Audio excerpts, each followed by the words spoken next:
Who the heck is Pep Talks?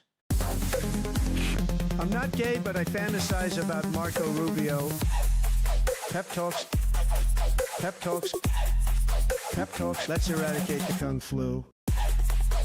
I'm literally coming. Pep talks.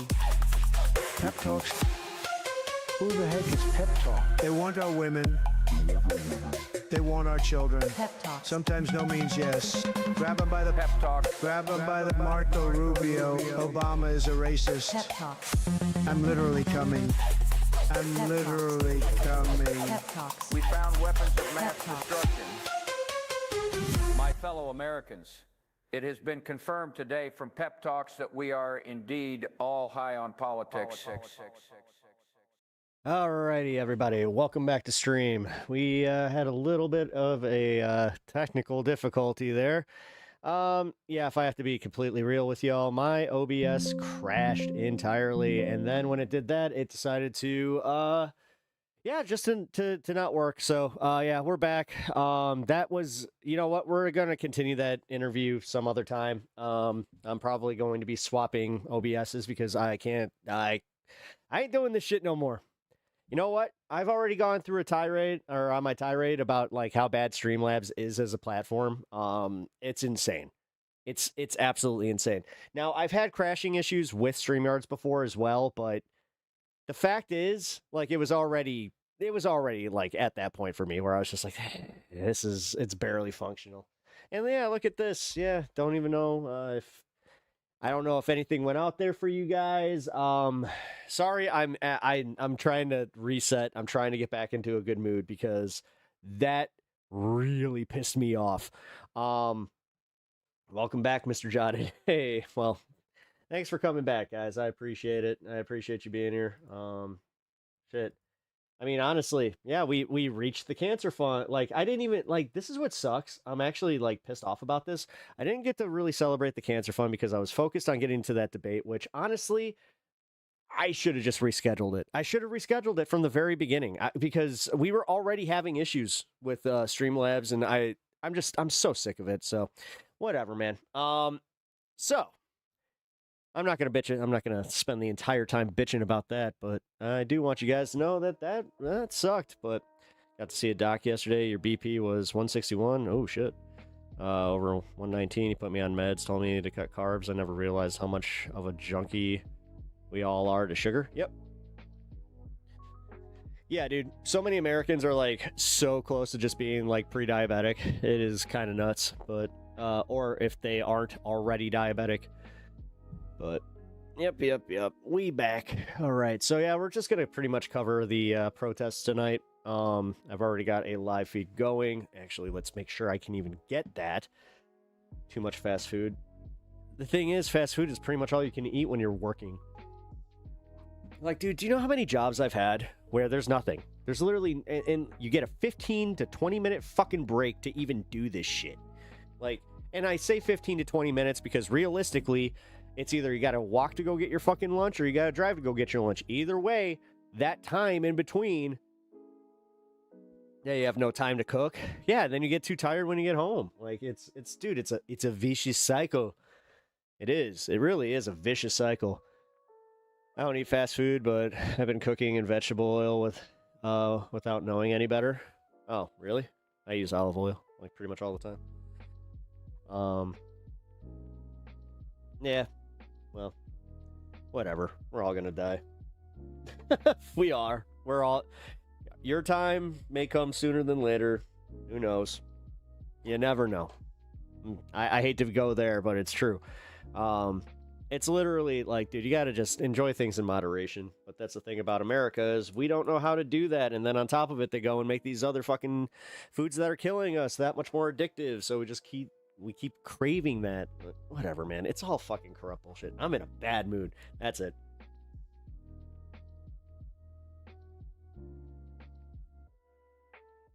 Where did Sheriff Dredd go?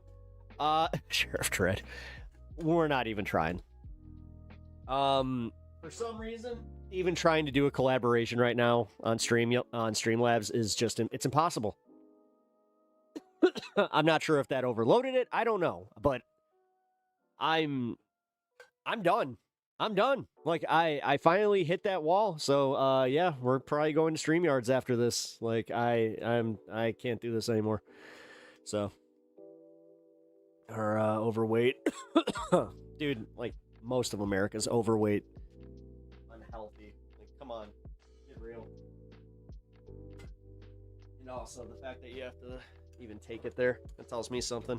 It's kind of where I was going with the Johnny Walker thing, where I was trying, I mean, I hope you guys saw that I was trying to at least like do this whole cycle thing or circle where I was just like, hey man, like you gonna recognize how weird it is that you're constantly focusing on fucking black people. You know, it's not like white guys commit crimes. And honestly, I don't think he understands what he's contributing to the discourse on that one. This is where I was trying to be fair, though. I don't think he understands that he's doing it. Like, he just, when it comes to the content creation thing, he didn't, like, did you hear that he didn't even really take into account the algorithm kind of thing? Like, I don't know. But, yes, I do want to elaborate on that a little bit more with him. I'll be honest, dude, didn't realize I was out of shape. I'm apparently 30 pounds overweight. Really? Huh. I'm probably like 10 pounds. I don't know. I mean, I'm 6 foot. I weigh 180. With a BMI of right around like 20 something. So. Doesn't Twitch's TOS not like things like StreamYards? I guess. I don't know. Do they not? I mean, other people seem to use StreamYards, but fuck, man. I'm overweight. Oh, shit. I am. Wait, 180 at fucking 6 foot? Really? I thought that I was like right there. I don't know. My hockey weight was 175.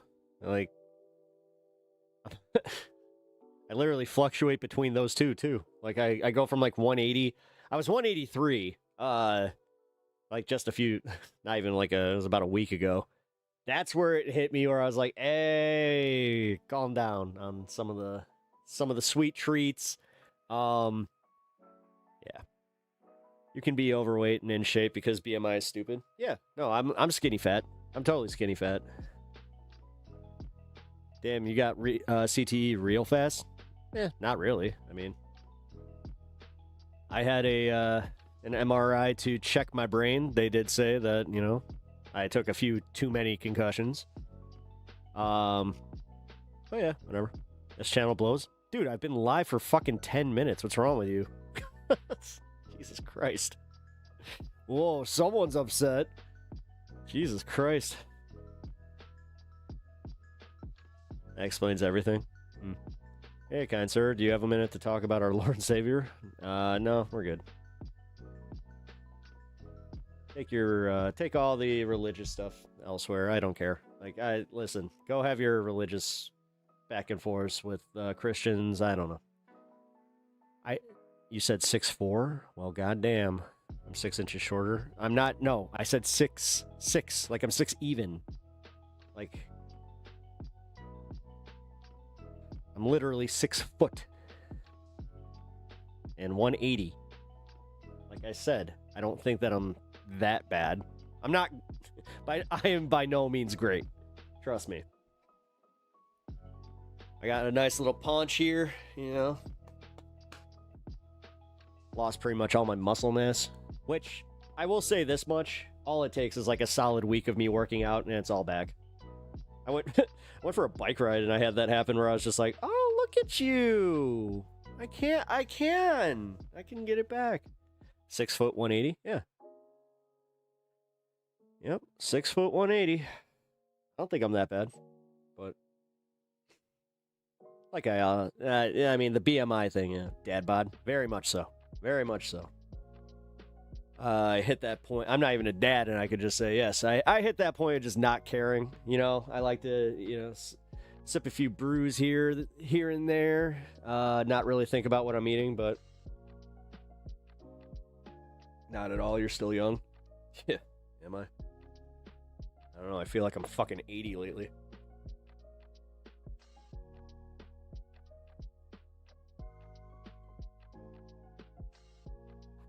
Still better off than you. Again. Now, the thing I gotta do is I gotta work on my cardio, bro. You're 40. Again, I'm fucking, what? 8 months younger than... Well, I mean, when'd you turn 40? I guess that kind of would be, yeah. You didn't like Johnny's explanation at all. Yes. Okay. Can you please elaborate a little bit? Yeah, let me know what you guys think right now. I'll be honest, because I wasn't sure how... There were 2 moments there where I was just like, oh, do I go for it? Because, dude. Like, I don't know. He reminds me... The reason I can talk to Johnny is because he reminds me of, a few guys that I work with. But I don't know, man. I just gotta say, like, they're, like, just before I even started the interview, like, he showed me that, I covered it on the stream, but he showed me a video of that lady going crazy, and I was just like, why? I'm like, of course, it's a black woman. What is up with this? And the fact that, yeah, he's like, I just, it just feeds it. I don't know. Like, there's a small side of it that makes me think, like, okay, but your bias, like, and this isn't a conservative bias. Like, you can say conservative bias all you want. At some point, it gets to the point where it's a little racial. Yeah, it's sus, but you kept it profesh. Thank you. I tried. Felt like he gave you one general point that doesn't explain anything, then gave vague language. Didn't mention a single actual thing that made him suspicious. Yep. It wasn't until you got the breakdown that he mentioned the physics education he had. Yeah, I was hoping that he was going to lead with that. That would have been smart on his part, but whatever. Democrats and Republicans are equally corrupt and evil. Yep. But you know who's not? When it's right versus left. One side is about community, is about trying to build a better life for the people around them. The other side is about making sure they have theirs and fuck everyone else. Like, seriously, your average Republican would build a fucking house on, like, a floating, like, just a floating house, a houseboat, if you will. As long as, and like, they would seriously treat it like Noah's Ark and be totally fine with it. I don't know. There's also a point I like to make clear. I think he knows what he's doing. I don't think he himself is extremely racist, but I think he's okay with racism. The thing is, that's why I challenged him on the people that watch him. And that's also why I challenged him on just overall, where it's like, hey, man, okay, so if you're not racist, how come always kind of pointed towards racial, biases? And I don't know. Not like, and when he mentioned that Cam wouldn't fuck with him, I was just like, oh, okay. Huh, that makes sense. But I don't know. I would like to get to the crux of that, but I ain't trying tonight. The second that I try to fucking get him on here, for some reason, all my shit locks up. So I'm not even trying. We're doing it this way. We're gonna just watch some videos and do the protest coverage. I'll probably be on for another 3-4 hours. We'll probably just do that. He left it all with plausible deniability. Yeah. Your community is the community you harbor. If you don't stop bad ideologies, bad thoughts from propagating, then they will. I agree with that. I also think that it was kind of a cop-out where it was just like, dude, really? Like, you don't see it as a problem that you have a bunch of fucking dudes that are hardcore racists coming in saying, oh, hey, check this out. This fits your mold. Like, I don't know. I'll be honest. If I had people doing that, I might reevaluate my content. It's just like, what am I doing where I get all these racist fucks coming in thinking, like, that this is okay? By the way, here, let's get this fucking live feed up.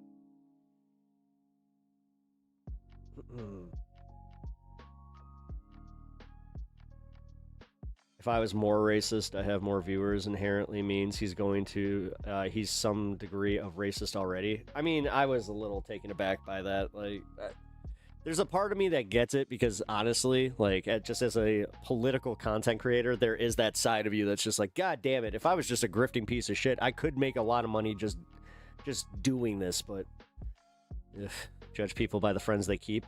That's yeah, all right. So I've always thought that, you know, my mom was big on that one. You know, you're judged by the company you keep, therefore you don't want to hang around a bunch of assholes.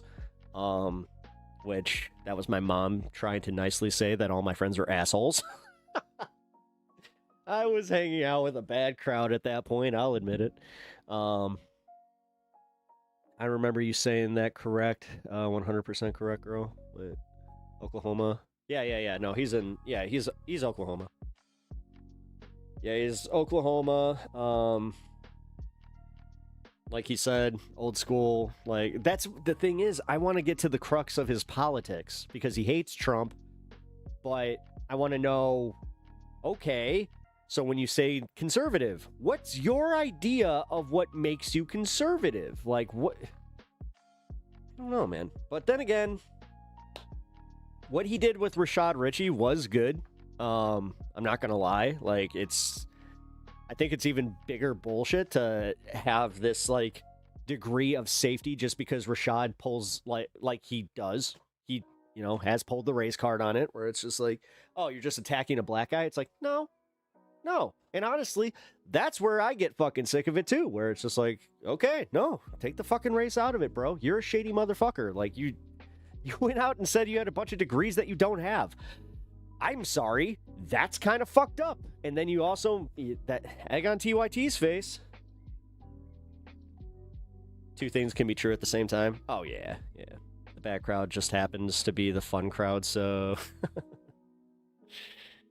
Not necessarily. Like, I hung with a real piece of shit. You know, he got me involved in some things that I never wanted to be part of, that I shouldn't have been part of.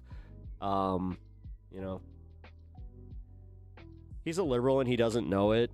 He's probably just got told he's, he doesn't want to be associated. He doesn't want that associated. Well, and that's, I don't know, man. It seems like he does kind of have that, about him. Also, like I was saying, he kind of reminds me of, like, dudes that I work with where they consider themselves apolitical, but when it comes down to it, they're a little bit fucking, you know, right-leaning. But... yeah. Oh, hey, by the way, Pinkerbell, you mentioned something about Anna Kasparian. What was she on? What'd she do? Like, I saw something, like, it caught my attention while we were talking, but kind of got distracted by the whole thing, that happened, you know? God, I still can't believe that happened. Dude, that was bad. Like, I have never had it happen that way, where it just, like, all of Streamlabs froze, and it just was like, boom, crash. But, yeah, my internet was fine. Oh, Candace Owens. She's on Candace Owens. Okay. That is something we will watch. You know, fuck it. We'll just watch that now. Fuck it. We'll do it. We'll do it live. There it is. Oh, God. All right, It's already got 1 million views. You gotta be fucking kidding me, man. Damn. Just damn. Every once in a while, in this content game, it really does kind of hit you where you're just like, holy shit. All right. Let's do it.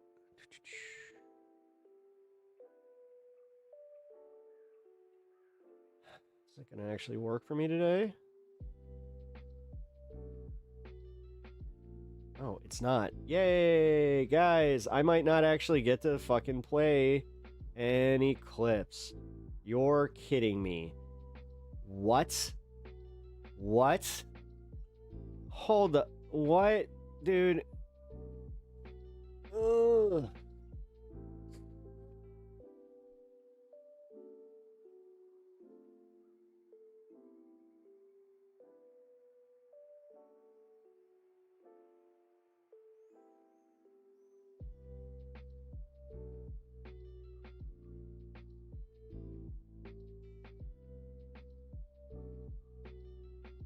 Okay.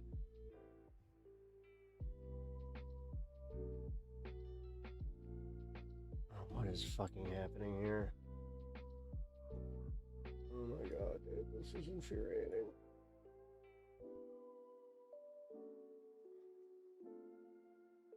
Yeah, sorry, as I said, everything got fucked up by this.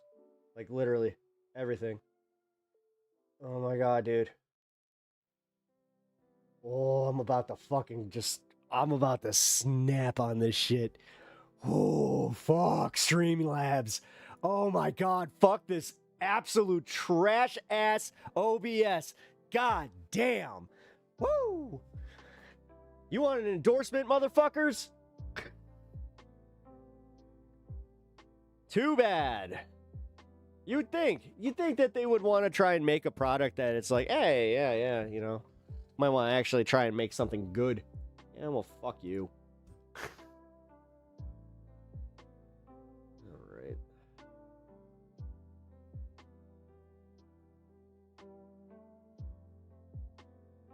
There we go.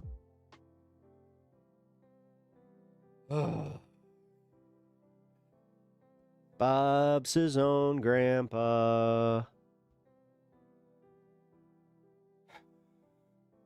All right.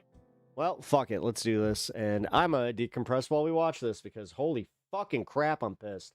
You guys, I am so excited. I have been Why is this saying, so probably loud? seen this all over online, that I have been dying to host Anna Kasparian because I feel like at the exact same time, her and I had perhaps a broader awakening about this left-right paradigm that is not serving the left or the right and is only serving the elites. It's how we are all feeling right now. You And mean you grifted towards the center because both of you had that moment where you guys kind of lost your audience? Yeah, that's how that works. And similarly, her and I are both under a very severe attack from Zionists who, I guess, want our families to be harmed. Anna Yes. Kasparian, welcome to the Candace Show. Thank you for having me. I'm like thrilled to have you. It's Thank just so you. funny because we hated each other Yes, so much. so much. I mean, it is wild where we're at, but I'll tell you where I started to change my mind about you. It was a few years ago where, well, first of all, it started with your firing at the Daily Wire and what you were fired for, right? The fact that you were willing to call out a genocide for what it is. And I really respected that because there weren't really any media people on the right at all at that time who were willing to do it. Then after that, you went on, I think maybe a few podcasts where you talked about your evolution in regard to your perception of Muslims. Mm. And I was like, okay, that takes an honest person to say that, to like admit I was wrong. And especially on the right, where, you know, the Islamophobia, which I think is the product of brainwashing, is still very much prominent, right? And then the final thing that happened was you went on, I think it was Breaking Points, you were talking to Sagar and Jetty. This is before the election. No one cares, Bob. You were You're the only one asking this question because I think that you jerk off to so much transpron that it's just like you're so confused. in support of We get it, bro. We get Donald it. Trump at the time, but Sagar asked you, you know, you're against invading Iran or going to war with Iran. What would you do if Trump gets elected and he goes to war with Iran? You just straight up said, I will no longer support him and I'll be vocal about it. And I'm like, okay, we'll see. We'll see. And you made good on that promise. And I really appreciate that. Yeah, I think for me, I had to sort of re-examine. It takes a lot of humility, I think, when you have a public platform. People are always rooting for you to be wrong anyway. And I think it's the reason that so many people hold on to ideas even when they know they're wrong. Yes. They just don't want to do the thing and go through the process of change. But people love it. Yeah. People love when you're willing to be honest about what you were incorrect about and that you're willing to recalibrate not or wrong about evolve on that. an issue. Yeah. I know that I'm growing and evolving. I mean, The thing is, most people should because most people are. If you don't recognize that you're growing and evolving all the time and then you become so rigid in your ideas that you refuse to accept somebody growing and changing, then you yourself have lost the plot. started Now, in her case, what does she consider growing and changing? That's what can be questioned. working at TYT when I was like 20 years old. And so I'm now going to turn 40 in July. So that's 20 years. For me to not change at all would be ridiculous and embarrassing, to be quite frank. Wow. Right. I And just so, realized that she's an 86 baby. I'm proud of my changes. I'm open-minded. I'm willing to have conversations with just about anyone as long as I know it's going to be good faith. Mm-hmm. And we have to find a way to bring the American people together because we are in the fight of our lives. Our government is not representing us. And the only way we can change things is if we're willing to build coalitions and work together on our system of government and making the reforms that we need. We need to get money out of politics. We need to ensure that foreign governments do not have a say on our foreign policy or our domestic policy. If we don't do that, we're screwed. Our country's done. And so I'm noticing that there is some growing unity between the left and the right, the anti-war left, anti-war right, who are privy to the fact that our politicians are super corrupt, that they're bought by moneyed interests. And you can't really solve that problem with one group of voters. You really need all hands on deck. You do. And Just so you guys know, at the 8:20, I think for we're me, celebrating. when I started to have these scales fall 20 from my minutes, eyes we'll for a pretend that second the time, by the whole way, thing didn't I feel like I happen sort of where I lost my graduated stream. to politics. And I was like, oh, I figured this out. Republicans have it right, and the left has it, Democrats have it wrong. And I felt so great about that. And I felt like so free and so smart. And so then when I went through this second process and was going, wait a minute, why is genocide sometimes okay? And going, I can't have gotten that wrong. Like, come on, Republicans. This is obviously what's happening in Gaza is wrong. It's kind of a scary process because then you It have is. to, you go, how could I have had this so wrong? Totally. How No, could I have had this so wrong? it is. it's- Actually, dude, I smelled Aquanet in the fucking, like, just the wild the other day where I was like, that's fucking Aquanet. And then, sure as it's a shit, scary I was process. just like, wow, I guess, like, the fucking, the frizzy hairstyle's coming back, Because huh? politics Shit. has become more than just, oh, this is a group of people I agree with on policies. It turned into, I think, a replacement for religion for some people. It turned into, because think about, the era when everyone went to church or everyone went to temple or mosque. Yes, the Lego thing. Yes, I saw a part of that on the Leftist Mafia, but I already knew about that because of Charlie, Penguin Zero. He was covering it. Whatever. It's your community, right? These are people that you communicate talk with. about These that in are a little people bit. who might have different politics than you, but you share a faith. And as a result, you have exposure to people who have different ideas. But then as people became less and less religious in this country, I think politics or political parties kind of became the church, right? And it's scary to go against your community. Right. And that's it. You Yeah. suddenly find yourself in a position where you have to make all new, like, political friends, so to speak. Exactly, yes. And then you see what they are capable of, what they are willing to do, how much it is, Right. just like, as you're describing, not even a religion, a cult.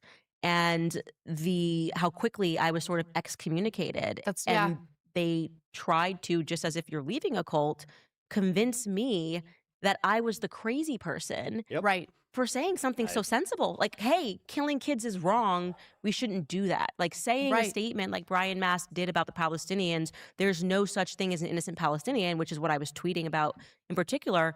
Everyone should just have been like, of course, this is a wrong statement from Brian Mast. But they tried to play this psychological game on Totally. me Yeah. where they were gaslighting me. Like you were in the wrong because you realized that you have a sitting United States congressman wearing the uniform of a foreign country in the halls of Congress talking about how it's okay to just slaughter an entire group of people, including women, children, elderly people, because of the cult he's in. It is a cult. And I mean, what are our values as a country?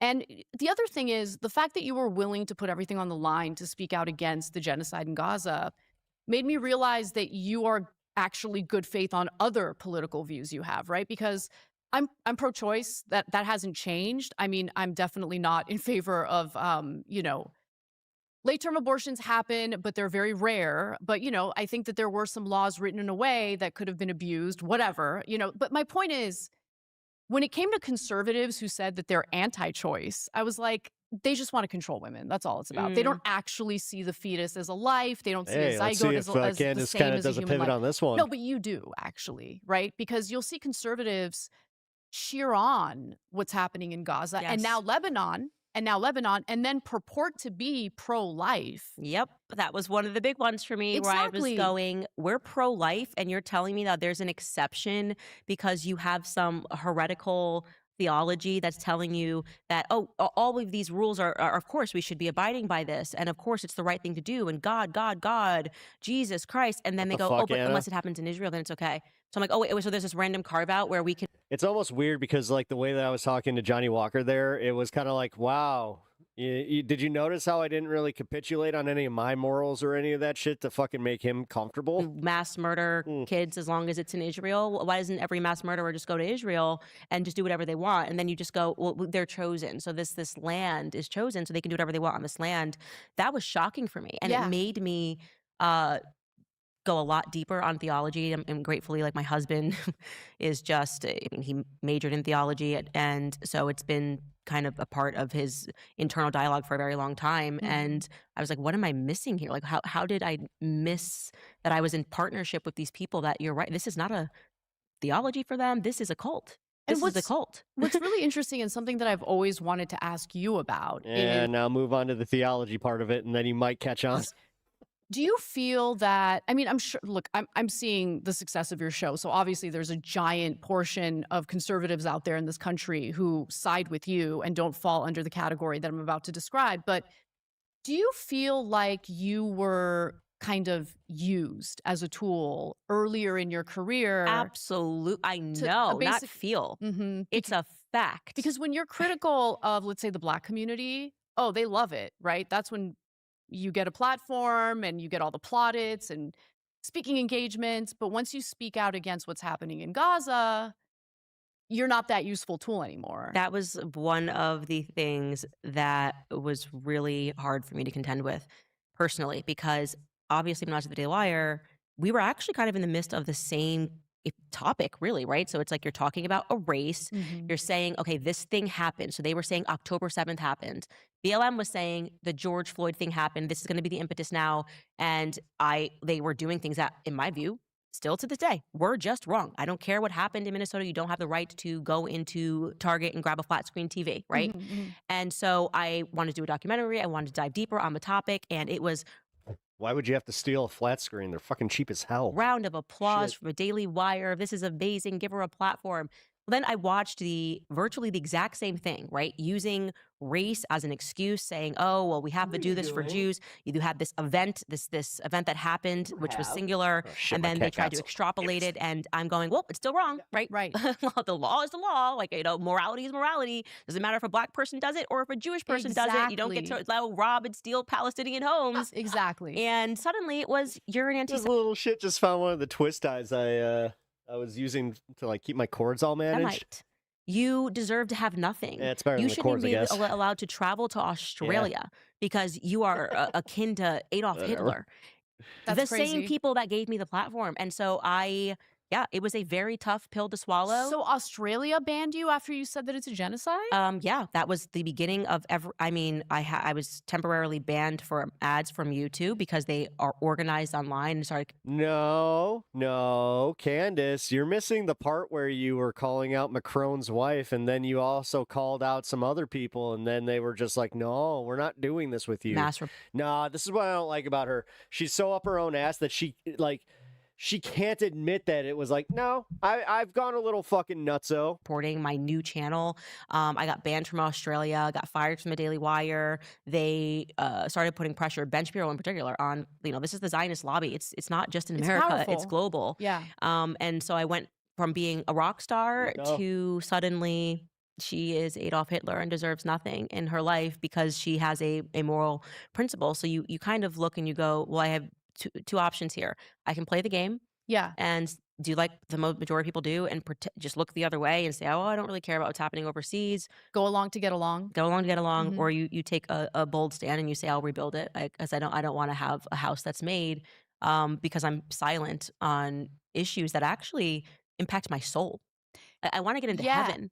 Okay. I mean, there's that for sure. But on top of that, I don't think people who go along to get along realize they're going to get caught because audiences aren't stupid. And Yeah. we might be in an environment where She you can makes a good get point here. away with either being silent or providing ridiculous excuses for why you're not speaking out against what's Yeah. really I've heard her say this with a few other podcasters. I hate to say that. going on or why you're not, willing to tell the truth about what's going on. eventually there's going to be enough videos of dead children. Eventually, when it comes to the war in Iran, the gas prices and the inflation is going to be so bad that you're going to lose people, and people are going to wake up to what the reality is. And when they are personally harmed, when their own household is personally harmed by these policies that, you know, the government pursues based on moneyed interests or foreign pressure, well, you know, they're going to lose support from the people. And what do? The first thing they do is they engage in intimidation tactics, censorship. The more the, you know, pro-Israel crowd and the Zionists attempt to censor people and intimidate them, the more counterproductive they're being for their own cause. Right, but they Because don't it wakes think people up. they don't think long term. They're always I thinking know. short term and what's right in front of them. They're not trying to make friends. They're trying to terrify people. They operate exactly like a mafia. Who would you say on the left of people that maybe like were your heroes, were you shocked didn't take the moral position? I don't talk about him that often because it really does Noam break my Chomsky. heart. He was the best reporter after the 2008 economic Oh. collapse. Matt Taibbi. Matt Taibbi. Yeah, Matt Taibbi. He hasn't taken the wrong position. He's just decided to be silent for whatever reason. And that kind of breaks my heart because he's such an amazing journalist and reporter. And I thought that he would be an important voice in exposing the truth to people. But for whatever reason, he's just decided to remain silent. And when people kind of started to nudge him about it, he continued to be silent and then defensive. And I'm like, there's something going on. And I'm also in a different place in my life where I don't feel the need to like just go out of my way to attack people. Like I used to be an attack dog a little. I'll be honest, dude. Okay, like this is gonna sound a little not cop outy, but just lame because I've heard this from so many other people in my life. She just hit that age, man. Like I hit that age. I'm literally the same age as her. So like once, dude, it was just like 38. It was like right around like the early time that I turned 38. Something clicked in my brain where I was just like, I don't give a fuck about like virtue signaling. I don't give a fuck if I like piss somebody off with my opinion, because if I can't revise my opinion, then fuck that person. I didn't want to have them in my life anyway. Like she was kind of making that point. And then on top of it, you just become more rigid, like as far as just not tolerating gaslighting from people. And then, yeah, there's a little bit of like shift, but that's the one difference between me and her is I haven't had like a hard shift in my politics. A little bit. So I'm not like going out of my way to attack him or anything. I'm just disappointed. And Yeah. so I just note it for the record and then I move on Right. to people I can trust. Yeah, so much of that, I think, especially for me, like obviously the Charlie Kirk assassination. Yeah, I bet. Was Nightmare Roto. Actually, Anna, I hate to admit this, she's still my cool Roto. Like I'd invite her. just Candace would be a nightmare because she'd be the one, like you're handing it to her. She's like, I don't want to do this. Do I do it like this?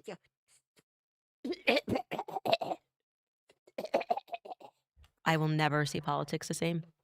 I'm like, what did that man live for? Yeah, He well- platformed all of Meanwhile, Anna, we know what's up. We pass her this, and she's just like, oh, here, give me it.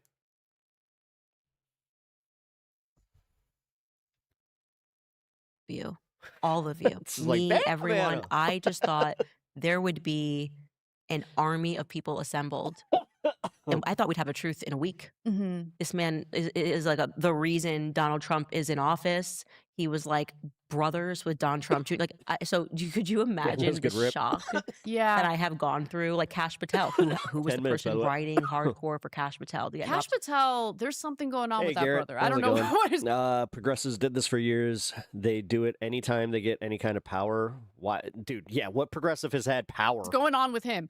But there's something very strange about Okay, him. Garrett. I mean, it could just be a lack of competence for the role that he's in.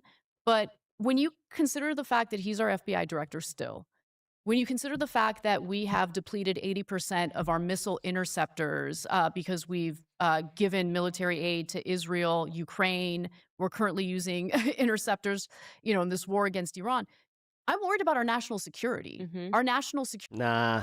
and I'm This is one thing that I always liked about Anna was the fact that she openly talked about her consumption. And no, not one of these like, ooh, I'm going to scare everybody. her and her husband, like, I remember they talked about this on a members only show her and her husband smoke very much the same way me and my wife smoke, where it's just like she gets home, she'll rip a binger, and then ask if he wants one kind of thing. I'm not like, a scaremonger. Yeah. And I never bought into national She talked security about like what kind of Eddie she likes. She talked about, the vapes. threats or that narrative from the I don't know. government when As much as like we can dog on Anna, don't like this is what I mean. It's just like no, just came to there is the manufacturing reality consent for wars that, they, we got involved they in. all, But right now, when you just look at the facts, her and Jank at least. our I'm not sure military if John knows. capability is weakened. Mhm. We don't have He the should, but manufacturing capacity I that think gaming's his drug. Iran has, for instance. Like they build $5,000 drones real quick. We have an entire corrupt system where these defense contractors, first of all, we don't have like the industrial base and the manufacturing capacity to build these weapons That as being quickly fair, as we would need. fine. Okay. And then on top of that, just because we're spending an arm and a leg on our Pentagon, on our defense budget, doesn't mean that we're getting our money's worth. Honestly, the biggest thing that I want to see from Anna is I want to see a debate against a trans person. We're sending it overseas. We're sending it overseas, and on Like, top of that, let's we're see. spending Who would more be than we need to on the weaponry that we purchase, Mhm. the defense capabilities we purchase Ooh, back in the day, I would have said ContraPoints, but not now. from the They might get along too much. private That's defense the contractors. kickbacks. Yeah, that's exactly. the entire neocon class. Exactly. And that's the Meghan McCain's of the world. Nah, but it would have to be on trans issues. So, I don't know. You guys got any ideas? Because honestly, I think this is something we should push for. I'm not even kidding. All to sit. I would say, I forgot her name now. Formerly known as Benny. Bonnie. Up there have accomplished absolutely nothing in their lives, but just sit up there and go war, because Totally. my Honestly, no. Not right away. I I trust- would have somebody, I would have her go debate somebody else and then Bonnie. one needs to grow, and have the audacity to lecture us. I have a funny story about Meghan McCain. I am amazed that she has Oh, Benny Johnson? Oh, I thought you were talking about the audacity to ever speak. But funny. well, like my daddy, that's her whole position in life. My It- daddy, it she's never is. done literally anything I've other than never say my met- daddy. I've never met a woman in the media space or political space who's less intellectually curious Most than Meghan McCain. unimpressive. She's so, I mean, she used to host a show called Take Part Live. And at this time, she and I knew each other. And so I would fill in when one of the hosts was out. But we interacted. And I remember one time they called me in to be a guest on the panel. And they were going to talk about, this is during the Obama administration, they were going to talk about Obama's expansion of drone use in, the Middle East. And a lot of innocent people were getting killed, a lot of collateral damage. Syria, man. And people were very critical about that. Yep. And so she just had to read an article so she would know what the story is as we talk about it on the show. She couldn't be bothered to read the article. Yeah. Yeah, She had no that's interest at all. I'm like, stupid. why are you even in this space? What are you doing? You Damn it. could see that. This is like, I hate when she reminds me of things that I like blatantly remember where I was just like, oh yeah, that's when TYT was cool. when she was on The Fuck. View. Oh, She totally. just had nothing to add that was intellectual, that looked like she maybe studied. She just comes across like they had a butler who did her homework. Do you know what I mean? Yeah. Yeah. And that she reads very few books. There's just something about her, and yet she has this attitude and this I sense know. of this arrogance. Well, my daddy, and has no idea what the general viewpoint is of her father. Like, too, that's also stunning. It's like she thinks like her dad is some like very well liked politician. No, actually, on the right or Right. on the left, was your father very well liked, or is he very respected? And I think people chose this sort of respectful silence, obviously, when he passed away. And for me, a moment where I really saw what she was when she used her father's funeral to dunk on Trump. I don't remember that. Oh gosh, the speech, yeah. My dad would say that this country was always great because Trump said "Make America Great Again," That's right. I do remember that now. and I just thought to myself, "What is your life? Like, Mhm. do you have a real life? If you think Yeah. that I would waste 1 cent, Bitch! Are you kidding me? You literally spent months attacking the French First Lady, whether she was Shut up! God damn it! No! one breath towards No. an enemy when my father." And honestly, no, she got to do that because Trump used his fucking campaign speech to shit on her dad being a fucking POW, which even I thought was fucked up. I didn't like John McCain at all, but god damn, that was fucked up. Other Yeah, at the uh, funeral. at the funeral. It's like, yeah. are you kidding me? You're I wouldn't trying have to mentioned him at the dunk a funeral. political. It's Yeah. just, it was to me so crass. And so, yeah, it's the arrogance that goes with it when we know you've worked for nothing in your life and you have had The hip hoppopotamus? Well, I'm the rhinoceros. everything handed to you. I'm the mother flipping rhinoceros. You actually don't have any moral The birds are on my back, and principle outside of I'm more feeling these war, beats more because war, I'm more horny. war. I'm horny. Yeah. And the amount of people who are dying. It's the way these people speak to us. And I'm saying left and right. The way they speak to us when they call us evil, psychopathic. They When don't, we're worried about innocent people getting killed, like that, at the heart of it is that we find it immoral, just like I did on October 7th. I find it immoral when Yes, you will find my lyrics are sexist, but you lovely bitches and hoes will know I'm trying to correct this. civilians are targeted Dude. and killed. Flight of the Conchords rules. Mhm. So I was not ever one of those people who cheered on what happened on October 7th. Right. Never. I never would. That goes against who I am as a human being. I value human life, and I don't think civilians should be targeted for any reason. Anytime they are, Mhm. the person doing the targeting, the group doing the targeting is in the wrong, period. That's it. So when you now have Oh, 3 upward of minutes. Shit. 75,000 people killed in Gaza, and you mention that sucks. to a Israel firster or a Zionist, you and get they my glass respond to you for it? immediately by saying, "What about October 7th?" What that communicates to me is you do have a problem with civilian lives being lost on a particular side, Mm-hmm. but civilian lives mean nothing to you. At first, I thought when it comes to the Palestinians, but no. I feel like human life doesn't matter to them at all Mm-mm. unless we're talking about a Jewish Zionist. Because if you're a Jewish person, like Dave Smith, for Oh, instance, they'll kill you too. They could care but less you're about not you. a Zionist, oh, they couldn't care less. You're right. Mhm. They could not care less. And I just Other find rappers diss me, say my rhymes are sissy. Why? Why? What? Why exactly? Why? Be more constructive with your feedback, please. that so immoral. Mhm. But they turn around and they try to make us look like we're the immoral ones. Yeah. Because we have a problem and we're speaking out about this. That's exactly right. And you understand even within the Jewish I population, and I that's should why I've bring that to chat. Just literally, you should be more constructive with your feedback. done so much. I've made such an effort over the last year to wake up Jewish Americans to this, right? Because I Yes. view them as you were brainwashed. This is what you think. I mean, this is the whole reason they started the program of birthright. And when the ADL guy Yes. got caught, like at a private call saying that, like, we need to kind of come up with something. We're losing Gen Z. We got to do like we did when we established that program for birthright.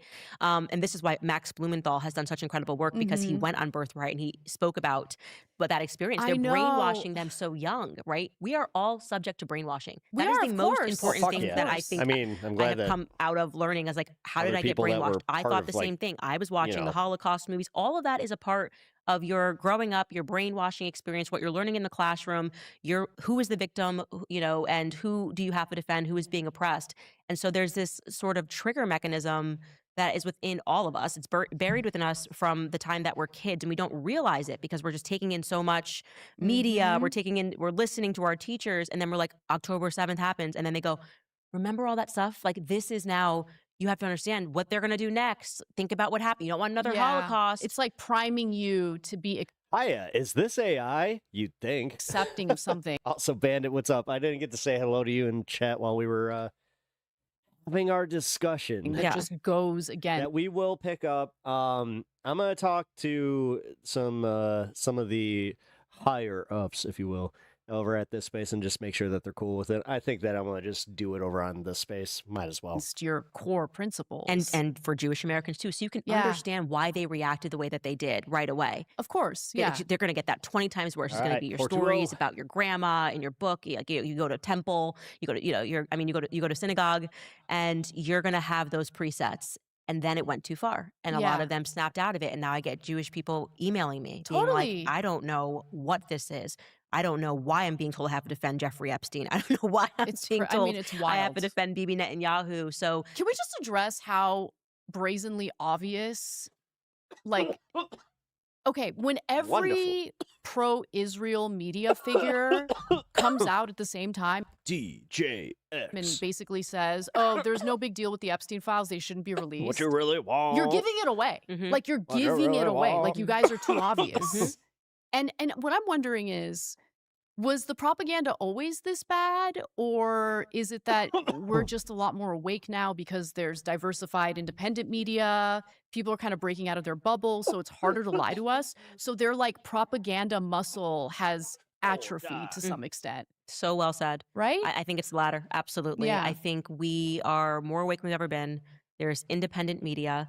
And it's also, like you said Pop- earlier, they can't help Poppers? themselves. So the entire Papa strategy of a Daily Wire try to destroy me Mhm. actually woke a lot of people up. It's like, my goodness, Totally. Candace was going around Judeo-Christian, doing all the things. She worked at Prager. You want me to believe that overnight Candace Owens became an anti-Semite? For Adolf real Hitler? though, I She was know. working with Ben Shapiro and Marisha Straight and Dennis Prager, and they're like, yeah, no, it's crazy how it happened. She fell and bumped her head, and now she's Adolf Hitler, and that it's the whiplash. It's too All fast. right. Wasn't Yeah. People go, expecting that to okay, you actually be had a me. bar. Maybe you had me at Nick Fuentes. You know, this is like if people go, okay, he was done early. He's 18. We didn't know who he was. All right. But they just start moving, and then you're going, it's Candace Owens. Oh no, Tucker Carlson bumped his head and became Adolf Hitler. Right. It becomes way too, and then you go, okay, let me go back and really see Yeah, what's happening Totally, here. because I mean, look, Take that Nick away if you keep Fuentes' doing that. rhetoric is nowhere close to Tucker Carlson's Almost knocked rhetoric. over Not, all nowhere this close stuff. to it, They're all in the same box. right? But they're lumped together. And to me, this isn't really about hatred toward Jewish people, which I find immoral, just like I would find hatred toward Muslims or hatred toward Christians. Like hating any group of people simply based on their identity is wrong. It's I've just always been always against wrong. that. Yeah. But yeah, I just seems like I forgot where I was going with that. Yeah, a lot of people I think they were just kind of part of this algorithmic bubble where they're only exposed to one thing. And when it came to the Muslim population, I think that the dehumanization Mm. was seen in the media across the board. And that brainwashing worked for a really long time. I mean, it definitely convinced Americans to support wars that we shouldn't have supported. Going back to those presets when we're in our Yeah. youth, 9/11. Yep. It was so raw. It was so scary. The way they made us stand up at Hey, 9/11 every watch it. day, the time in school. I Moment remember of that. silence for what the Muslims did to us. Think about that's kind Yep. of, so I was just like, Muslims, like this is just how they live. This is what they do, and didn't register to me as Islamophobia. I just thought Right. I'm educated. It's a token of your education to understand Some of y'all might have just seen me in AG's chat. I just saw he was live. how despicable Muslims are. I remember that. I Yeah. remember that so well. I remember the unfair attacks against Muslims. By the way, I mean, there are different Muslim Can't even hear what he's talking beliefs, about. like sects Damn it. and whatever. My speakers but are fried on my everything phone. was just lumped together. Mhm. Muslims Ugh. bad, and this is going to be used as a justification for us to enrich defense contractors. They profit off war. Right now, there's a town in Alabama where they make rockets and military weaponry, and it's booming all of a sudden Mhm. because of the war against Iran.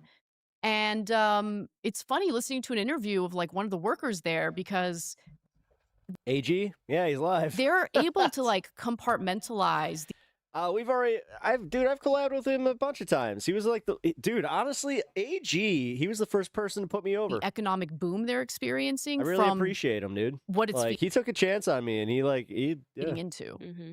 And so when you think about He how didn't know people's me. livelihoods get wrapped up into questions of peace and war, when you consider the fact that our media apparatus, especially when it comes to legacy media or corporate media, is very much part of the propaganda campaigns to, in my opinion, just trick Americans into supporting things that actually Yeah, work once he's against their back, own like, interests. dude, yeah, once he gets his audience, or not even his audience, once he gets his stuff like going again, and like I can just hit him up and be like, hey, collab, All of that that'll be stuff awesome. started Like, to kind of get chipped I away missed him, at man. by independent media Mm-hmm. and people being willing to honestly critique their own side.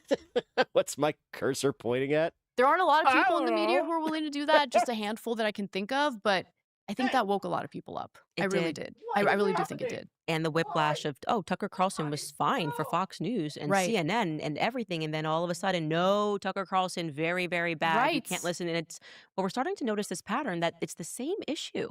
that suddenly gets cat these just came people who are downstairs just to welcomed, fucking loved by the start tearing up mainstream, some carpet. adored by the mainstream, and then Great. suddenly Yep. thrust to the side and having not just their livelihoods impacted, but also our families. I was I hope he watching does this attack syndicated. Yeah. on your husband, like I my know. husband's being attacked, your husband's being attacked. Yep. And by the way, kudos for you for just coming back. Thank you. Yes, that is my husband. He's hot. I'm glad you found him. I mean, right? He's hot. Thank you. But what actually sits at the center of that? Let's now try to get and harass Anna Kasparian's Yeah. husband. Why do you think that became now their prime motivator? Well, because I don't want to say I'm unbreakable, but I am kind of unbreakable. Like Yeah. I'm the kind of person get it. who does not respond well to others telling me what I can and can't think or what I can and can't say. So I might fall prey to feel that. brainwashing and propaganda. We're all susceptible to that. However, when you're straight up telling me you're not allowed to think that, you're not allowed to say that, I just get very irritable and I double down. It's like not the So way to persuade me nice. to think otherwise, right? Mhm. And so, I mean, they've done some damage to me Oh, fuck, financially. I got man. fired from a job that I really like, a side Every job once where I in a was doing while. investigative reporting on California-based stories, because there's a lot going down in California that I think people need to be aware about to make smarter decisions when they vote. So even though that was one of the more difficult jobs, like I was writing features, like 2,000-word pieces that were like original reporting. It was hard. It was very time consuming, but I loved that job so much. They took it from me. I guess there was one board member at the company that didn't like my commentary. I called Jonathan Conricus, who's a IDF propagandist. He's usually on like Piers Morgan's show and whatever. I was on with him and I called him a terrorist because he's a terrorist. And that was it. Like that was what got me fired. Whatever, but I'll take it. I want to be free. I don't want to work for this is not a news organization if you guys are going to censor people on what they can and can't say on what's going down in the Middle East right now. So, okay, fine. You took that from me. But once they realized that like taking things away from me wasn't working, once they realized like TYT is not going to fire her, they're like, okay, what else can we do? And they immediately move on to collective punishment. They are big believers in the ideology of collective punishment. So we're going to go after her family. We're going to go after her husband, who's a freaking PE teacher, who is not political. By the way, after they did go after him, this is the second time. First time they did it, suddenly my husband's asking me questions about what's happening in Gaza. Suddenly he's listening to my show. And I'm like, oh, you never, because he's not a political person at all. I'm like, why are you asking me questions suddenly? Why are you listening to the show regularly? He's like, because they made me want to know what's going on. Exactly. Yep. You know what I'm saying? That's actually kind of cool. So Yeah. like their efforts in attacking people, intimidating people, censoring people is so counterproductive, but they're too stupid to realize it. Right. All right, you guys, are you working hard every day, but somehow it still feels like your money disappears faster than you can earn it? Rising bills, credit card payments, and financial stress can make it I got it. feel impossible to get ahead.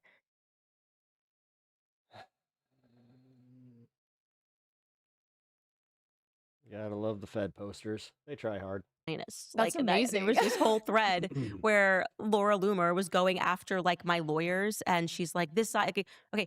So are you BDS now? Like, you know what I mean? Are you saying like that I should not work in any capacity with Zionists? That's literally I mean, yeah, that is boycott, divest, and sanction. So I'm turning Right. Zionists into promoters of BDS, which is incredible. They don't even, Yep. like I said, there's no thought process. It's just Not attack, at all. attack, attack, attack. It's like I have to spend money with a lawyer. Okay, there are millions of lawyers. They're all over. They're a dime a dozen over here.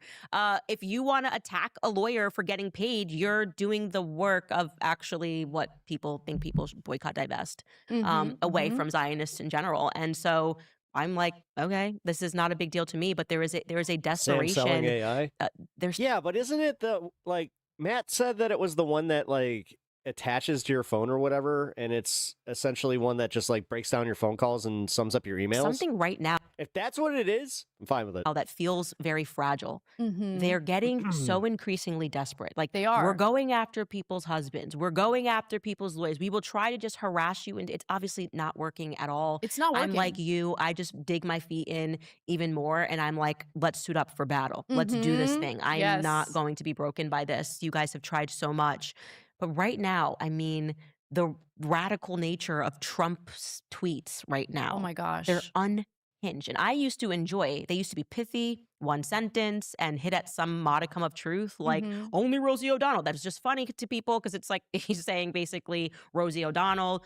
This is not that. This is No, like this is a the different level. rantings of a madman. I don't have time to read Dude, people were fuming over TMR AI ad. all of this. And at its core, it's just he's being instructed to attack people who don't support Israel. It's crazy. Because at first I thought it was Claude, which I was like, It's absolutely insane. What are we getting close to? what are you Yeah. doing? But That's my question. What are we getting close to? If they don't feel like they're in control right now. They feel They're like not. an animal backed into a corner was it something else? I don't even know. that's fighting and just lashing. God Well, damn it's it. funny because they are in control get for not paying of the attention during that levers time. of power, right? And that's definitely scary. I mean, don't get me wrong. I don't want to minimize that. But at the same time, they are no longer in control of the narrative. And Americans are waking up to just how much our government has been, I mean, for lack of a better word, infiltrated by people who are much more concerned with foreign policy that benefits Israel above and beyond, what's better for the American people. This war against Iran doesn't benefit us in any way, shape, or form. And we went into it with no strategy, no plan. No support from the people. Exactly. No support for, I mean, Trump never even thought he needed to make his case to the American people. So we went into it with it being an incredibly unpopular war. The fact that he didn't even consider that Iran would take control of the Strait of Hormuz, thus creating a lot of economic pain for the globe. Like, think about all of our allies right now, longtime allies who are so furious with us. Germany recently came out and had some, strong words against the United States. India has been irritated with us because of first Trump's Liberation Day tariffs, which also seem pretty ham-handed. And I'm saying that as someone who's supportive of targeted tariffs and think, they can work in bringing some jobs back to the United States. But the way he did it made a lot of enemies. Best wishes to your wife. Cancer is a bitch. My sister just got an MDS. Oh shit. Yeah, dude, I'm so sorry. But you know what? I'll say this: the treatments they are so insanely effective right now. And I hope that they caught it in a good time frame with your sister. I'm so sorry to hear about that, man. Again, I go back to the issue of our, military being weakened because Thank you. I really appreciate that. we've given We actually just hit the goal today. so many weapons away. We've used so thank many you to weapons, and everybody. we've depleted 80% of our missile interceptors. I just feel for the first time that we are not safe. But the thing that gives me a little bit of relief is knowing that people on the left and the right are waking up to it. That gives me hope. If it weren't for that, honestly, I would definitely be 100% black-pilled. I would be a total doomer, and I would see no hope for the future. But the people are waking up. Right. And so she's got this shit, dude. the fact that the individuals you're referring If she has like a quarter of the strength that my wife has, then to she who got are this backed shit. into a corner, don't have control of the I'm not narrative, just saying it, that's man. why they're backed It's into the like- corner. And they don't know what to do. So they're lashing Fuck. out and attacking family members, but it's only helping out Sorry, I got a special place in my heart for our cause when they do that. people going through the Because struggle. people see it and they're just like, ew, this is disgusting behavior. Why are you going after a PE teacher who never said anything about Israel at all, And anything I've said about Israel is not American anti-Semitic. peasants fight each other under the guise of left versus right while they funded genocide and people allow pedos to boss them around in government. Yep. Israel is Ardment. Yeah. Well said. carried out a genocide, continues to carry out No a notes. genocide in Gaza. They were occupying 53% Jesus. of the territory. Now they're Yep. occupying 64%. Welcome to the Just show. last night, I read an article about how they quietly You guys are feeling the vibes. Hit that sub and stick around. redrew Yeah, that was a solid comment. the map of the area of Gaza that they're going to occupy. So from 53% to 64%. Did you see that they're trying? There was just a memorandum put out by fucking Ben Gvir where they're moving in and they're going to take over 70% of the fucking land. Where are all those Palestinians going to go? How many refugee crises have we experienced because Israel wants to pursue its border expansion project? You got it. Oh, good. And so when I hear Good, good. people like that Tommy Robinson guy whining about like, oh, the Islamification if you don't mind me of asking, how did you guys find out? Was it during a routine thing, or did she have to go like to the ER? the UK, these Muslims are so bad and so dangerous. you are supportive of Israel. So unless you wake up and tell the truth about what's actually happening and what's causing They are the few, we are the many. these mass migration events, how about you shut up? I always say that. I'm like, and where do you think these migrants I have to ask you something. You ever met a billionaire? are coming from? Do you think Exactly. they wanted I mean it. I'm genuine. Like, have you ever met a billionaire? Can you conceptualize how they live, where they live?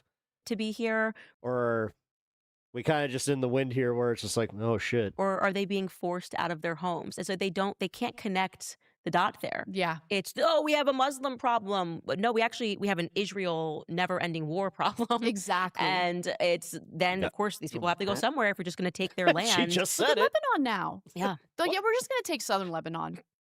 And then, by the way, they've begun evacuating villages north of the Litani River, meaning, oh no, it's not just southern Lebanon. And so when Oh, they're different. Yeah. people fearmonger about Yeah. groups like Hezbollah, for instance, which is supported by Iran, you got to understand why Hezbollah exists in the first place. Hezbollah formed in the 19... I've said it so many times on the stream, but for real, because of what I used to do, I was in the presence of these, these lords. They graced me with their presence to come down to the earthly realm. But they invited me to their heavenly realm. When you see how they live, it will radicalize you in a way you don't even understand. the 80s after Israel invaded southern Lebanon. That's why I am unmoving in the fact that it's like, no, we can literally tax them after if you tax every dollar 100% after their billion, they'd be just fine. So, let me ask, Completely fine. are red-blooded Americans right now? And they would still have the joy of what they're looking for. The idea that they can show their friends on their screen, look, I'm worth more than you. That's all they want. I swear to God, that's all they want. I brought this up about Trump, where Trump heard how much Elon makes, and he was just like, well, God damn it, I guess I'm not going to be able to die as the most prosperous man in the world. I'm not going to be able to say that I had the most money of them all, but you know what I can do? I can say that I was friends with the guy that did. If Mexico invaded, one of our southern border countries, It's all about clout. States, Clout and chasing what the other person has, the fucking, keeping up with the Joneses. are we You just going will. to sit back and take it, or is there going to be a resistance group? It was routine blood work. She had some suspicious bruises. She felt okay, but yeah. Right now, we have a military, we have a government that would prevent that from happening. But let's say a foreign country turned our government into a puppet of theirs, and they cared less about protecting the American people and our territory, which I think is the case in Lebanon. There would be a resistance group. Of course there would be a 100%. resistance group. Yeah. Yeah. I always said to people, it's like they took their homes. They just woke up one day and said, I don't care if you've lived here for centuries. You just got to go. We're Yes. now giving your land and you're not going to get any It's kind of weird, and I'm not trying to denigrate this at all, but you should hear some of the data center stories. money. Like you're at gunpoint. I'm just saying, if she can equate this, then no, I don't think we need to really bring her. You just got to leave your house. in. I can't imagine It's what that's weird like. to me that people don't understand that But- if you keep empowering something that is that immoral, right? Something that believes that genocide Trust me, is I their understand right. that they're not Mhm. comparable that that it's their way. birthright It's more so for to her to mass get murder children oh, who that's don't happening see here you too. as We're having a displacing human people. soul. Oh, How do you not comprehend that chicken will eventually come home to roost? 100%. I mean, I think Christians are waking up to it Right. because of the abuse Christians are dealing with in Lebanon, in Jerusalem. It's interesting because after World War I, because of the Armenian genocide that was carried out by the Ottoman Empire, Ottoman Turks, Armenians became, they fled. Many went to Syria. They were forced to do a death march, as my great-grandmother was, and she survived it, but my great-grandfather didn't. This is on my dad's side. They killed him, and so she had to do that death march that she survived with her children in tow, including my grandfather. I didn't know this until very recently. My last name wouldn't have been Kasparian. Kasparian is the last name of the man who took my great-grandmother and grandfather in and married her and whatever. So I would have had a completely different last name. This made me much more curious about my ancestry and everything. And on my mom's side, they fled to Palestine. Okay. So my grandmother's birth certificate said Haifa, Dude, asshole, chill out. Palestine. Bro, we get And it. so I started doing some research into that because she was born in 1937 in Haifa. In 1947, a year before the Nakba happened, basically the Soviet Union was sending ships to what is now Israel to take Armenians back to the homeland because, well, there were these terrorist groups that were carrying. Actually, you know what's weird? I learned about this from Serge Tankian from when he did his solo album. All of his songs were about this. Out terror attacks against the Palestinians and Christians, because Armenians are overwhelmingly Christian, right? And so at that time, what my research showed me was that the Irgun, which is one of the 3 terrorist groups that formed Israel, was attacking the local communities there in Haifa, doing bombings and all sorts of crazy things. So like they fled genocide, went to Haifa, and then had to flee again. But luckily, they were able to go back to their homeland at that time, and they went back to Armenia, and that's where my mom was born. And it's crazy because those terrorist groups, like, they then came to the United States, their children became executives, politicians. Like, these are what we are dealing with in media are the sons and the daughters Oh, did you guys hear about Peter Thiel moving to fucking Argentina? of those terrorists. That's fun. Make no mistake. I mean, It's this crazy, is yeah. the Emmanuel family being one of them. Rahm Emanuel, Ari Emanuel. How much power does that family have? Do not trust that man. But Democrats. their I'm gonna look right into father- I'm gonna look into the camera crazy. right now. Like, Do not trust him. He's putting out statements right now about like, oh, we should really rethink our support to Israel. He's full of crap. Okay. absolutely not. Yeah. That he family was born in the on- IDF. Like, no, don't trust him. Democrats need to distance themselves from these people. Stan? Like, they're not healthy for But us. to be or our honest, I country. just think at the top it's all the same. I think the Epstein files had everyone in it. I think they have been that sort of global arms trafficking, human sex trafficking syndicate is running America and has been running America for a long time. Obviously, Epstein, his side gig was blackmail, but people forget that former Mossad agents testified that he was brought in for the arms deal, for the Iran-Contra scandal. Yes. Okay, so Oh, I am know. so deep on the Epstein stuff, and I'm going, oh, okay, so this is what I think is kind of happening in America, is a lot of these people have a lot to do with trafficking. Like, Well, do you read Dropsite News by any chance? No. Okay, you will love it because Dropsite News, first of all, there was a leak of the Fucking Anna former actually Israeli might prime get minister's her email, and so they to do started like doing a hard left pit. I mean, could you imagine Ryan Grimm on reporting this on that, happening? and then the Candace Epstein files that reached were 6 released. million again. They She was at 5 specifically point started something. to look into what not kind of just ties Epstein had with a bit Israel, and ago, it went so- beyond blackmailing our politicians and powerful people on behalf of Israel, right? Interesting. He was making all sorts of international deals on behalf of Israel, including the arms deals you're referring to, cyber weapons, things like that.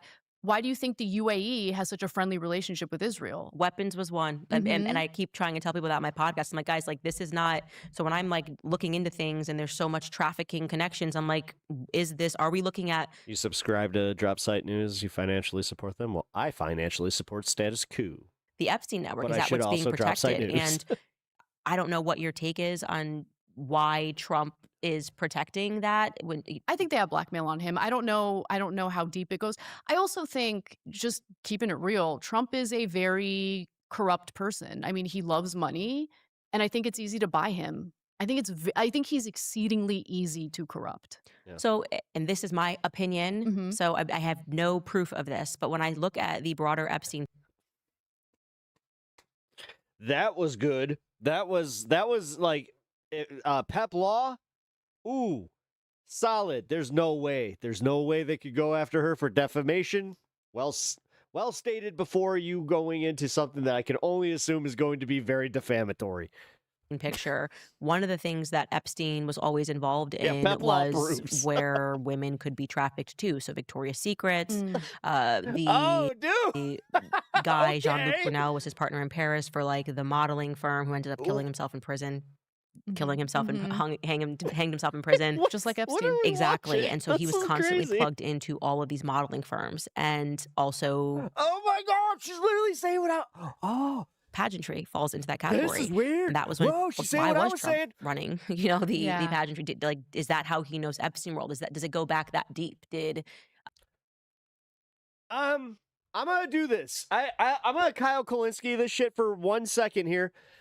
You guys can just say thank you, Pep, for bringing this to the limelight.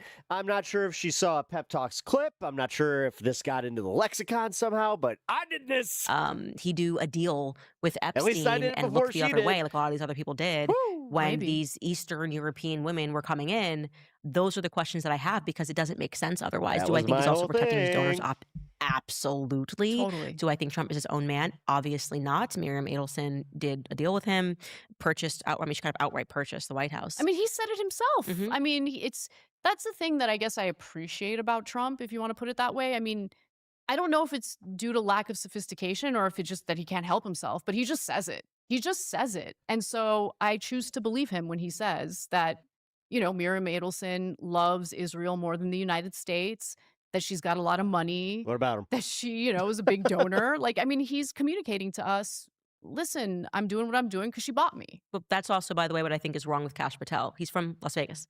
Las Vegas Mm. is a gambling empire. That's it. They own Vegas. So when I see people coming out of Vegas, my immediate assumption is, well, if you made it up the chain in Vegas, you've already done some deals. Oh, like he didn't just Allegedly, like yeah. live my and grow up opinion, in but Vegas. when I I was like like, Kash wait, Patel's from Las that's a Vegas, there's weird of course, assessment. obviously he's corrupt. You don't get ahead in Las Vegas because That's you're That's with like some saying guy. that, Like, his I behavior grew up in makes that Chicago, obvious. therefore Right. What I do you have think mob about ties the or some shit. reporting about his alcohol use? Do you think that's like an attempt to smear him so No, it's I easier to don't. get rid of him? I think he drinks. I think Yeah. it's very stupid for someone Wow. like the Atlantic to publish that. It's just, I mean, Now that she's saying they're it. too well known to be like, I'm just going to publish a piece. It's way too specific. And his reaction, Yeah. he's so vociferous about it. Excuse me. It was like too much. And he just kind of strikes me as, when I was reading some of the stories, I was like, they're way too specific. And I do know that people don't like him. So they would Oh, leak yeah. those sorts of stories. Right. If the Atlantic if their response is, we are prepared to defend ourselves in court, Yeah. then they have something. Yeah. It's Yeah. the same way where everyone is sue Candace, sue Candace. I have been meticulous about making sure that I am saving every source, every conversation. I don't take an unnecessary risk. I don't want to be sued and then proven an idiot by being like, oh, well, she was just coming up with fantasy and nothing was driving this. So The Marie Macrons, though.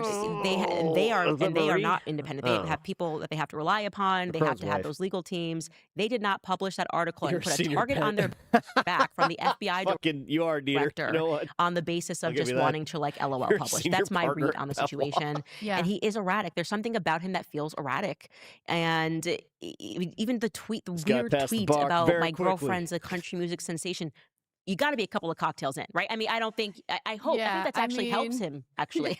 I don't think it's that Call Pep Law at 420-4200. information. I think that is the best case scenario. It's like, oh, I was just a few cocktails in. Yeah, That's why I yeah. tweeted it. Because if you did it sober, It's actually not then I bad. have some bigger questions, Yeah.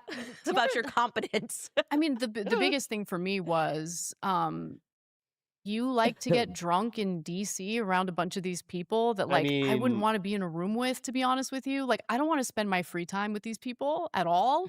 But then on top of that, to make yourself Doing vulnerable by Ventura's getting voice. wasted. Yeah, you know what you got to do? You got to call Pep Law. He knows what he's talking about. You got to call him at 420-4200. Yeah, he likes to do a little bit of the pot humor. I spoke a little bit of the devil's lettuce in the Baja. Like, that's so crazy. The soccer, I mean, the hockey thing. Crazy.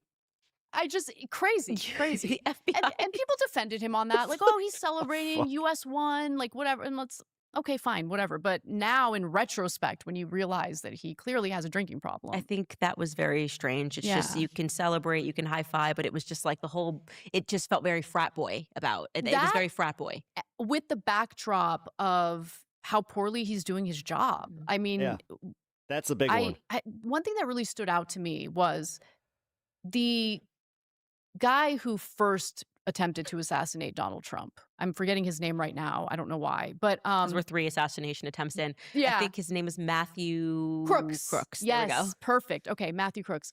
So Tucker did this really great special on the lack of investigation into that.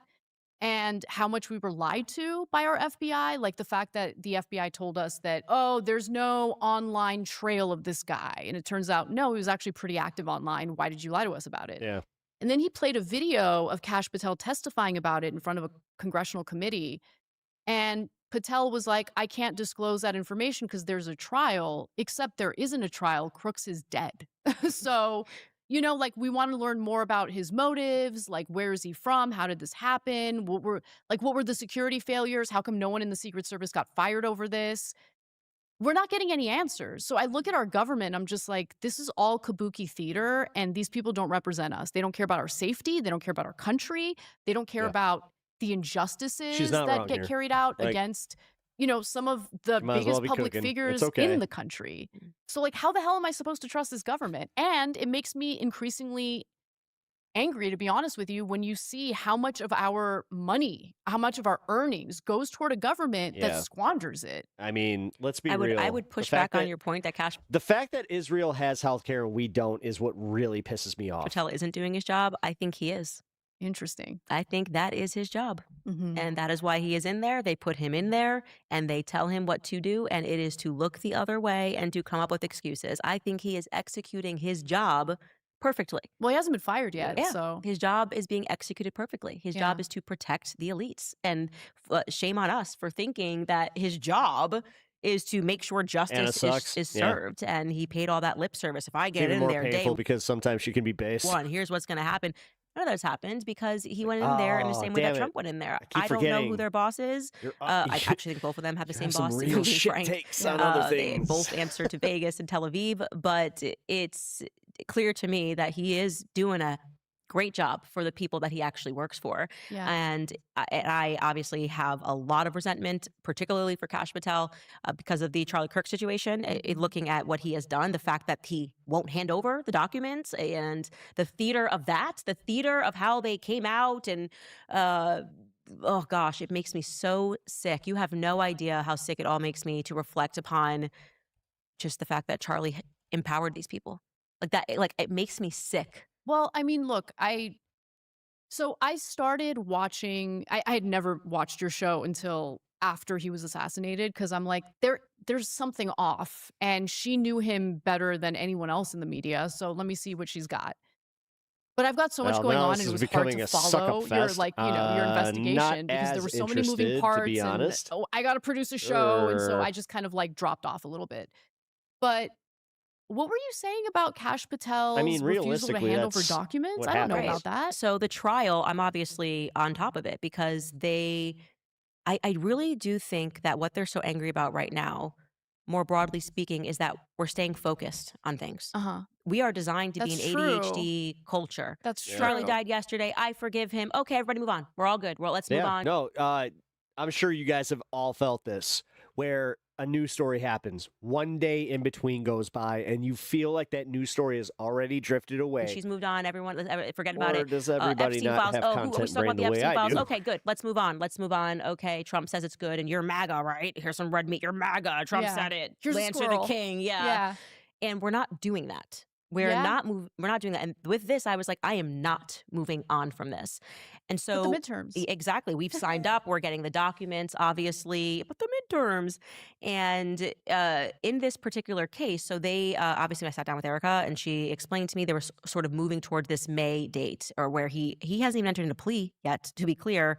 And so in May, they're supposed to have this hearing, and there's limited discovery in that time frame, because one of the questions I asked Erica sincerely was, you're communicating to the public that you believe they have the right guy. So my assumption when she was saying that to Barry Weiss was that obviously she has access to more information than we have. Like, Mhm. as she's involved in the case, she's listed as a victim on the case. Well, like, I she mean, can see stuff let's that we be can't real. see. Maybe it's literally a clear video of Tyler Yeah. Robinson coming out and shooting Charlie, like open to that.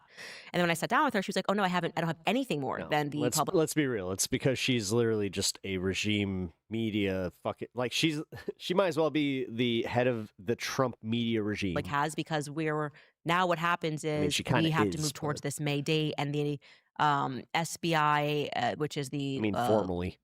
Bureau of Investigations in Utah, is the state investigations in Utah. They're going to go now find all this evidence that Tyler Robinson did it. And Tyler Robinson. Then they present that to Tyler Dude. Robinson's team, and they then build their sort of defense Mhm. leading to this May date. Well, it turns out that Tyler Robinson's team files a document and says, we need to move this date because we have been asking for Kash Patel, who should not even be involved in this case, mind you, it's a state case, to release the information to us, to give us these Utah? documents to his defense, So like, they're like, they haven't even given it to Utah. Forget SBI. They hasn't given it to the SBI.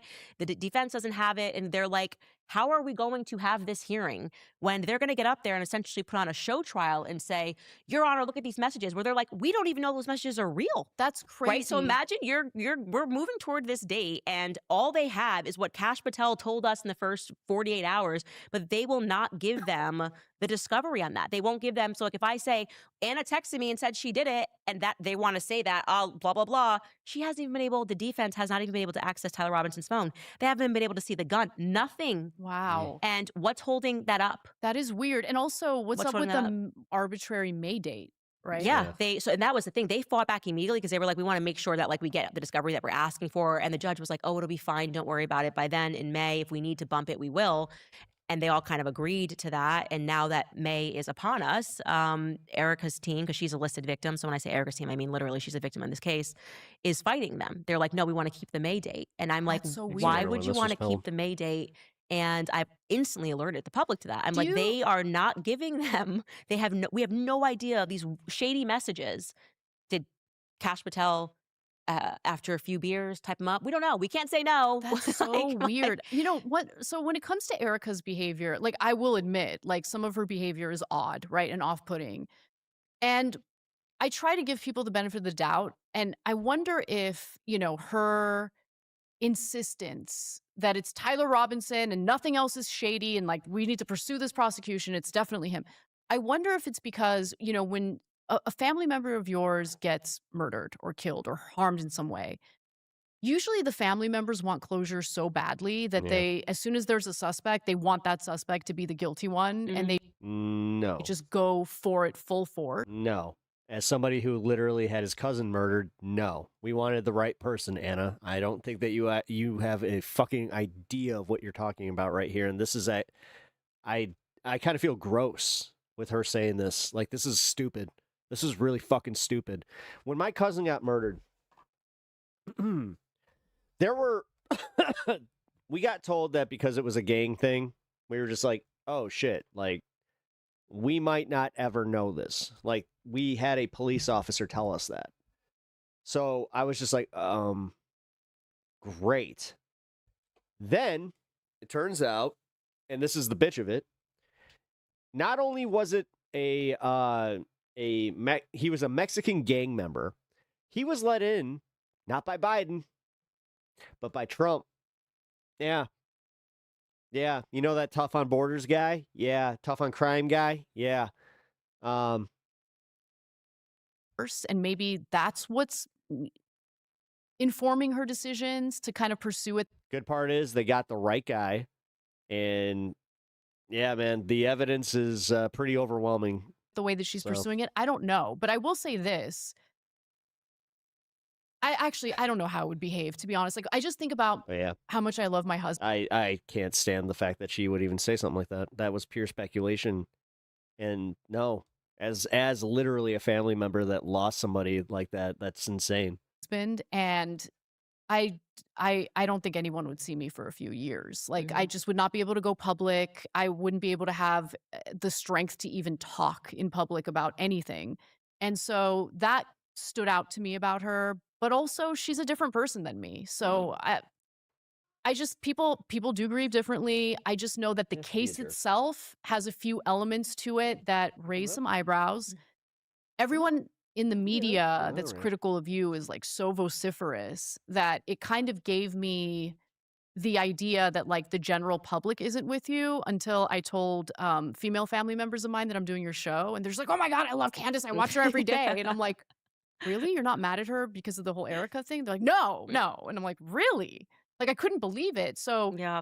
clearly what you're seeing is something. I mean, the numbers in your show, like, it's very highly viewed. Okay. So obviously the people agree with you that there's something off. And I agree with you that there's something off. I just don't know what it is. Yeah, and I think that what you're describing in is the process that we all went through, because you don't want to even go down that route. You're like, maybe it's Totally. this. Maybe in my head, I was like, maybe she's being blackmailed. Maybe she's scared they're going to kill her. Maybe, like you said, she just wants a quick conclusion to all of this. Maybe she's still in shell shock and is actually not controlling anything at Turning Point, was my initial suspicion. And just on paper, she's CEO, but she's actually just home crying every day. And like behind the scenes, like, Tyler Yeah. or Justin. That's what I I went through thought that at whole first. thing. And for me, I never wanted to arrive at Erica being suspicious. I abstained from the like, oh, she's wearing hot pants with JD bits. None of that matters to me, Yeah, I agree. because I don't think people understand. I needed it as a part of my grieving process not to accept that plausibility, because then for me, beyond just having lost Charlie and having to wake up to, then I then had to wake up to the idea that Trump betrayed him in a way, and Kash Patel, everyone is betraying him in not seeking more investigation. What I had to go through to pursue that, I had to grieve again, right? Because I knew how much Charlie wanted love. Like, I have these messages. Like, I was helping Charlie draft text messages and what should I say. So I had to We're gonna wrap this up soon. grieve again. As far And as this coverage, because the protests are popping off. Okay, I need to like really just follow the facts here, and that's all I've done. And it's landed me at she's remarkably suspicious, not because of the way she dresses, not because of whether or not she's crying enough. All of that kind of paints a picture that makes people uncomfortable. But Let's see. Yeah, we'll stop at the hour. just objective lies. We'll get Objective us- lies that yeah, I can't yeah. comprehend. Why would you lie and tell the public? And I think for me, the most explosive one that no one wants to address by calling me a monster. Why would you lie and say that the surgeon told you or told Andrew that he had a Superman neck and all of this stuff that objectively did not come from the surgeon? It came from Erica. The grifter in action, fake. And why would you lie and tell me that Andrew went rogue Kind of vague. and sent that message when you did it with him? I can't. How I did can't you make find sense that of that. A source, a Wow. source, and I trust a source.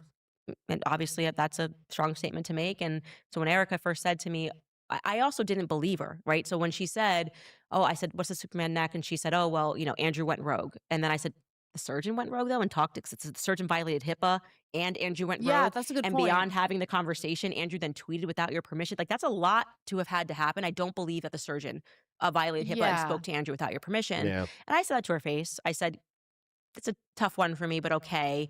And then I got the information that no, Erica actually called the surgeon. It was a three-way call, and she wanted to know what to tell the public about why the bullet didn't go through.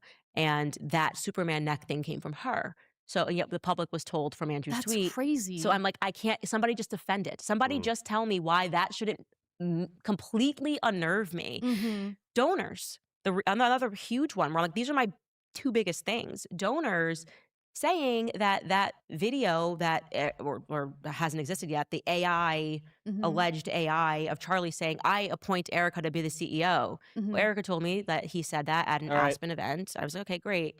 Well, the Aspen people who were at the event said that never happened. What? These are the Turning Point USA donors who have contacted right. me and said, "Candace, that is AI. He did not say that." What? So if you guys want to see the rest of this, I'm going to link it, but we have got to start covering this.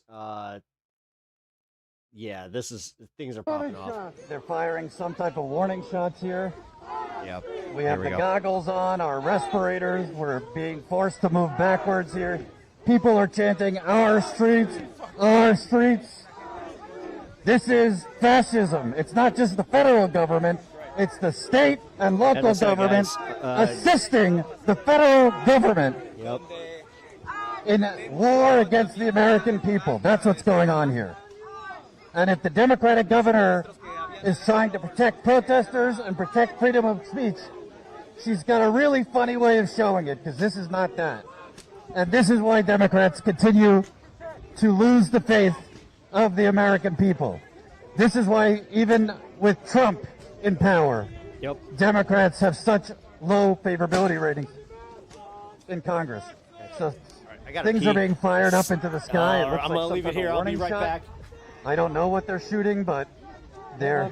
Make sure I'm not walking over anything. Hold my back though.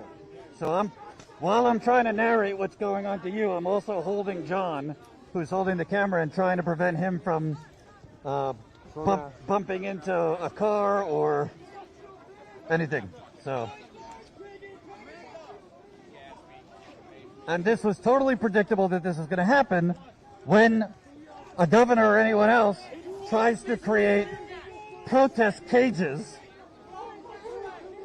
and tries to create protest cages masquerading as free speech zones. And I just heard somebody say there's tear gas. Yeah, somewhere. I know. Let's wait till we see it. Yeah. I don't know if they've deployed tear gas. I saw smoke that way. We're hearing.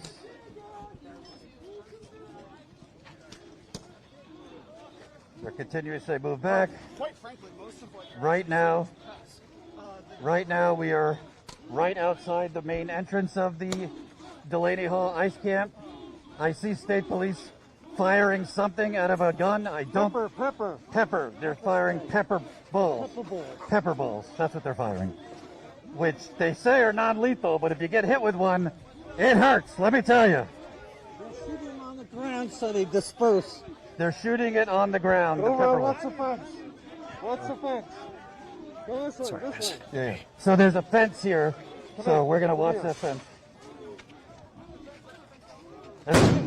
Oh shit! Jesus Christ. Come on. So that's a flashbang grenade. That was a... That's a flashbang grenade that was just fired. Hold on. That's a flashbang grenade that was just fired there. And now they're firing. They're firing flashbangs. They're pushing. We're trying. Hold on. Yeah. We're trying to avoid the barrier there. They just fired, I think, a flashbang grenade. And they literally are pushing protesters right into the so-called free speech zone that has now been destroyed. This is federal, coordinated federal.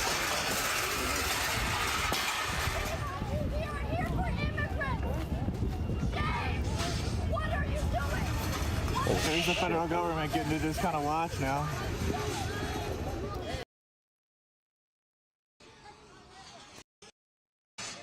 Let's say, that's all I there's behind.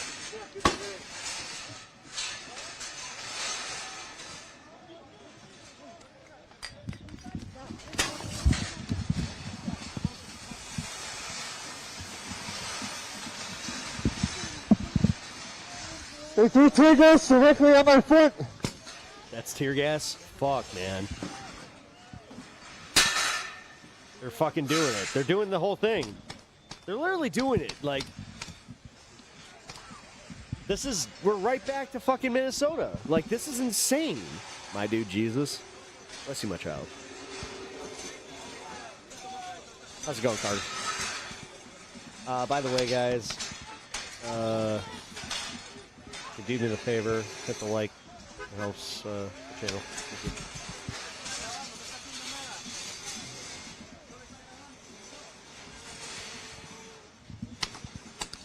All right, so we're taking a step back, getting ready again.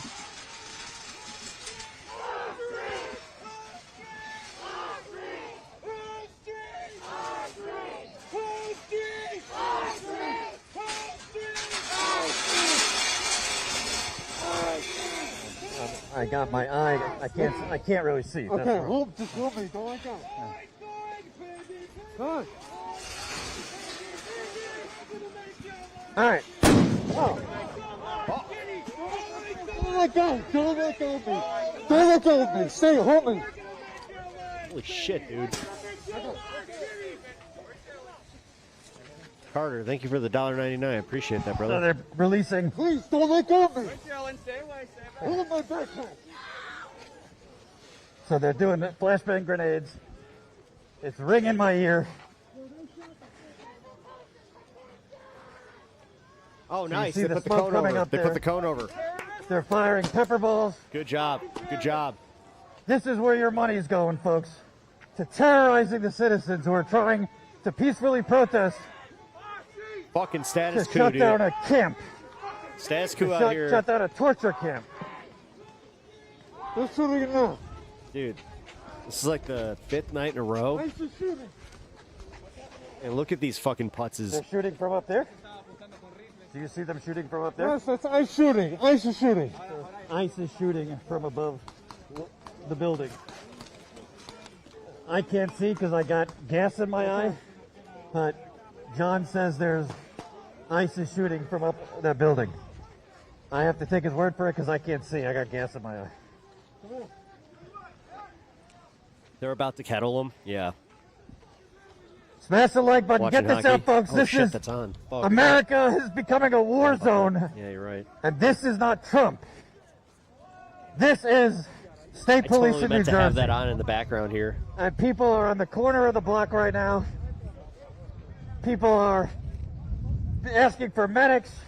Their eyes have been burned like tear gas. And now you see state police coming back. They're coming in through horseback. Through horseback. Don't let go of me. Don't let go. I got you. I got you. So they're trying to. Don't let go. Not a good idea. This is state-sponsored terrorism. Watch out, watch out. Yeah, Carolina's about to go into the next round. Yeah. A horse literally just hit our camera. A horse literally just hit our camera. You okay, John? Yeah, I'm done. I'm done. Stay there. Stay there. Let's go in there.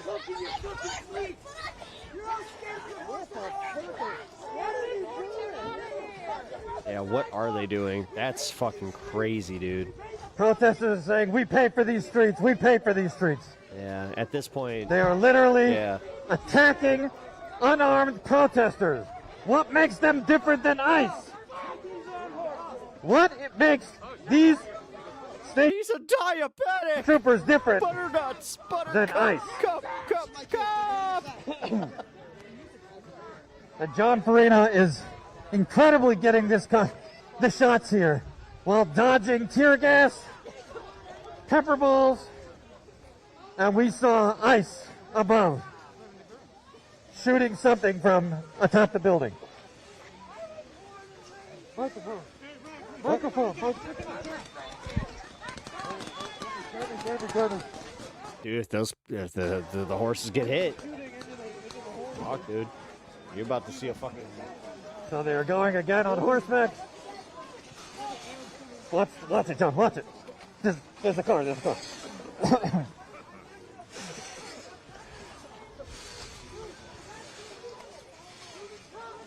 The governor needs to stand her horses down. This is making the situation 20 times more unsafe than it was. Yep. This is even more unsafe. You see them hitting unarmed protesters. Oh my God. That was another flashbang grenade, we believe. Look at the journalist in the car. Oh, there's a journalist literally covering this in the safety of her car.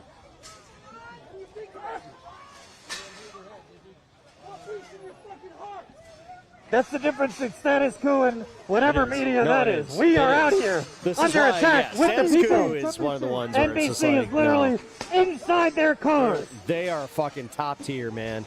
Wow. The This is real fascist state is journalism, attacking and this on our is like protesters. the last That's fucking what their bastion of it, journalism too. is. They're sitting in their cars while the people they're Fuck supposed them, to be man. covering are under Yeah, attack. seriously. And then they're going to be on fucking MSNBC talking about how this was instigated by the protesters.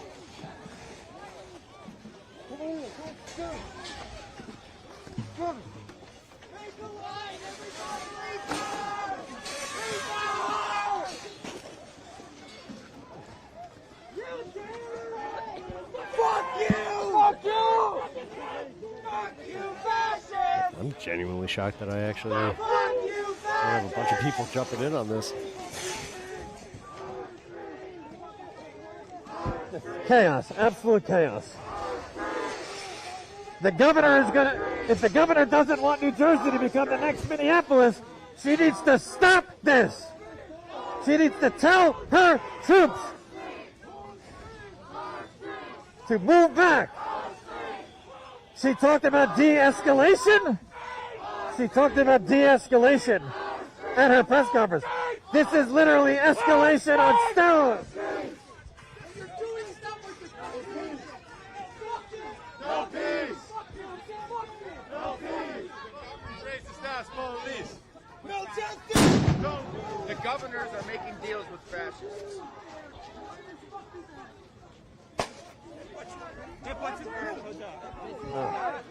My ears are ringing.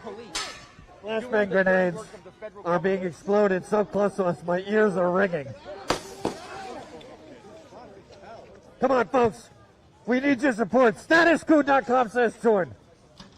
We literally just showed you mainstream media sitting in the comfort of their cars while we're out here risking ourselves. And the police just threw a flashbang canister at protesters. Or a tear gas canister.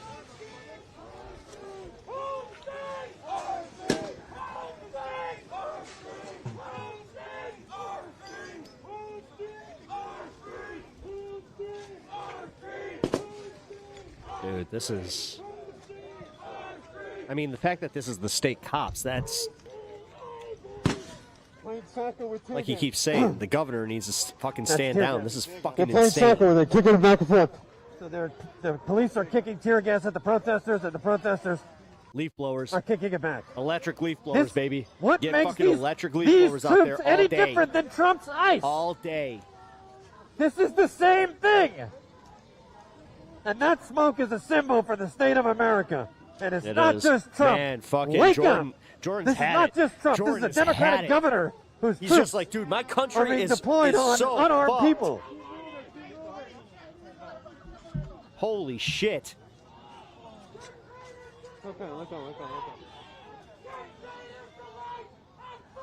A live-action documentary on how to turn a journalist into a protester. I mean, Jordan is literally getting fucking radicalized in real time. So you have... I mean... So you have... He was very careful with his language. Just right... I'd go about a year ago. But look at these motherfuckers with their plastic shields pushing back. So they're pushing the... Literally pushing the protesters, and then they...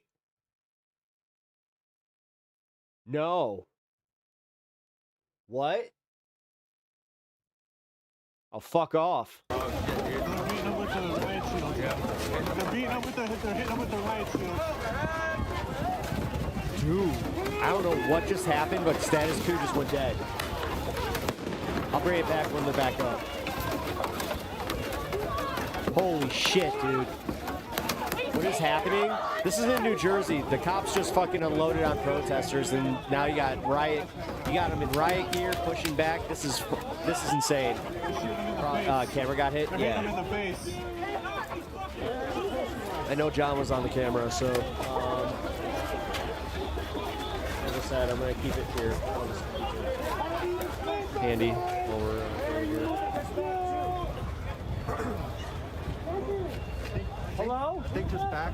Hello? They have no reason to answer us. Where are we moving to? Let's have an honest conversation. I have a right to be here and peacefully protest. They're just following orders. This is fucked. This is blatantly violating the First Amendment. It's fine. I have a right to peacefully protest. Where are we moving to? Yeah. He doesn't have to answer you, Battle. I broke my back for this country. Yeah, that was stupid. Honestly, 6 years I've given to this country. I gotta be honest, man. If you're doing anything for this country, you might not be making the smartest moves. I'm gonna be honest, man, because your country doesn't give a fuck about you. Yeah, Status Coup's down, dude. Hey, Lisa, how you doing? Welcome to stream. They can't answer you, Battle. Appreciate you being here. Hope you're well. Of course they can't answer. They know I'm fucking right. There's nothing to say back.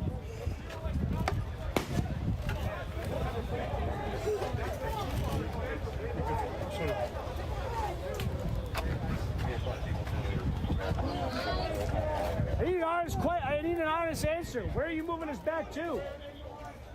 Right now, I mean, he's asking a reasonable question. Shit that they're doing over there. They're just working with ICE to move the people. I actually know a lot about the Constitution.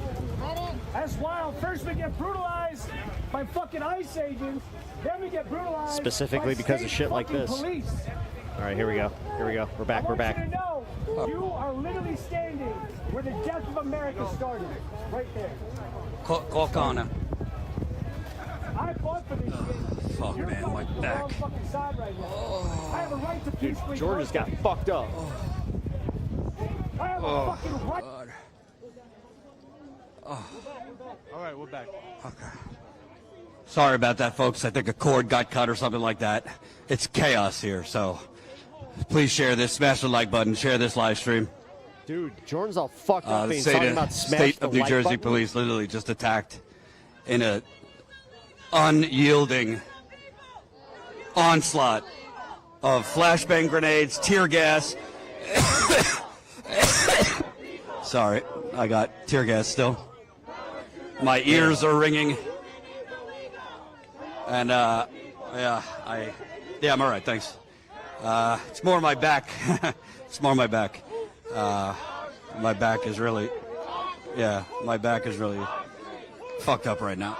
But the protesters are still out. The protesters are still strongly protesting. Smash the like button. We got to bump this up. This has to be 5, 10,000 viewers. That's got to. No, there's very few there's very few This is actual insane. outlets How out are here. they doing numbers? We that just I saw usually mainstream do? Like, media. this is fucked. All right, ICE is moving now. No, they're do the transfer. So an ICE Yeah, YouTube vehicle is is moving suppressing now. the shit out of this Transport content, vehicle. man. As it seems that the state of New Jersey police are forming a human shield They to protect weren't ICE. blocking the streets. So Governor Sherrill, I think you probably, if your goal was to end the protest, I think you have actually increased it. sparked a much bigger protest that will be Yep. coming here. This Yep. is not going to end the protest. This is going to No, inspire that's gonna more that's gonna people blow it up. to protest. That's for sure. And more violence. This is not the answer. It's not deploying your state police to crush dissent and to crush protest. And if you're doing it, all right, we got to reset. Smash the like button, share this live stream. We're trying to reset here. Here, let them reset. I'll fucking go back. I don't care. I don't care how many people I upset. I'm never, ever shilling for the Democratic Party, ever in my life. I don't give a fuck what happens in the midterms, to be honest, at this point. If you're looking at me for being like a light for the midterms for Democrats, that's over now. Yeah, That's Mercado. so You done. just lost Mercado. Damn, dude. It's real fucking weird. It's creepy, honestly. You're real Oh. fucking creepy. Absolutely ridiculous. Why you? I don't know. This is the governor of New Jersey sending these state troopers down, and she's also a veteran, apparently. What a fucking joke. Mikey veteran isn't a fucking veteran. Hey, what branch was she in? What branch was she in? The branch of traitors. Yeah, there you go. Ranch of The branch of traitors. fucking Yeah. traitors. Exactly. You're wrong. Go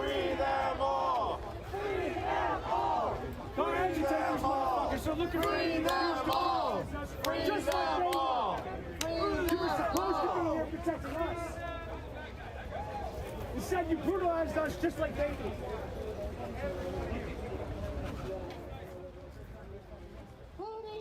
All right. Anti-ice. Yep.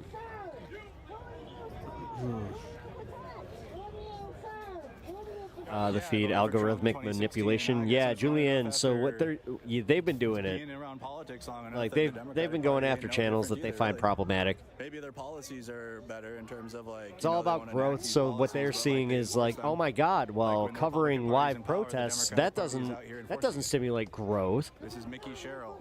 She's the governor of the state. And honestly, You can be anti-ice and not be anti-border. Like this is the thing, man. Like, fine, have your fucking border security, but this is insane.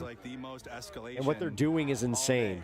Even the federal agents weren't even Like, escalating. bro, like if you this. don't see like the direct They have parallels HSI to standing out what's there, but happening it's here like, in other authoritarian singing songs countries, and and like blowing you're bubbles just and like, in the yeah, this is street, based, then yeah, honestly, people you were not were a patriot to begin with. exercising civil disobedience by not going Like, in you the don't get First it. Amendment zones. Part of being a patriot is actually the standing up for response here, people I mean, that you even may ICE not wasn't like, even- they but were are beating citizens of people, your but fucking so country. was the But you guys are state such troopers here with their dildos that you're just like, shields. no, ICE I agents don't not like these used tear people. gas I could never flashbangs stand up for them. They're over the past lefty, week, but you know, they're so it's like lefties. different They levels of don't care. brutality. Like, fuck you. But the state police out here will absolutely go full send. I am far more patriotic than you could ever be, motherfucker.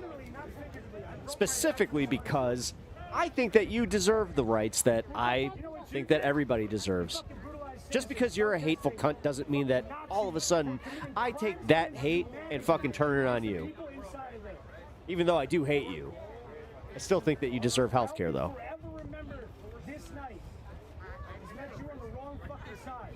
Those are human beings in there. They're being tortured. They're being denied food.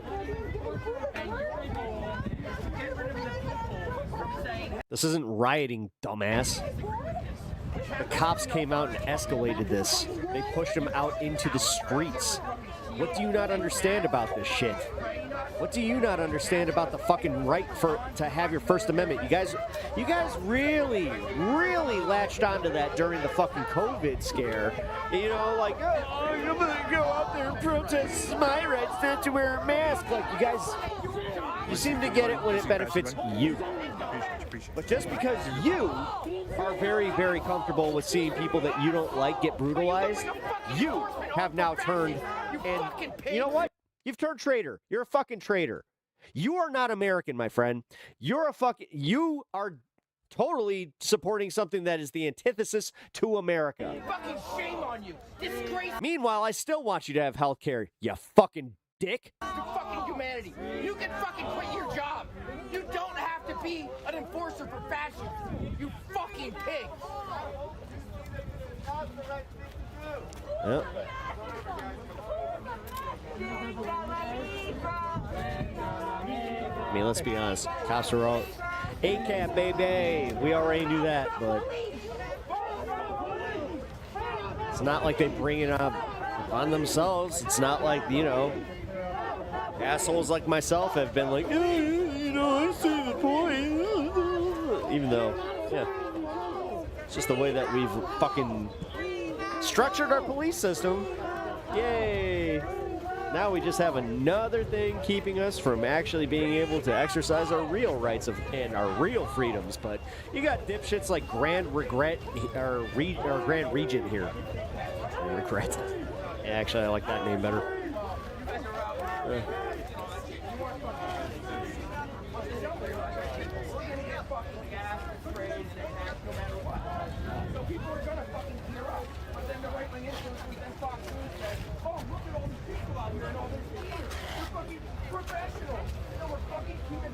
It is a civil offense. How come Trump hasn't changed it to a felony? Weird. It's almost like he knows. It's almost like he needs employees for his hotels. Best thing you guys can do is share out all the videos that are going to inevitably be posted here of the New Jersey State Troopers coming out like that. Yep. And Oh, then shit, we got if you Why are they're a in there. Democrat, you should be calling Nikki Sherrill's office. You know, all the strength and solidarity to those people that called the hunger strike. The hunger strike's catching on at other concentration camps across the country. Whatever you would be doing right now while this is happening is the same thing you would have been doing while the Nazis locked people up in 1936. Get with the goddamn program. Yep. Thank you. I appreciate it, Jolly. So that's Jolly Ginger. He's a veteran. He's all over Instagram and elsewhere. I gotta tell you, I'm doing my best, but it is incredibly hard because my goggles are fogged. So it's hard to see out of my goggles. And you really have to see because we're being attacked and we're being pushed backwards into barriers and concrete barriers. We're being gassed. It's hit me in my lungs pretty thick. But most of all, That's back. you know, for me, It's tough. I have back problems, and this is really fucking up my back. Dude, he's had And 2 surgeries. Beyond me, we're seeing them attack. I saw Angry's an bigger ice. I cousin. saw I a would state love to see a collab by them. police officer Oh literally my god! I didn't know I needed that. a till little now. tiny woman. She might be 5. The angry foot, and the jolly. literally kick a little tiny Oh. woman. We saw Angry them and jolly, kicking let's go. tear gas I'll be a canisters producer. into the protesters. If a tear gas canister, Yo, put that out there, guys. I offer myself up as a producer for the Angry Jolly Show. that could really do damage. Kicking a tear gas canister, and once it combusts right into someone. The flashbang grenades. No, Angry you and could Jolly. literally It's fucking permanently it writes damage somebody's itself. ears. Come on. Detonating flashbang grenades at point-blank range, which they just did multiple times. And the horses might have been the worst. I've seen our colleague Tina Desiree Berg's coverage in Los Angeles, where they barreled through protesters, in that case ICE protesters as well, when Just Trump red deployed too. the National Guard and ICE to Los Dude, Angeles. that's- And it was almost surreal seeing police, in that case the LAPD, the LA County Sheriff, barreling through like it's a fucking stampede, like it's the Alamo, barreling through people. But it's a whole different thing when you are on ground level seeing a horse coming at you. I have never seen it, and I'm not going to lie, I was scared out of my goddamn mind. I have. I think you'd be a liar if you said, I wasn't phased. No, when a horse is you coming get at phased. us, You see a we were fucking horse scared. coming by you, A and you're horse like, was "Nope." coming at John and I. We were literally pigeonholed between a car and horse. And we're seeing, and it's not just us, they were running over protesters with horses after deploying flashbang grenades. This is happening in America, which is a so-called democracy. And by the way, I hate to burst your bubble, Santa Claus is not real, there is no tooth fairy, and we have never been a democracy in this country. No. Don't take it from me. In 2014, Princeton released a study saying America is an oligarchy, not a democracy. That's Princeton who said that. Yep. Because the will of the people is almost never represented No, through it's never represented. bills and law that are enacted. Yep. And now you have, think about all the money that is going.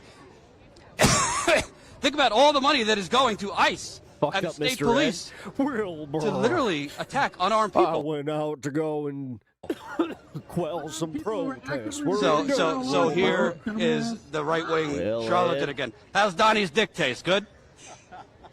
Donnie's dick tastes good in that one. So literally, Cam Higbee is literally such a cultist. He's literally. This is an insurrection. What an insurrection! Let me tell you.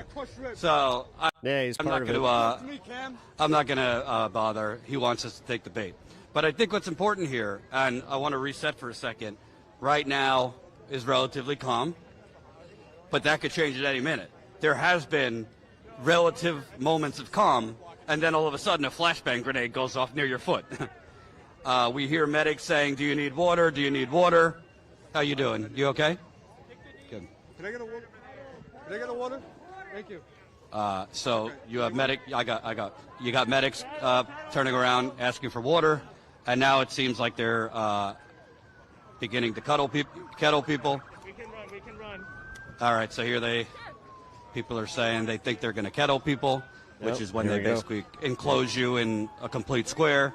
That's what happened to us, me, in St. Louis in 2017 when I was arrested for the crime of covering Black Lives Matter protests. So there, we were arrested, me and my cameraman at the time, Ty. What's happening? For covering protests. Holy shit. So people are moving back now. You see more. Mask on. Put your mask on. Fucking A, man. More police are coming now. Yeah, these motherfuckers are about to fucking, they're going to arrest them all.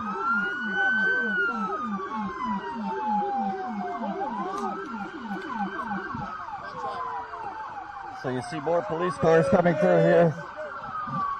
People are saying, fuck you pigs, fuck you pigs. ACAB all day with these motherfuckers. I'm sorry, man. You got your mask on? Yeah. Like, I don't know why I'm apologizing, but fuck this shit, dude. Why cops always gotta fucking prove that they're just pieces of shit? Yeah, freedom. Uh-huh. Yeah, we live in the freest country, huh?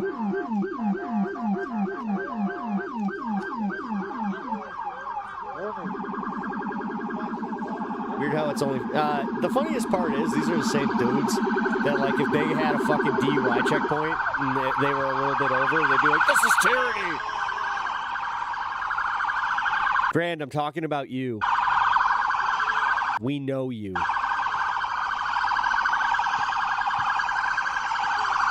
So this is, it looks like... They're shooting people. They're shooting people. Now, does this look like state or federal? Does this look like state or federal? That looks fed. Yeah, it looks like there's... I think it's ice. It's ice. It's ice. That's It ice. looks like ice coming through. So the police are literally doing this to allow ice cars through. I'm not against immigration law, dude. So we just showed you I'm for border patrol. I'm not for ICE. the state of New Jersey I grew up in an era where ICE wasn't even is needed. essentially working with ice. Sorry, Not essentially, they are working with Can you stop that? This is live. people. So right now, medics are treating people who have had tear gas in their eyes, tear gas inhalation. I gotta tell you, I don't lie about my I fucking witnessed a lot of violence 10 years ago at my Standing politics Rock. or any of my This fucking is beliefs. The same, if not worse. Not like you This guys is the do. Same, if not worse. You have And to fucking everybody always who move went the to Standing goalposts Rock, in your you own remember how brains. bad That was. must hurt a lot. The freezing water canisters. Because if this was The rubber you, bullet if that this was point-blank Red range, Hats, and this was like a flashbang grenades Biden-led there. fucking effort, you guys would be shitting your pants right now. What's that? Come over here. What's your position, Pepper? Habanero.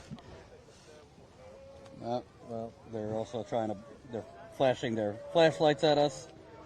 So it seems like this is a tactic used by ICE, but also it seems state police. Mine was a fucking They embarrassment. specifically- You ain't got no disagreement they from seem to be that. pointing from me. their flashlights at the journalists, which is literally because I hate pissing Biden doesn't mean on that I don't freedom of hate the what's press. going on now, too. They're trying to essentially obstruct our shot so we can't show what they're doing, which is disgusting. times. Absolutely disgusting.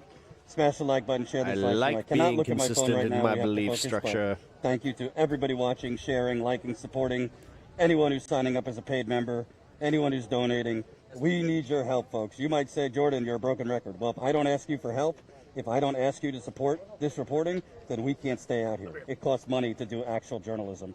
And if you didn't see, folks, we literally passed a mainstream media journalist who was sitting in her car while this was happening. I'm not shaming the person for not wanting to be outside. It is scary, but you should not be in this line of work if you're not willing to be out here to cover what's actually going on. Go do something else if you're not willing to risk yourself for something bigger. We are here to show the good, bad, and ugly and cover what the corporate media is covering up. And that is literally the definition of corporate media covering up, because they are literally sitting in their car while state police are attacking unarmed protesters. And then they're going to go on whatever broadcast that was. John says NBC. I can't confirm that because I didn't see. And pretend that they were here covering it. Yep. That's literally corporate gaslighting. Yep. It's terrible. So right now there's a bit of a Yeah, standoff. they'll sit there Let like me wiping off the tears. Try to see. Let's go up there. I'm going to leave the camera on the police. Okay. So John Farina, we're going up to the line here to show you the police as they continue to flash the light. And I got to tell you, it really, there's a special place in hell for propagandists and charlatans. Yep, I agree. Who literally can see unarmed protesters being bum rushed and attacked by, these are not less lethal, by the way. This term, less lethal ammunition, if you fire a flashbang grenade at someone and it strikes them, you could kill them. Look it up. Hold on, I gotta fix my mask. This is coming from somebody that's literally like, yeah, pardon the January Sixers. You do understand how much of a clown you are, right?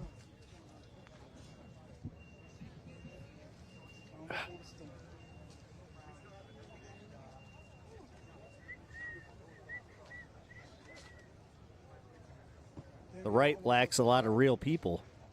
You guys, y'all do a lot of botting y'all do a lot of fucking the same, like you say, a lot of the same bullshit. So how am I supposed to say, like, yeah, these are totally real people? So they're chanting, "There is no riot here. Why are you in riot gear?"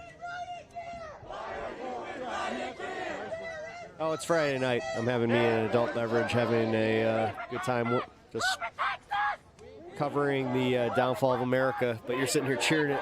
It's cool. Whatever, man. Ooh, he wears pink. Yeah, real men wear pink, motherfucker. You know why? Because I'm not insecure like you. I'm very secure in everything. My sexuality, my place in life, my family. Chanting, "Who place in the protects us? streaming Who world. protects us?" What do you got? And the state police. A whole And bunch by the of way, nothing. behind the state police, if you can see, we see Come here, other trying to state police on fucking horseback. upset people It's while hard you're to just completely see, but I do alone, see some ICE agents. So this is like feeling a the impacts of triangle the of paramilitary economy that you troops. can't admit You because got the you're federal, too much of a cultist. You got the state. Good times. On the protesters at the bottom of the triangle.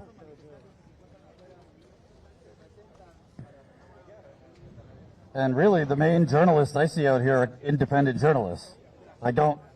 I'm familiar with some of the mainstream outlets. I don't see any of their reporters out here. I see streamers. I see documentary filmmakers. I see photographers. Actually, we passed as they were attacking people on horseback. I think it was NBC, and they were in the car.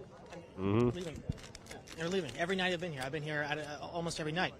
Mainstream is here during the day, and they leave as the sun sets.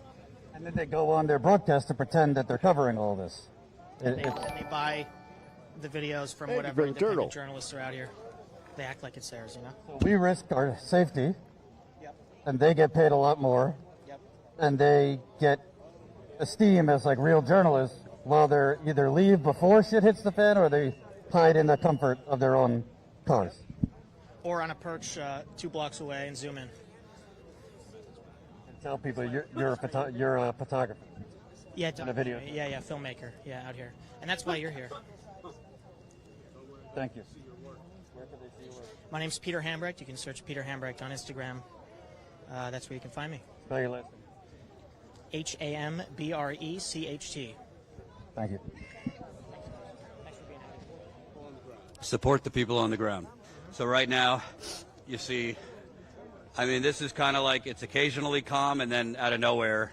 Well, I wouldn't say out of nowhere. Generally, when they start bum rushing, it seems, is to push the protesters out of the way so that they could clear the road for ICE transport vehicles. Yeah. So they are literally, working on the.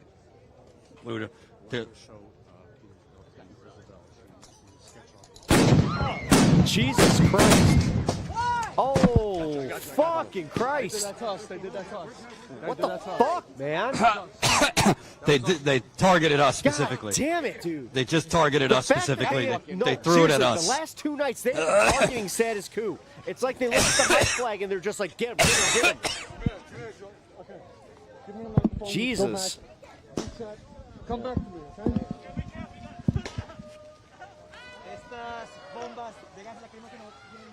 All right, guys, that was directly at my feet. I know that was intentionally targeted at me.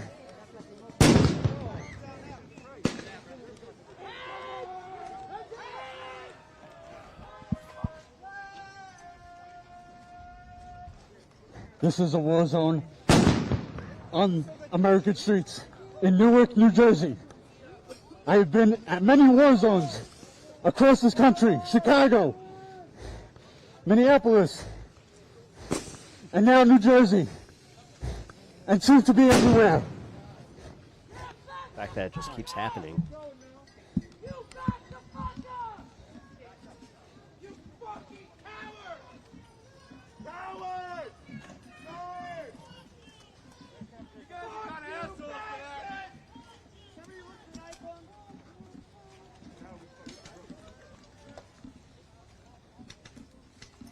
Now By the let's way, shoot pepper guys, balls. follow status quo here. More tear gas. More tear gas. Fuck. Want another flashbang?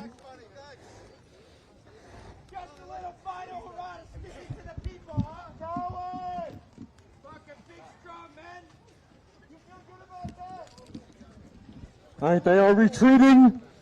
They are retreating back past the detention facility. All right, so they shoot those tear gas above people's heads. If it lands on your head, you're fucked. Should we go over there?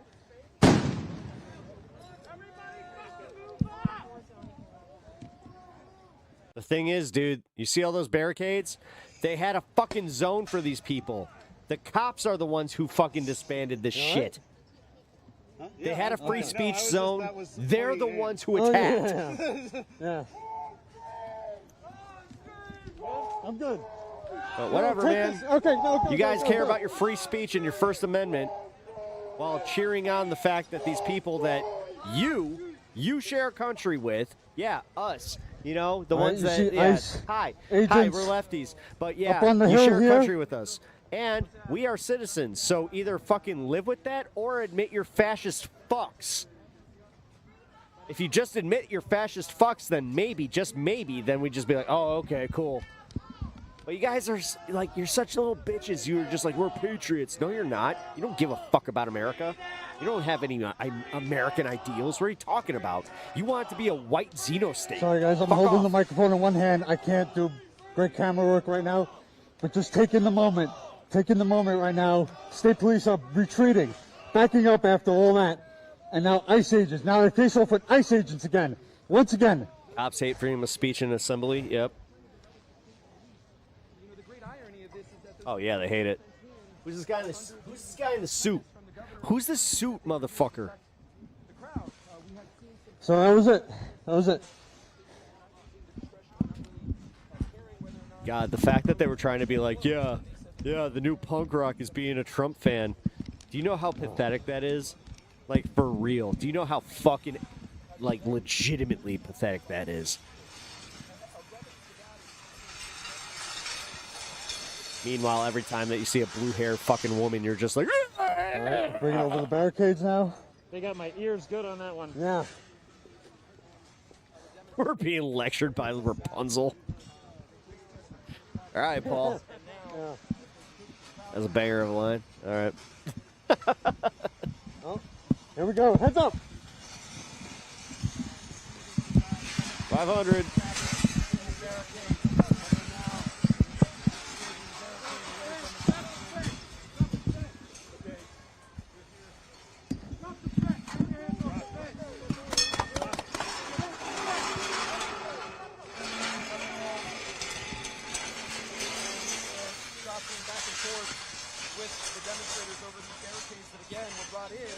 To establish a First Amendment zone for the demonstrators. You're now seeing these agents retreat with the barricade and point their I feel like it confuses them when it's just like, I can admit that it's like, eh. All right, guys, I gotta reset. Banger of a line. Find Jordan. It's better than your mom's basement bullshit. At least you had creativity.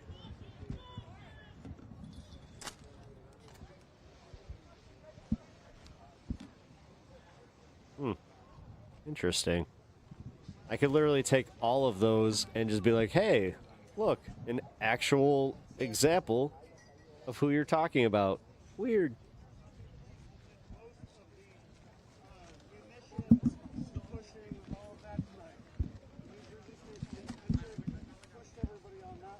By the way, guys, just so you know, 2 followers away from 600 over on Twitch.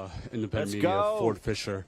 Who has not followed me on Twitch yet? Go follow Andrew Mercado, Mercado Media. Come on. All right. Go share all of our streams. Show people what's happening because nobody else is.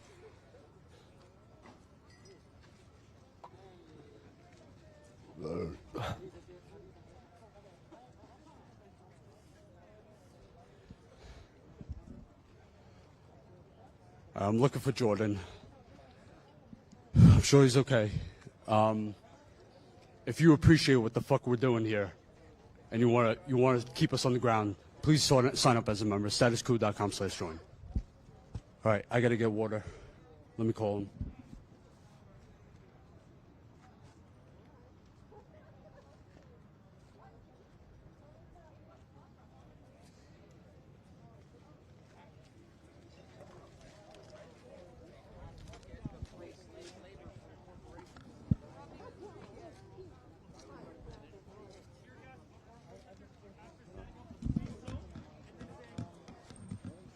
Hey, where are you? The reality that slavery is still happening. That's what happened.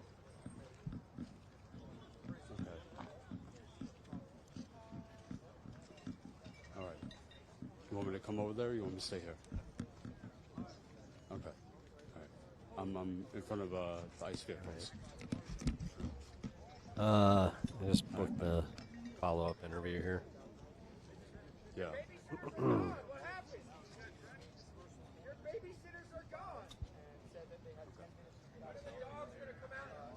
All right, guys. Jordan's okay. Well, he's hurt, but he hurt his back when they fired those flashbangs directly at our feet as we were walking through.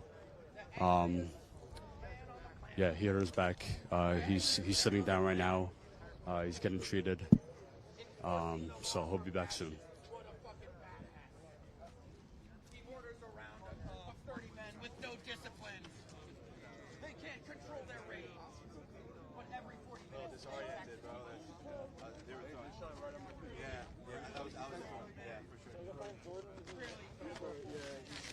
Jordan okay?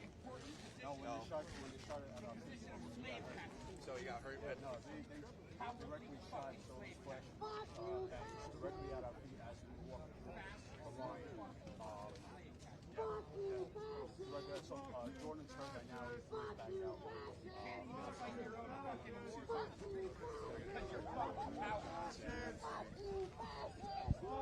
Doesn't matter if you're marked press. Like they have like John and New York have like special press passes. And it's well known. Like the New Jersey State Police know those press passes too, right? Oh yeah. So it was absolutely. So even though you can wear all. Without a doubt, intentional. Doesn't matter if you're wearing press or anything. And yes, it sounds like Jordan did get hurt.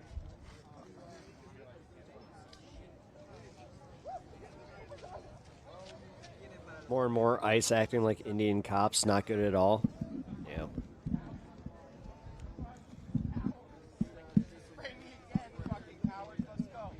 No, I mean, you ain't wrong, Natch.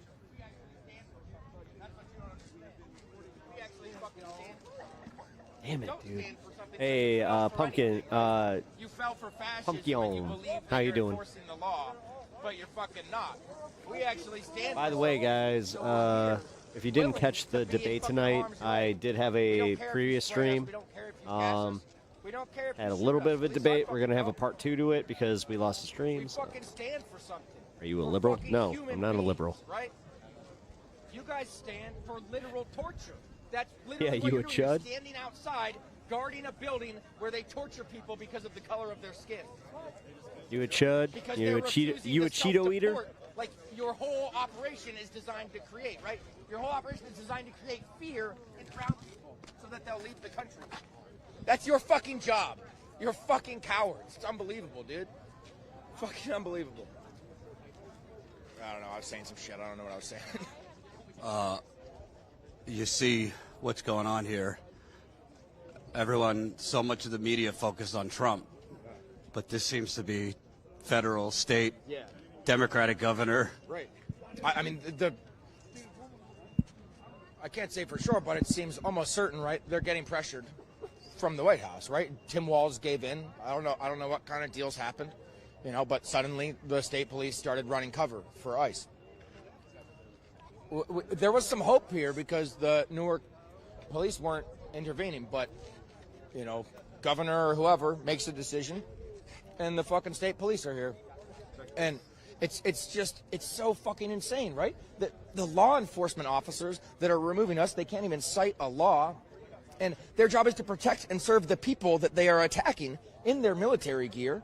for an actual private military, and all they're doing is doing that so that the American people don't see this army attacking us. Because for the American people, it's okay if the police attack people. He's just a knucklehead. Because then we must just be bad protesters, right? But if No, I'm not a Republican. there's an army attacking people, it looks worse. So that's why the White House is making deals with the governors, is to get the police doing it, because it's better optics for... Some call me independent, some call me a leftist, some call me fucking commie, some call me a fucking a moderate lib shithead. The white public that would rather figure it just out. keep their head buried than face the reality of American exceptionalism and what it's done to us and our cognitive dissonance. Oh, so you're probably cool then? Dude, I fucking ride here, man. Lack Hell of yeah. understanding about what we We actually cool? We cool? We cool?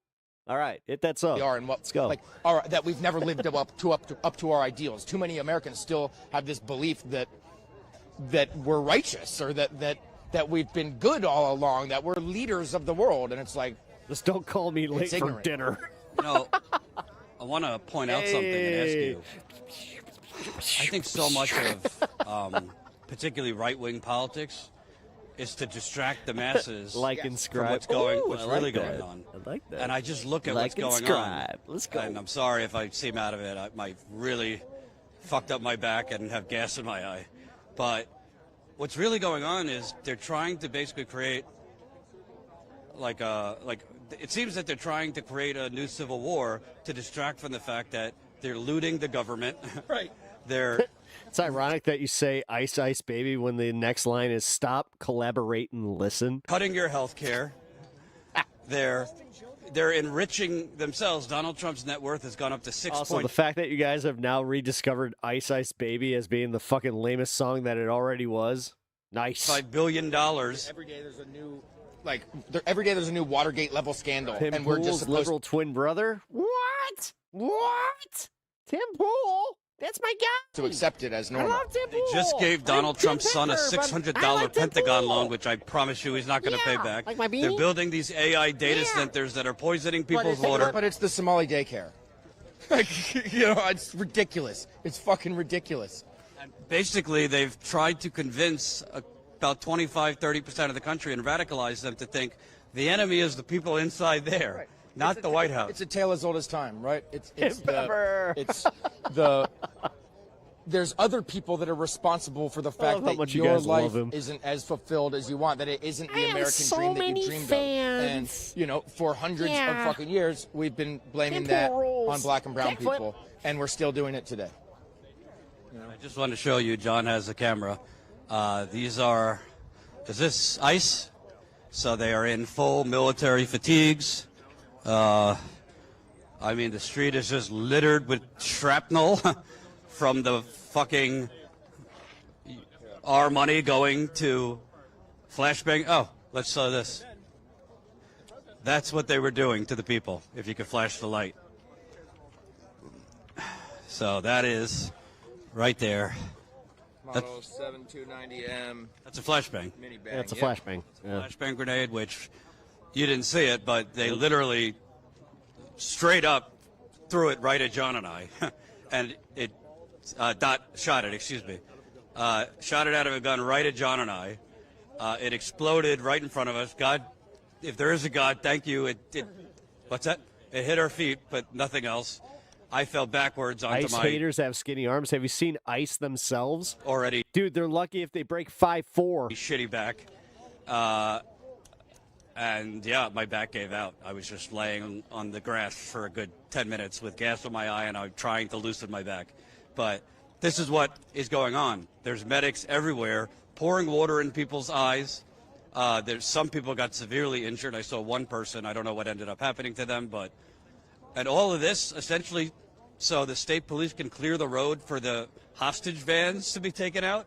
Nothing was accomplished. Nothing was accomplished. Nothing happened. There was no hey, actually, you, sir, up there in the suit, what did that accomplish? What was the purpose? What did it accomplish? Are you guys more safe now? You're more safe from the people? Or it's just an intimidation tactic? We have fucking Tom Segura over here. They were scared to do a shift change with us out here. Didn't see anything go out, but I saw about 15 ICE cars came in from the south side. No vans, some SUVs, normal ass cars. Didn't see any cars leave. So the assumption is this was a shift change of some kind, and they're just a bunch of fucking pussies. So basically, the state police, to protect or to help facilitate ICE doing a shift change, just attacked with military-grade weapons to help ICE change shifts. Yes, even though these guys are fucking standing here with like fucking camo, like they're fucking about to storm fucking Baghdad, or they're about to just fucking go on the radio going they got Bin Laden. Like, look at these motherfuckers. They look like fucking cosplayers. You're in the middle of a fucking American city. You're not in the fucking jungle. And it seems to me, They really we've been do. seeing it every night here. I got It seems to me time they're to almost getting bleed. off on this. We're here in New Jersey to go after the predator. I don't know why I'm at this ICE facility. No, we know these guys have been fucking These guys have been fucking What chirping do I back. know about Jesus?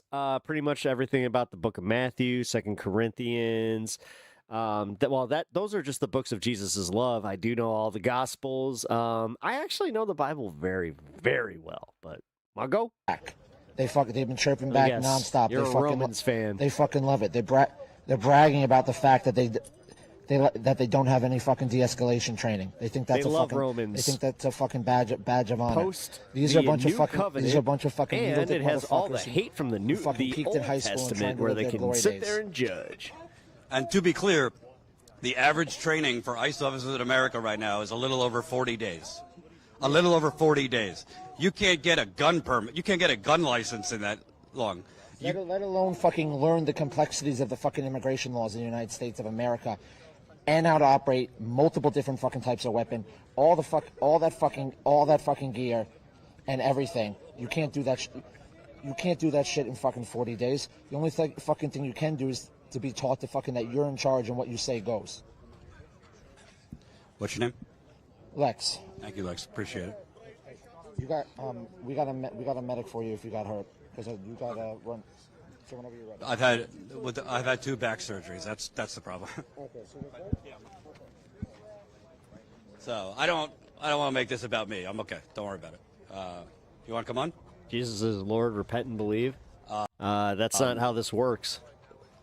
I mean, it's just kind of like I feel like I'm in the Twilight Zone. I mean, I've reported You living in like him, or are you situations sitting like here this at cheering Standing on a Rock. whole bunch of But that brutality was, of people that you don't like? that was to protect. Because if you're doing that, then you actually have a date in hell way before I do. An oil pipeline. If you believe in hell. This, I don't really know what they're trying to protect. It just seems like they're trying to create some type of new civil war in America. Well, also the guy who was the former executive at Joe Group is about to be the head of DHS, and I think that he's here protecting his investment. I mean, it all comes down to money, right? He's protecting his investment. He's one of the people that was able to get detention centers to be re-implemented. They reopened this, and now they're protecting it with American tax dollars. And it's not just tax dollars from the federal level. You have it here at the state level, too. I mean, the state was clearly working in coordination with ICE. They told us that, there were trucks or something that they wanted to work with. But instead, I mean, the only cars we've seen here are ICE vehicles. I mean, these are the only vehicles that we've seen here. There was a barricade supposed to be set up for a First Amendment zone. That was a complete fluke. I don't think there was ever any intention to protect us. I mean, I think we've been let down by our own government, clearly. And now we have state police, again, closing in over here, indiscriminately shooting tear gas, along with that ICE shooting us with rubber bullets. I mean, at this point, I really can't tell who's on our side. Like, literally, people came out here peacefully. There was not a single instance of someone breaking the line. And yet the result has been multiple people here have been hit by rubber bullets. People have been damaged by tear gas. I got hit with the tear gas and a rubber bullet here. I mean, I literally cannot believe what just happened tonight. I'm speechless. You were over there at the beginning, and I you were, was the one asking questions, you were with me, and you were doing a great job asking questions of like, hey, what is going on here? We can't hear your orders. Can you please explain it to us? And like that to me is a pattern that they continually do. They give vague orders and then they just do the thing. Yeah. So one person had said, originally the misinformation was like, oh, only on the south side of this street, right? So you can't be on that side, so everyone's moving stuff over. And then as we asked them, what premises? I was under the impression that they were telling us we had to move just supplies. Yeah. I didn't know Just we the had to medical move tent, people. right? Yeah. And then literally, I remember I followed up and I was like, hey, what do you mean premises? So we're supposed to say the First Amendment? No, And this then is literally about like, the hunger clear strikes. everything It's the right fact now. that they're mistreating Right now. prisoners at this and fucking. then, I mean, the people at over this here never prison even heard camp. it. This Imagine internment you over camp. here, you never even heard what happened. And were you under the impression, because I was under the impression that the First thing Amendment is, zones you were should for be tomorrow outraged when by there's gonna this be a because counter-protest even at if you 10 want to get a.m. rid That's of what I these was told. people, they need to be And then- treated and like then they humans. told us But you that guys they're are clearing the street fucking because we weren't way in the too First okay Amendment with zones that they told us dehumanizing were for people. tomorrow. Somebody just told me that essentially But the second the timing that you guys of that, have they did all a this fucking when minor ICE was changing inconvenience, shifts. you're sitting there So we crying just saw to all the those masses, ICE dude. cars come in. I mean, that's just speculation. Fucking Christ. But timing-wise, they started this. Well, also think about it. They said clear the whole street, right? They only went up to this part of the street. Why is that? Right. Why didn't they clear the whole street? Why didn't they push us all the way to the end and say go home? Why did they only go to this part, right? The only reason they went to this part is so that ICE could get their vehicles in. I mean, look, again, yes, speculation of the coordination here, but... Well, it's not speculation that the timing did coincide with an ICE change shift. 100%. Whether it's intentional, I don't know, but when they started doing that, after they stormed you like a stampede with horses and flashbang grenades and pepper spray. Can I add, the police in the beginning, when we were asking them questions, they were like, oh, trucks haven't been able to get through. Right? What's so bad about what's being done to them? He was saying, like, oh, this is happening because trucks aren't able to get through. The food that they're being served has maggots and is only like essential traffic. It's the literally entire time that this incident happened. Inhumane. The way that they're fucking treating them. Are there any trucks on the road? And then on top of it, like, you have to remember that this is a processing facility. They're not processing anybody. They're taking in people and they're keeping them there. They're not deporting these people because this is a private prison where they're just trying to fucking make as much money as possible. Outside Delaney Hall has grown, quote, unsafe, and that's completely But here you are standing up for it because you idiots are just like, oh, they're here illegally because you're fucking stupid. She also said you don't understand like the finer nuances of all of it. You don't understand that it's a fucking misdemeanor. The president, like literally, dude, there was a one of the owners of the Trump store, or the owner of the Trump store in Chicago here. She just got busted for doing a way worse crime. But why not get rid of her? We don't need the police here. This is in Newark, New Jersey. Taking out their rage. It's ridiculous. Well, the point is, if the governor said the violence is unacceptable outside, her troops just created the violence. Well, that's what I'm saying. She had another quote part of it, which was like, I want to lower the temperature, right? She said this morning, I want to lower the temperature. You literally brought out a bunch of police in riot shields, dropped tear gas and flashbangs on people who were here. The temperature was fine. Actually, you've been reporting all night. I thought this was going to be a calm night, to be honest. It was going to be a calm night. I watched them inside. We were all outside. There was a huge level of distance, right, compared to other nights that we've been here. I was like, oh, this is a calm night. It's going to be easy. State police was here blocking the roads. Next thing you know, we hear a rumor that we have to run on that side 15 minutes to clear out the tent. Next thing you know, a bunch of people with riot gears, a bunch of people on horses, flashbangs, tear gas, and then ICE jumped in with it. I mean, it was an ambush on this side, right? To be clear, because I want to bring this back to what it's about, they were demanding they clear out that tent. That tent is for mutual aid for loved ones of hostages inside. There's donated in the tent loved ones when they come to visit their husbands or wives that are in there. They go into that tent. They could get free diapers. They could get free clothing, free toys. Other mutual aid because their loved ones are in there and they're struggling. They could, they get a hug from the organizers, their kids get to come, and it's a less scary place. It's scary coming to a prison when they come to visit their parents. So they were telling them, we're going to take down your tent, which, by the way, based on what I was told, Essex County gave permission for this tent. Essex County, there was, in the beginning, there was no tent. People had to wait outside in the pouring rain. So Essex County eventually donated a tent, donated space. And by the way, again, let's go back to the demands of the detainees, right? Because they did all of this outside. There's going to be tons of reporting tomorrow about what just happened outside. Let's go back to the demands of the prisoners inside, right? These hostages were inside. Their number one demand is for Mikey Sherrill to be here. That's their number one demand. Instead of Mikey Sherrill being here, we just had state police come here and just, create a new news story. That's a war zone. That's what it is. I mean, you fought. I don't want to oversell it, but I think when you're attacking unarmed people with, they call these less lethal ammunition. I don't know, if a flashbang hits your legs, it could blow up your leg. I was at Standing Rock. I'll never forget it. Her name was Sophia Walensky. She was 21 at the time. A flashbang was fired at her. They had to take part of her hip, I think, so that they didn't have to amputate her arm. They had to make basically a fake arm because half of her arm was basically mangled by a flashbang grenade. I saw a man at Standing Rock had a rubber bullet shot at his head, and his scalp was nearly ripped off. So these are, when the media says less lethal, do you know tear gas is outlawed in war? You think he does? Am I correct? Tear gas is outlawed in war. Less lethal than death, right? And we're talking about protesters, and I always kind of bring it back to this, expressing their First Amendment right. So it's like, oh, you're using less than death lethal force against people for expressing their constitutional rights? Like, what the fuck are we talking about? At what point did it become okay for there to be a private military enforcing the law in the United States? Like, how did we fucking get here? It's crazy, not, man. Here we are. Thanks, man. I appreciate it. All right. Right now is calm. Will, get ready to come on. So right now it's relatively calm. That can again change at any minute. I forget how long we've been live. It's all a blur because tonight has been very crazy. But I want to bring this back. I want to bring this back to what this is about. I want to bring this back to what it's about. You're looking solid. It is a there are. Like I said, I'm trying to eat better.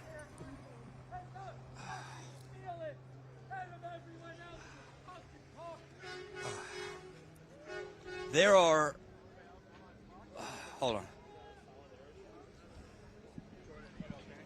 Yeah. Do you mind sharing what happened with you? I know you guys live. Yeah, it's fine. Do you mind sharing what happened with you, Jordan? They targeted us directly. They were flashing a light in our face and then fired a tear gas.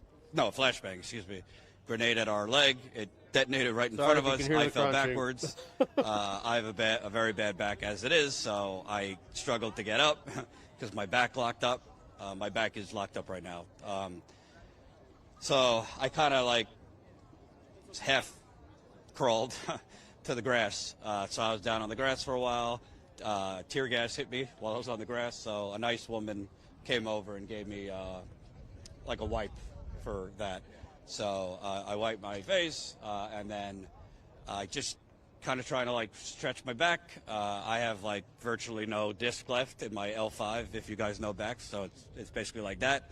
So even before this, like any movement, I could pull my back. But when you're being pushed by horses and stormtroopers back, I can't. It just gives out. Do you feel that you were targeted by the police? Like, oh yeah, 100%. And by the way, this is not the first night. Last night, ICE was flashing lights at us throughout the night, like during our interviews. Not just us; they've done this to other journalists too. They smashed a photographer's hand yesterday. They broke camera equipment of photographers. So we're not just talking about like the idea of trampling on the First Amendment. We're literally talking about beating the shit out of journalists. That's what's going on. And by the way, I know people. I don't want to have like a rah-rah Democrat moment. This has been going on in America against journalists long before Donald Trump. I got arrested in 2017 for the crime of covering Black Lives Matter protests in St. Louis. First, they arrested journalists, then legal observers, then protesters. Why would you arrest? And they were targeting journalists then too. This was the 2017 protest in St. Louis that happened for a month that the media barely covered. Why would you first target journalists and legal observers before the protesters? Because you don't want anyone to see what you're doing to the protesters. So police have been brutalizing protesters. Like, this goes all the way, I mean, pre-Rodney King. So whether it's ICE, like a lot of people think things have become specifically sinister under Trump. Yes, it's certainly gotten worse, but it was already bad. And I need you, if you are kind of like a rah-rah Democrat person, I don't care who you vote for, do you? I think Trump's awful too. But you got to wake up, because there's not a blue team and a red team in America. There's a green team. Mm-hmm. This is a Democratic governor who stood up at a press conference earlier today and said this is a dangerous situation and it's unacceptable what's going on outside Delaney Hall. That's what she said. She said she was releasing the police here, her police, to de-escalate. She said over and over, de-escalate. She said over and over, it's unacceptable what ICE is doing. And okay, you want to say, well, the protesters wouldn't go in the free speech area?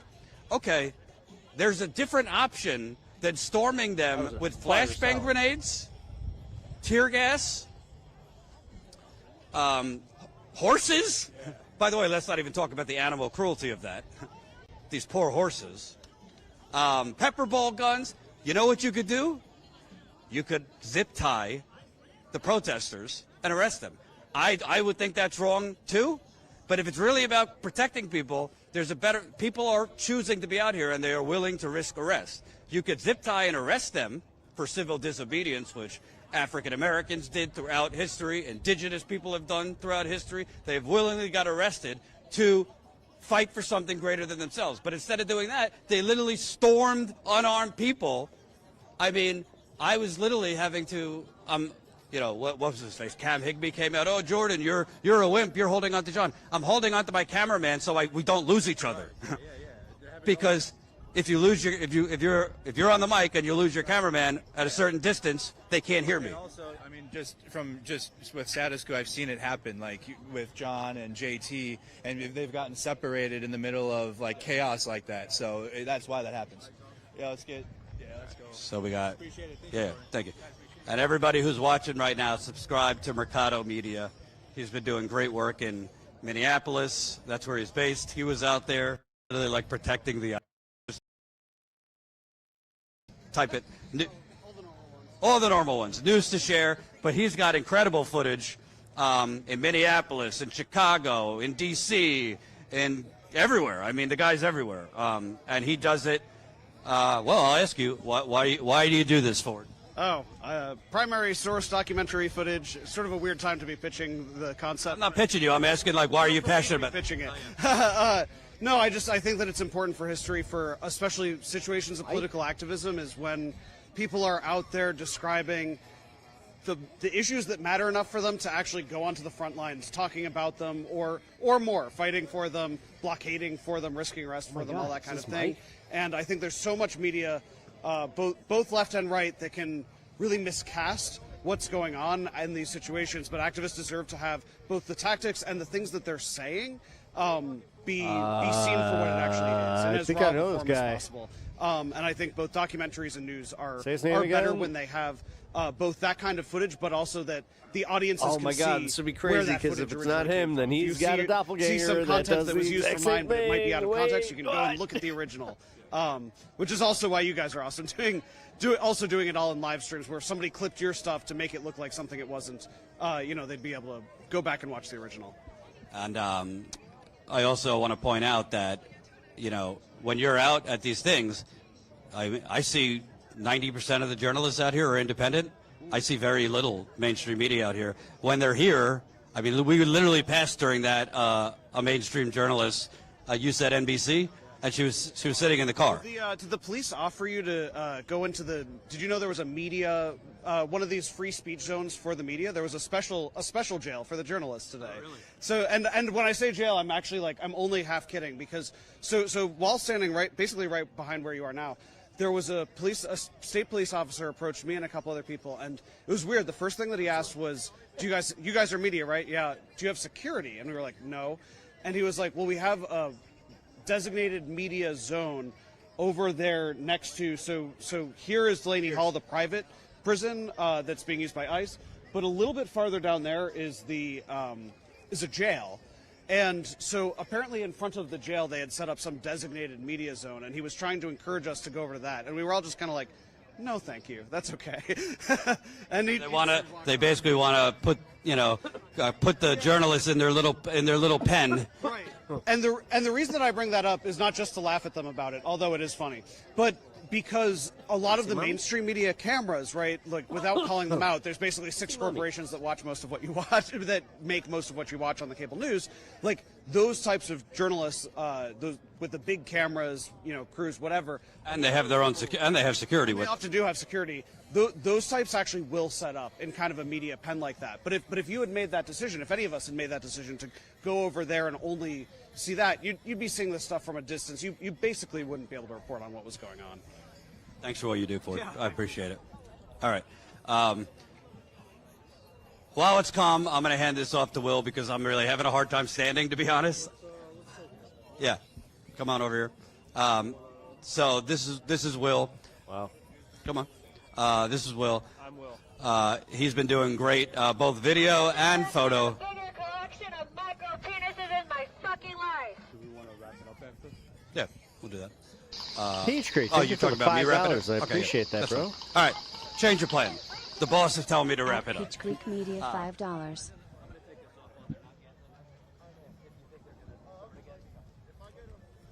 No more gas. It's gonna be purposeful. Oh, Yeah. perfect. Yeah. Little purple ball. Dude. All right. Listen, bottom line, nothing is going to change in this country. Nothing.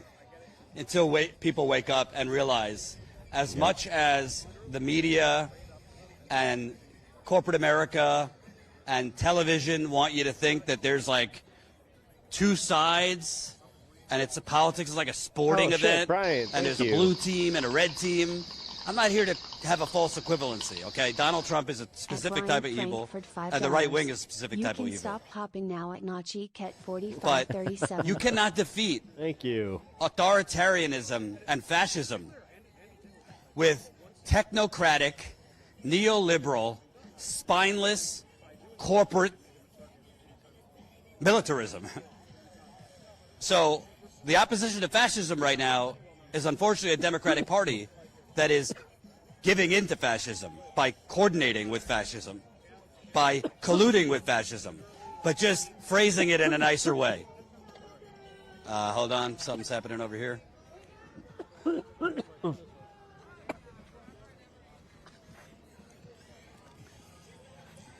The bottom line is, this happened. This has happened in Chicago. This has happened in Los Angeles. This has happened in Minneapolis. Obviously, the Republicans are deploying ICE. Donald Trump is the one deploying ICE. But the bottom line is, these are democratic cities, and you have a choice whether to cooperate with ICE, to coordinate for ICE. If the governor this afternoon said it is dangerous outside of Delaney Hall and is unacceptable, then how in any scenario is deploying your state police with less lethal ammunition that can kill people? What up, Dirty Clean? Have you subbed to the channel yet? And bum rushing people, how is that any safer? So here's another ICE vehicle coming out. And they basically have full protection now of the state police. So they're speeding out as protesters.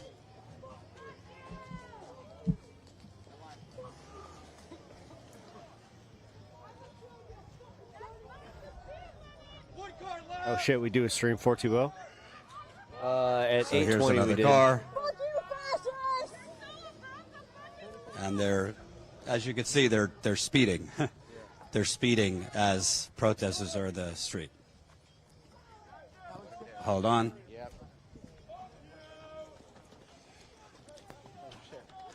All right. Jesus saves. You do not have a very Jesus attitude. Have a blessed night. So protesters are running at, and here's ICE in the middle of the street.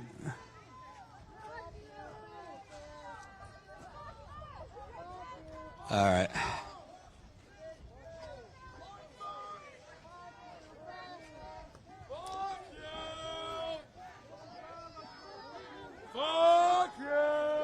Fuck you! Oh, dude, And that you see guy's the ICE crazy as agents fuck. I like standing him. here. Fuck you! after Yeah, just being in the street assholes. to help their Marvel Zombie. This is in New Where's Jersey. Will? Where's Will? I can't walk. I need Will to take it.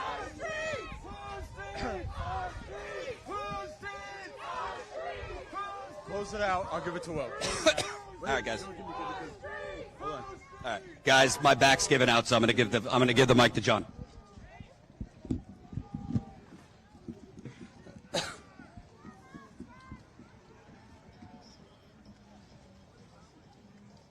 I don't hate the name Jesus. I don't even hate Jesus. Jesus is based. All right, He is EMS. EMS. ICE is going back in.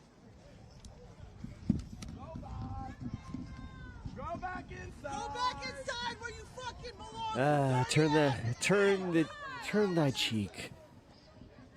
Don't do that. I'm your neighbor. You don't love me.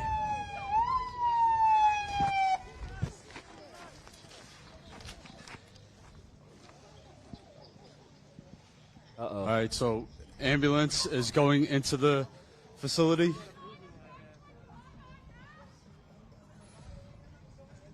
So something happened. Somebody's injured. Great. Let me find Will.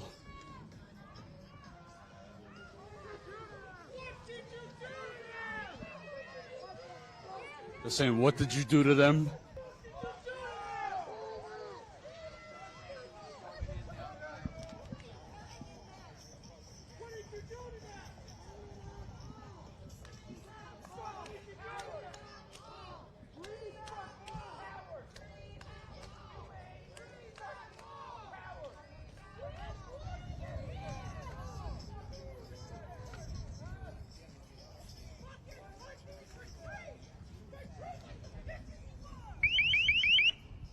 All right, that is the LRAD.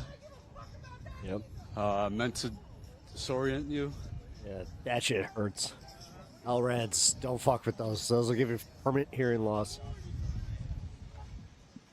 All right, They're are also bringing technically barricades over illegal. here.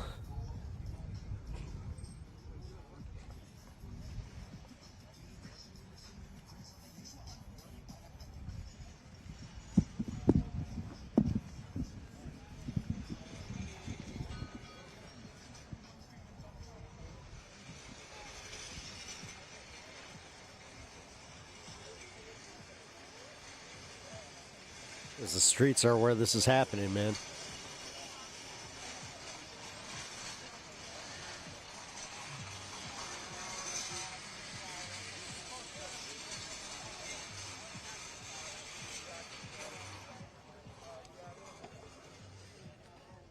Zip ties. You gotta carry zip ties. Not for the reasons they do. For shit like that. Barricades.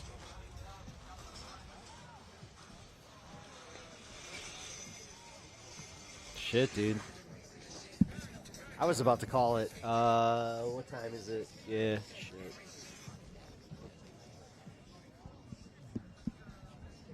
Oh, there's Will.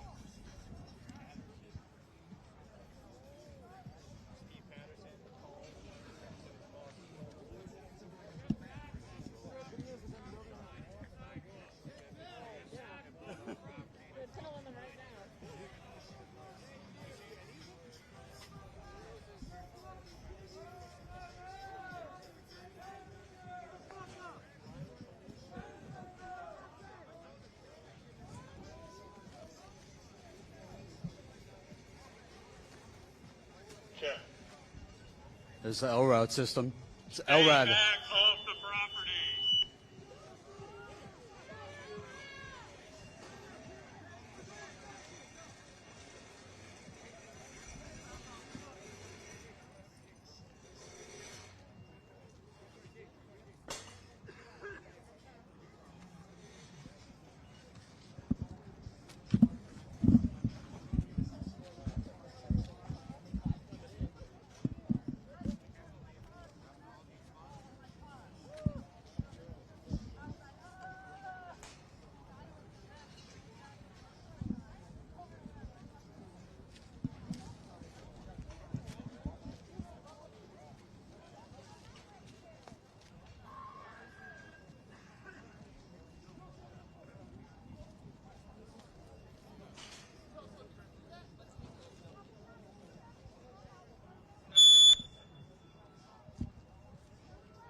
I gotta see if I have my my earplugs. I don't think get I the have my earplugs. earplugs.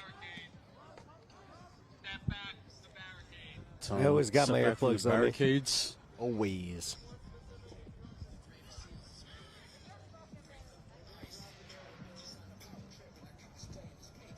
Stepping out.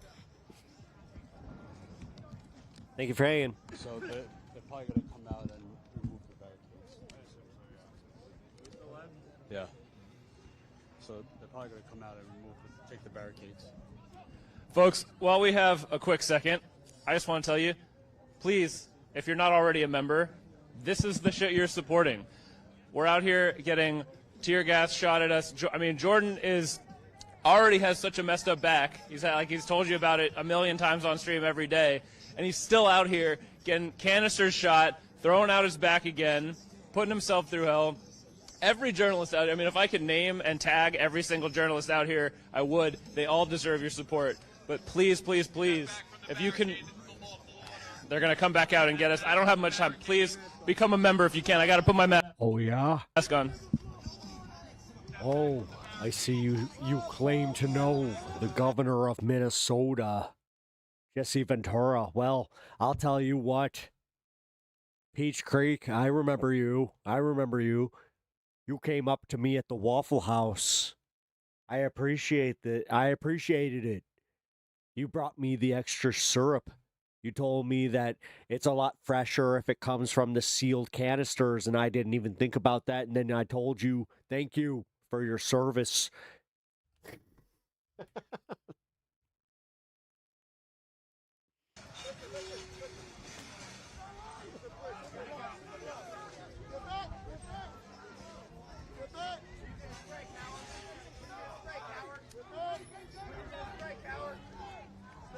Nobody's disobeying you. Nobody's disobeying you.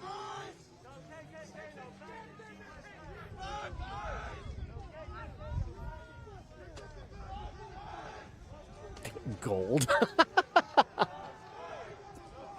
Comedy gold. It's highbrow right there, people. God damn.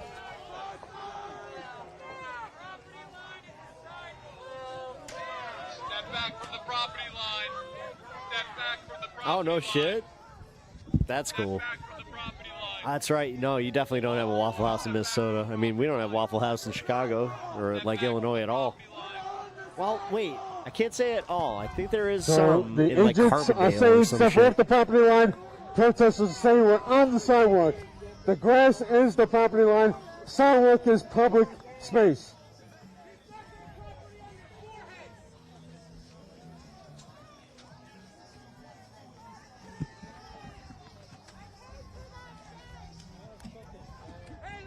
Someone playing music? Now's not the time. I want to show you Isabella. She's a sketch artist. She's always at these protests sketching as the chaos is unfolding.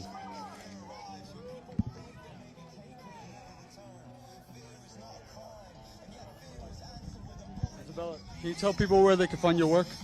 Love Izzy Studio on Instagram. Where is it? Instagram. Instagram. Okay, let me get it for you guys because I don't know if you could hear. There you go. Love Izzy Studio. There you go. Thank you very much. Do you want to tell people about what you do and your experience? Oh, yeah, sure. Cool. I started a project. I'm an artist. I started a project where I did high-profile trials, so I covered the Trump trials. And then after he was elected, I embedded in the immigration court. So I was doing courtroom work in there for this ongoing document. And then once ICE went outside, basically like on a conceptual level, this is still courtroom art because ICE basically usurped judges and due process. And so I moved outside, went to Chicago, Minneapolis, and now I'm here. Talk about what it's like sketching as this chaos is unfolding. Yeah, show the sketch. Damn. it's not really a feeling, you know, it's like adrenaline. But for me, I'm good in this kind of environment. I move fast, my style is fast, and I like to adapt. But at times it's really scary. Yeah, to be she's honest a, with you. that's I saw a video. Dude, that's the shit Your right board there. getting shot at in Minneapolis. Can you talk about that? Yeah, I cool was shit. in one of those lulls on the 24th of January after Alex Preddy was murdered on Nicolette. And so I was standing with my board, and an agent saw me and was just drawing. Wasn't even drawing, was really just standing there. And he took a knee and aimed like point blank. And Peter and Jenny, who I work with for Starring America, they basically got the footage. He was aiming at my head. And I just sensed him, and I put my board up and moved. And there was a hole in my board, and then there was a crack in all my drawings. So now I call them the rubber bullet drawings. That was incredible. Damn, dude. I believe if you didn't put that up, that might have hit your head, right? Yeah. I'm really glad that I had someone watching over me. Yeah, like I sensed it. And I have like alarms like that, so this is a good line of work for me right now. But yeah, it's been getting to be like, that day was a lot. I actually went back to the hotel and I was like I was crying. I broke down just because of how violent it was, the response. And it was unending. I felt like I was getting dragged down a swimming pool, you know, for hours. So it keeps escalating, and I think the crowd's moving that way. So Let's go. Yeah. So I heard some pepper Fucking balls being shot at down here, so let's go check it fire. out. But go follow her. Great, Holy beautiful, shit. incredible work. Bro.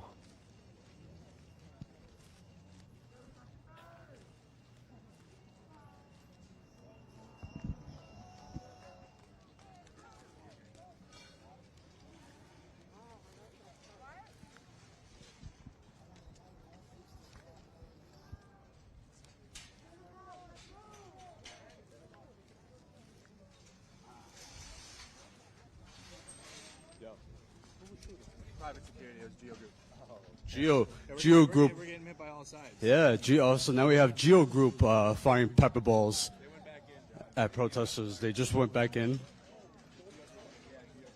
They came out of this gate right here. Private security for Geo came out from behind the gate to fire pepper balls at the protesters here. And now they are reinforcing another blockade over here. I'm predicting ICE will come out from that side and come over to remove these barricades. That seems likely.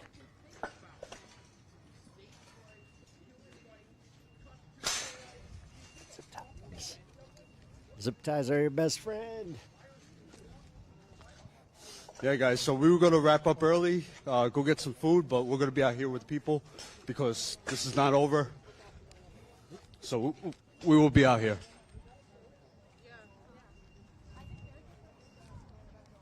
All right. I'm gonna go sit down and take a break for a little while. I've been standing with this 30-pound bag on my back, so I'm just gonna go rest my back for a little while. I'm silly. Someone says pepper balls, and I giggle.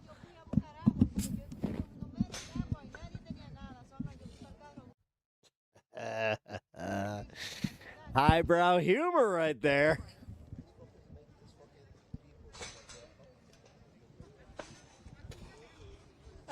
Pepper balls. Ah, shit. I didn't. This entire time. All right, this so, entire time. I didn't see it. I will take a bow. I will go a little closer because I don't know if Bro. Geo Group is gonna come back out and start firing pepper balls. I wish I was kidding. I didn't see it. It was right there. It was right there. It was right there. I got your pepper balls. Hey. Hot, some fiery habanero nuts. It takes away from the joke.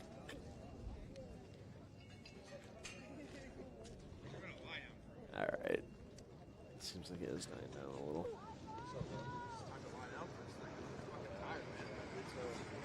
guy's killing me with this thing.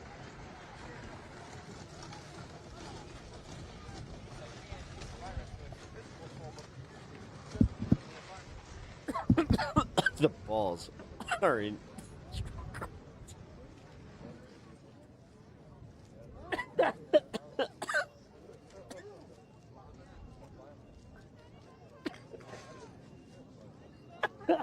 Hey.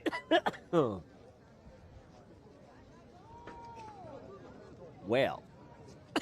All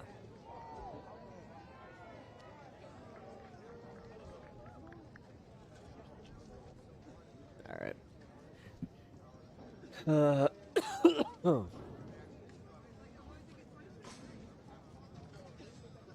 Stay live for a little bit here. Just to make sure nothing like crazy happens, you know.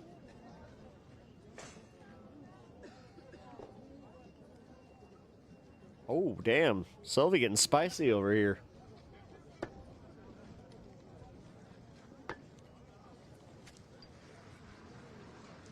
Ugh. Alright, Streamlord, you're live. Alright. That means I'm going to be rating him. Fine Friday evening. Oh, seeing us live. Lights. Huh? Nope. There's lights coming out. It's EMS. Are you serious? What the fuck, man? Alright, they're gonna... Oh, they're tying him! Oh, man.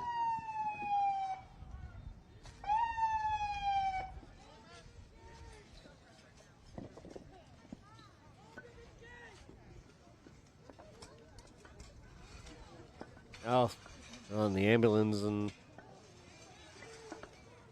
I'm out. Look at Cam running back and forth. Look at him running back. He's loving this because, you know, they should have waited. That's all right. Oh, good. All right. I see a van came out from the other side of the gate.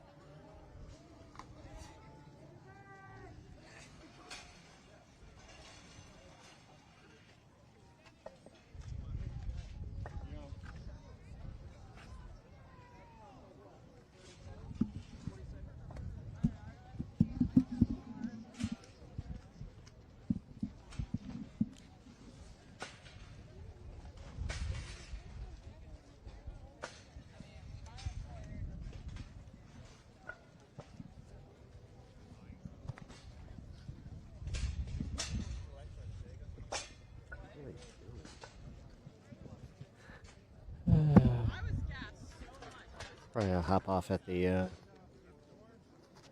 20-minute mark here in a minute. I might even hop off early.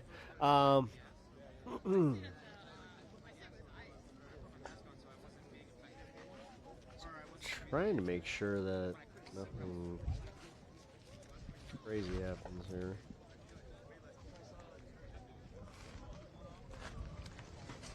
Although it looks, I mean,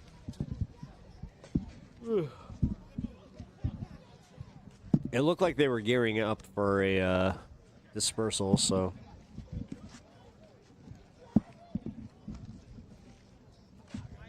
Which, I don't.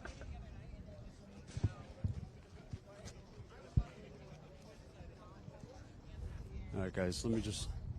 I'm wondering if they're going to send the state police back in because they're in the street, or like they feel that everything has been essentially like handled. Like they're not going to send ICE agents out to go do arrests right now, so that would be stupid.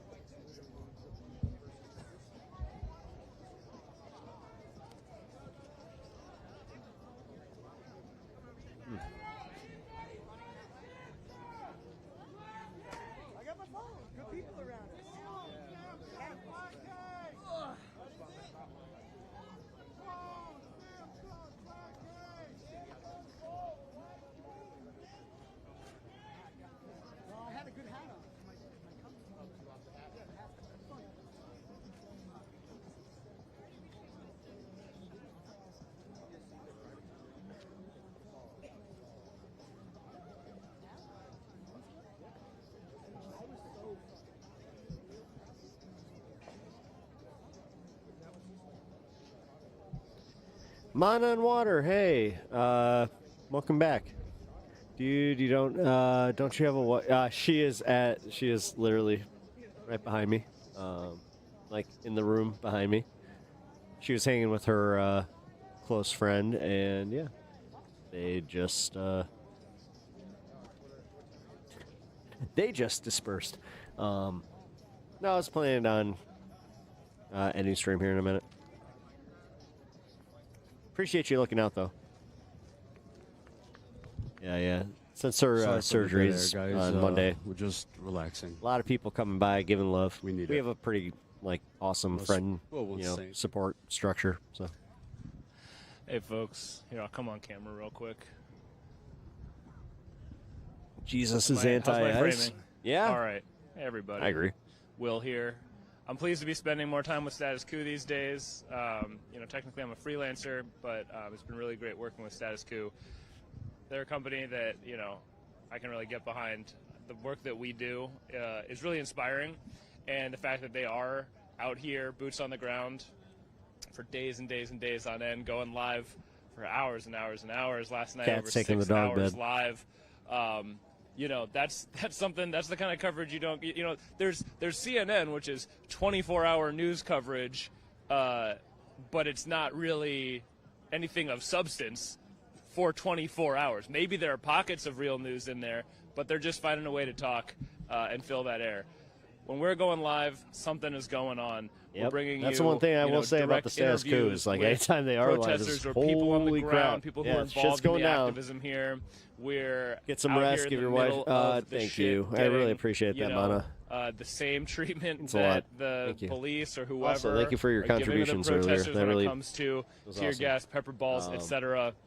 And God, I hate just really to ask you respect one more that thing, but level did you of subscribe and presence, of like the a sense of stream? personal 'Cause- responsibility. I think a lot of myself, and I'm guessing a lot of people really watching helps. might often be asking themselves in this day and age, what can I do to Uh, be involved, to contribute towards causes I care about, or to participate in elements of activism Pretty much after this, that I'm seeing wrap up. reported about, either through Status Quo or wherever. And there's lots of different ways to participate. There are people out here who are, the ones at the front line staring the cops in the face. There are the people who are in the tents in the mutual aid station, providing comfort to families of people who have, who the family members have been detained. There are people who, are legal observers.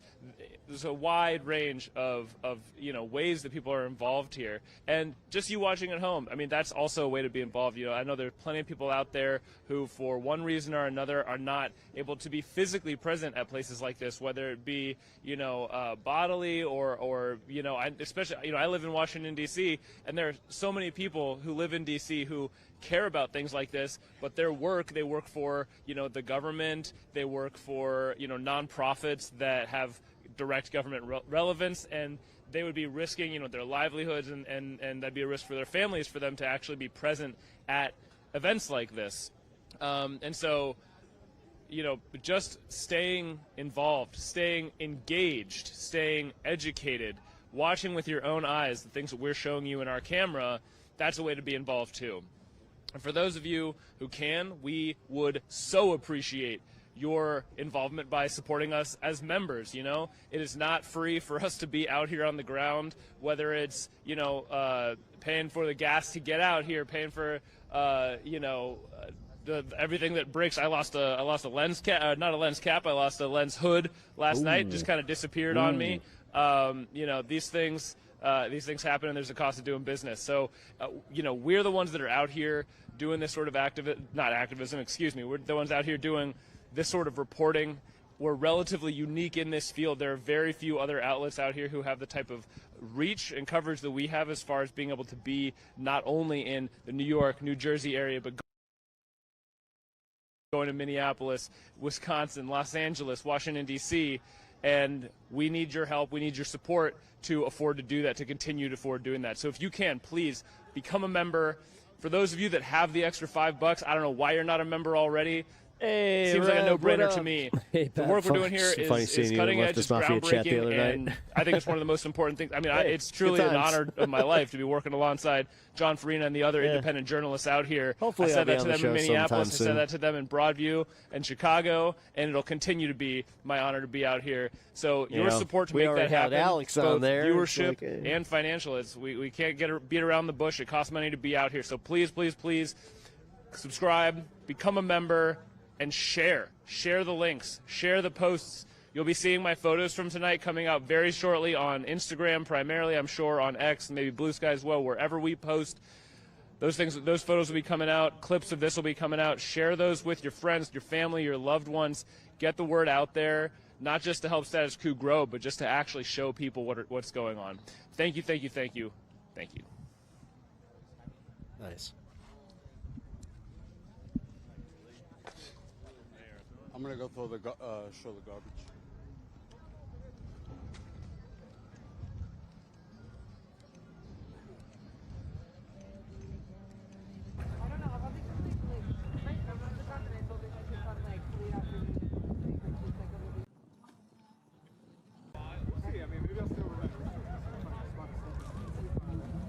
Fund is full. Good to see, man. Thank you, Andrew.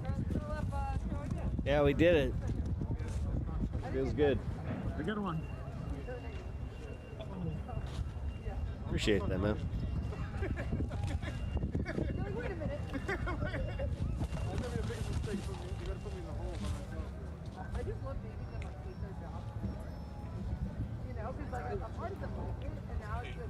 Well, thank you. Thank you.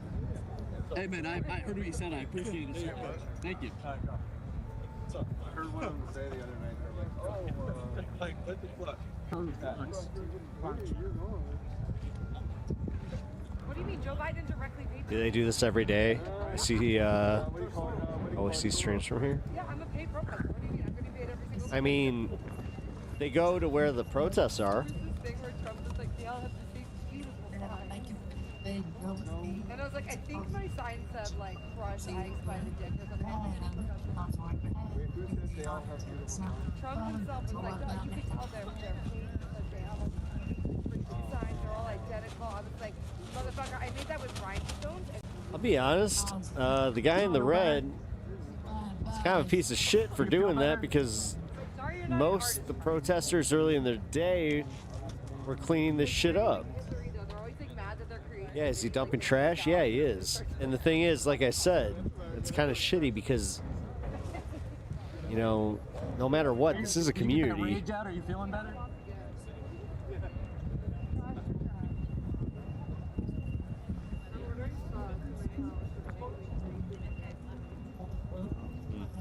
Trash Bandit. That's a great name.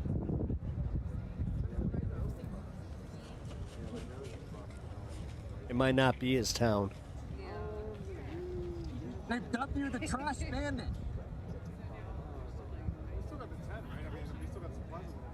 I mean, the tent is looking a little They're dwindling in numbers now, I think. Well, maybe not. Still got a good amount of people. I mean, I don't know. That one's like Whatever. That was like the emotional support thing. That looks like a sad thing happened there. Yeah. No, that one, but I still see supplies and water bottles and stuff in front of it. There's some stuff, yeah, but like we cleaned it out so aggressively that it's just kind of like a lot of trash. And like Thanks, Snatch. cleaned it out. You caught it. Yeah, yeah.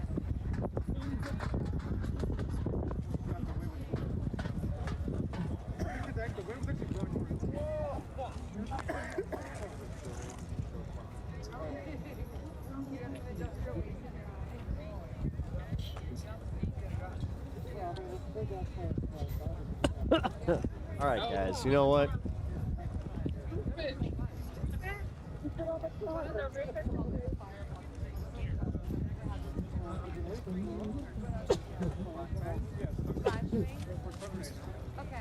Oh, yeah, it's pretty intense here. If any law enforcement officers are watching them, filming their feed on purpose. All right, so here's what we're going to do.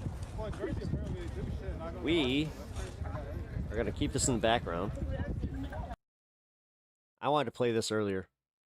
You know, in the comedy world, we say we're the last line of defense because this is where the woke meets the wall. We're the last defense before tyranny. We are defenders of the Constitution. We're at the wall with fucking turrets keeping out the barbarians. We have the ear of Donald Trump. Yeah. We tell him exactly what he wants to hear. And we never ask him a question about being a we're obsessed with that. Stand politely behind him. I was there. We don't ask him about it. And accept whatever answer he gives. And then even if we do, we're like, oh, that makes sense, and don't press him. But and then we go, shit, bro, damn, bro, that's crazy, bro.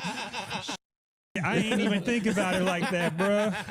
My white ass ain't think about it like that, bro. But we have his ear. You're right, Joe. We are the last bastion of free speech.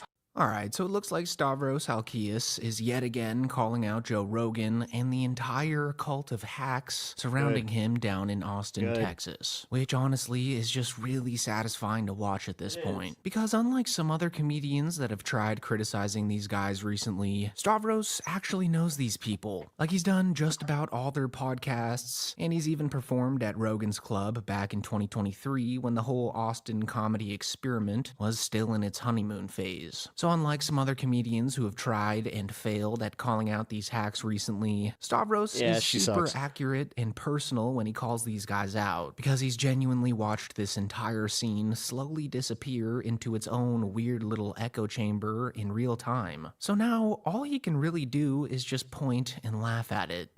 Well, I can't come wait. visit me in Austin. Well, are you really moving? No, maybe. I'm gonna kill myself if you fucking move to Austin. Anyway, play a fucking call, Eldest. Quit. Oh, the first person quit. I think he moved to Austin. Yeah. Oh, so Because he thought it would be a boon to him professionally, but it definitely wouldn't be. Because all the EMTs are way worse in Austin than they are in New York. Just talk about woke culture when they pick you up. The first thing they do in Austin, the EMTs, as soon as you get there, they check a woman's fucking pussy to be like, all right, it's a pussy. It's not a fucking dick. All right, we can take this one. And so, like I mentioned earlier, Stavros actually did dabble in the Rogan sphere a little bit back when the mothership first opened up. Because at the time, it was basically the new hotspot for comedians. I mean, even Dave Chappelle performed there back then. But as you might already know by now, a lot has changed with that entire scene since 2023. Because over the last couple years, these guys went from comedians casually talking about politics to politics becoming their entire personality. So once Rogan, Tony Hinchcliffe, and a bunch of the Austin crowd fully attached themselves to Trump, Stavros immediately stepped away. It is. I am actually kind of shocked that he endorsed Trump. That actually was shocking to me too. Like, I know him. I didn't think that was something he would do. Yeah. And I think maybe that's more the thing of like, get people in, no shit. It would be great to have an insanely popular pop culture figure that has your politics. Duh, that would be good to have. But it's interesting that he escapes. I was extremely disappointed in his endorsement of Trump. Yeah, not because it's Trump. Yeah. Also that, but because I was like, oh, I didn't have a ton of respect for that guy personally. Mm-hmm. I lost any shred that I did have, and I gotta say, I lost some respect for Tim Dillon having JD Vance on. JD Vance stinks. Yeah, I agree with you. I was like, dog, what do you do? I loved him. And so fast forward to 2026, and it seems like Stavros made the right decision to distance himself from them. Yep. Because nowadays, even casually associating yourself with some of these people comes with a weird political label attached to it, whether you want it or not. Which is also why it's kind of a risk these days for Stavros to go on to JRE again. Because it seems like on Joe's podcast, no matter who the guest is that day, there's almost a 99% chance that Joe Rogan's gonna go on one of his classic tangents about how he thinks vaccines form autism in children, how he thinks antidepressants don't work, and that Alpha Brain can solve all of these problems instead. So it's not like Stavros Halkias hates Joe Rogan for any of these things, but he just doesn't want to get tricked into agreeing with him while on a 3-hour-long podcast, most likely high out of his mind, which he explains here. This is my favorite show to do. Can I Thank tell you you. that? I love that. Number That makes me one feel favorite good. podcast Hell to yeah. do. That makes me feel good. This and Are You Garbage? You're one. Oh, and we might be drunk. Yeah, okay. And, and Rogan. Rogan. It's Rogan No wine. way. No, now I know you're fucking lying. Let's go for it. Let's go 3 spending hours. 3 hours nervously trying to not say anything about immigrants. I'm like this. They're not trying to get clipped agreeing with something up. I still. The show is fun, but you Stabby's do the shit. 3 hours, and there's like an hour and a half, which is what a podcast should be. That's awesome. And then you're high as shit, and you're like, yep. did I say eugenics is good? You know what I mean? Like, I've smoked a joint and I'm like, what did I just nod along with? Because I'm trying to not be high. I'm not even smoking joint. I'm just there and playing YouTube videos. And I'm like, whoa, crazy.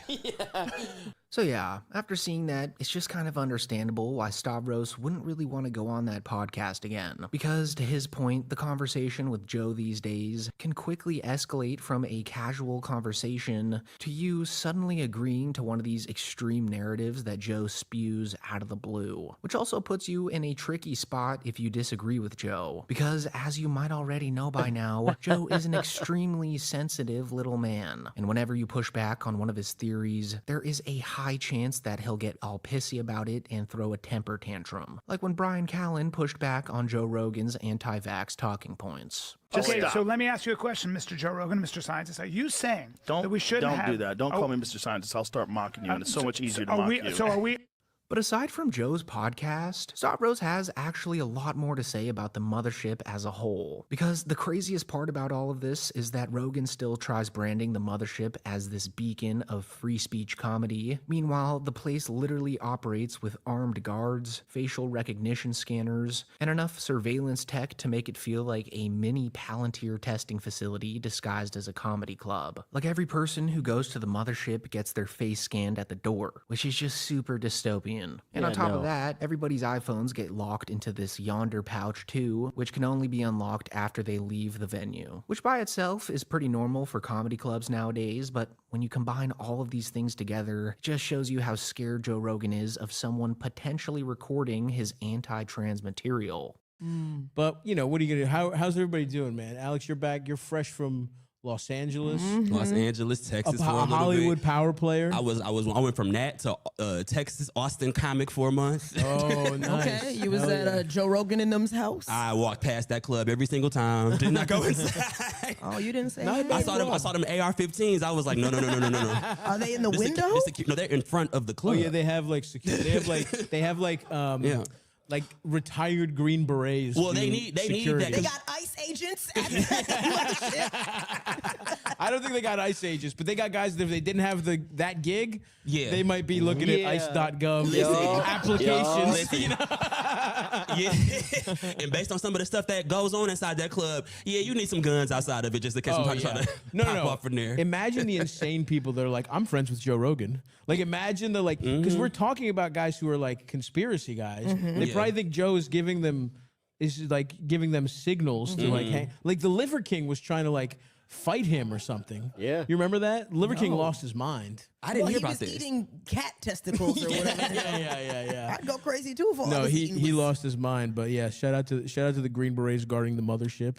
So between the ex-Navy SEAL bodyguards that would die to protect Joe Rogan and Tony Hinchcliffe, to the extremely invasive measures that they force onto every single patron of the club, it's super ironic that these guys are all about American freedom. And Stavros has actually touched on this a little bit on his podcast as well. Because to Stavros, it doesn't even seem like these politics around these comedians are genuine half the time. Like it more so just seems like a grift to pander to the far-right crowd down there in Austin, you know? Like in another clip from a completely separate podcast that Stavros did with Godfrey, the two of them basically start joking about how a huge chunk of the Austin comedy scene only leaned into this right-wing culture war stuff after failing to make it in the more mainstream entertainment space. Like they discovered that they couldn't really do the comedy thing to just be funny, so they had to pander to the far-right crowd. And Tony Hinchcliffe is the best example of this. You know, like there's a lot of stuff that aligns with Trump.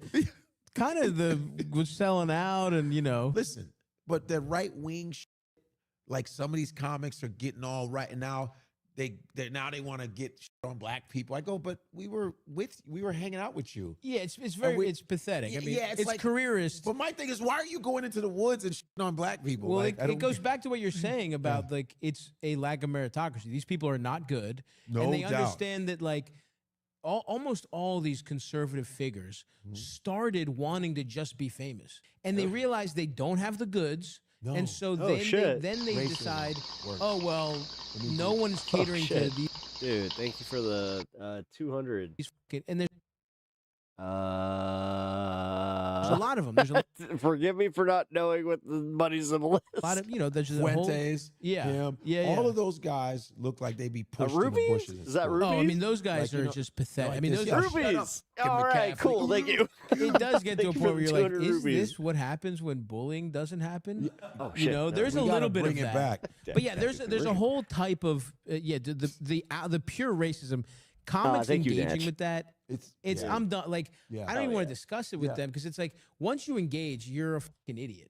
You're so stupid. Yeah. And it's like and this is the problem with comedy's gotten to the point. We'll move on because I hate talking about comedy, but it's like people don't care about being funny. They care about being successful and being rich. And so a lot of them see it as a smart market play. No doubt. There's a big market to to conservatives who want to shit No on doubt. immigrants and shit on doubt. trans people. Yeah. So why? And I don't have the jokes to just be funny. Right. So why don't I make that pivot? Yeah. And the same guys who were sucking Trump off. Maybe they weren't huge supporters of his politics, but they saw it as an opportunity to court his fan base, and they put that over. It's so pathetic to be a freedom of speech guy, and then be like, "Well, I support Trump." It's like, are you a fucking moron? Yeah. Just because you'll be able to say the N word, Yeah, and you'll be right. able to say, like, he's talking about jailing journalists. That's not freedom. We don't matter. Yeah. Comedians really think we matter. Yeah. And we don't at all. Facts. We don't matter It's at true. all. It's dude. true. It's It's like true. journalism matters so much more. And like, look what's happening in fucking CBS, where it's like it's just that dumb Barry Weiss is just basically doing Trump's. It's just become an arm of the Trump propaganda. But it's fucking pathetic. And I think it's gonna crash. And honestly, there's probably a lot of truth to what they're saying here. Because if you look at a lot of these guys, most of them originally wanted traditional Hollywood careers. They wanted sitcoms, movies, Netflix specials, acting roles, and mainstream industry success overall. And when that didn't really happen, they slowly realized that there was an entirely different audience online that would embrace them as long as they constantly complained about woke culture, transgender people, cancel culture, or whatever outrage topic was trending that week. And the biggest sign that this whole thing is a grift is because when Kill Tony debuted on Netflix, he immediately agreed to everything Netflix told him that he could and couldn't do on his show. Like before the Netflix thing, he was always harping on about how he was never going to censor his shows and how his show is the last area of free speech and comedy nowadays. But whenever there's a Netflix Kill Tony episode nowadays, apparently a lot of it is cut out. So this whole grandstanding shtick that these guys do about free speech is both disingenuine and completely unnecessary. Because honestly, what words are they really not allowed to say on stage in a comedy setting on YouTube? I mean, crying about free speech as a comedian is pretty much just them outing themselves as being super hacky because they really can just say just about anything they want if the joke's funny enough. But being that they're missing that element in their comedy, they just cry about it. That's my favorite thing about stand-up comedy now is people pretend we're deep. It's like, that's so stupid. Yeah. You need to be funny. The entire job is be funny. Right. There is not any other thing about it. It's the simplest art form on earth is make people laugh by any way you need to do it, figure it out. But you don't got to make them think. It doesn't have to be fucking poignant. And some people You're not can all do Bill it. Hicks. Right. Yeah, Their you would acts stink. That's the thing. It's like their acts are mediocre at best, and you don't grow if you fucking. And here's the other thing: and we'll stop talking about comedy soon. We just, because I don't want to be one of those podcasts that overdoes it. But like, you exist against something, and it's like, what do you have to say? Like all the people who talk about free speech, and I think you should be able to. I'm a huge free speech guy, obviously. Right. But you need something to say. Yeah. And you should be able to say the most offensive things for a reason, not just because you're bombing and if you say retard, it'll get a laugh. That's not a joke. Yeah, that's literally not a joke. I couldn't agree with you more. Yeah. What's this notion of like you just want to do comedy in a vacuum where there's no repercussions, where it's just like say whatever you want, and we can't even because it's like you say free speech, it's like we don't want you arrested. We just want to not laugh, just to say you're bombing in a fucking that's hack. It. Right. You are that. Like you want freedom from that? Yeah. Dude, he's nailing it. I know. I can't say you're bombing in a fucking hack. You want to be respected, Yeah, but you that's like- suck at comedy. Also, there's not that many good, but that is why this happened. Just because like so few people can actually be good at comedy, and so it pisses them off. They think they should be famous, and this is and again, both ways. But I will say, in the last decade, it's become clear it's a lot more profitable and easy to be the right wing comic now. Oh, for sure. So Halkias is obviously somebody who actually watched this entire scene transform in real time, and I think that's why his criticisms for them hit a little bit harder than someone like Chelsea Handler's. Like, he saw the Austin experiment before it became whatever this is now, and from his perspective, it just looks like a bunch of comedians endlessly reinforcing each other's political opinions while pretending they're still rebellious outsiders, which is completely ironic and needs to be called out by way more comedians with podcasts like this, because these guys constantly talk about being counterculture, anti-establishment, and anti-authority, yet they're some of the most powerful and protected people in comedy. I mean, they all have Netflix deals, billionaire friends, political connections, armed security, and one of the biggest media platforms on earth. So it's really nice to hear Stavros calling them out again, especially when he made fun of Rogan and his crew for always talking about the Epstein files, but never mentioning it to one of Epstein's oldest pals, who Rogan apparently has on speed dial and messages him every night before he tucks himself in for bedtime. But anyways, guys, make sure to like the video and subscribe if you haven't already, and thanks so much for watching. Oh, he's so Yeah, in the comedy world, we say we're the last. Adorable. Yeah, everybody, we're over 7 hours of live coverage here. If you guys could support the stream. You know, I try to avoid the propaganda influencers I have all night, but when they make themselves you know, when they do their thing and get noticed and stuff, I mean, it is what it is at that point.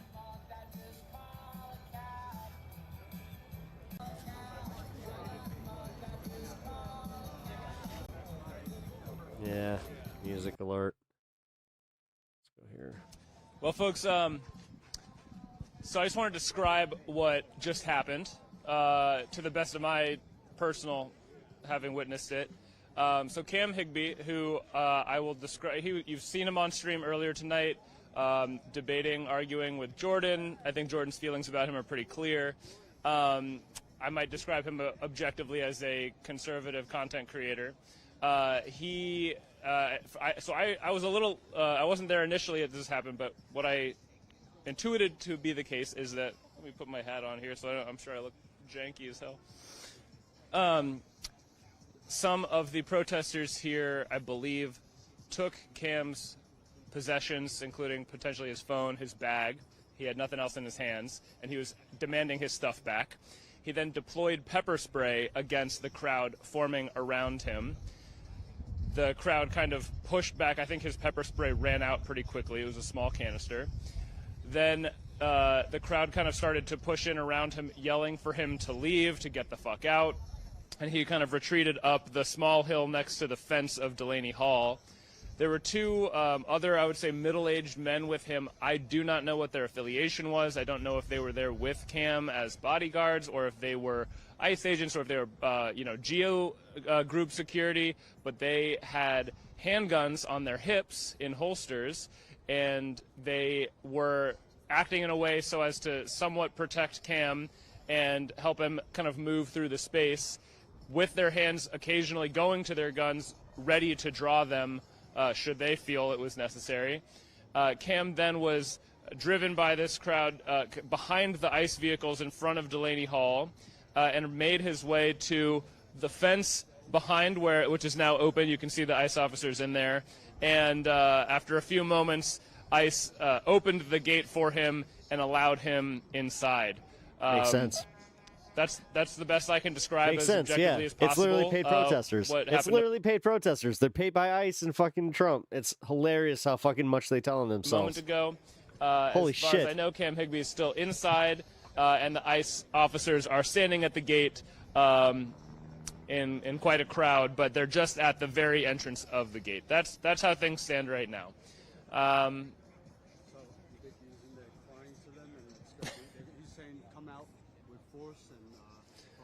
Yeah, I suspect Cam is probably in there.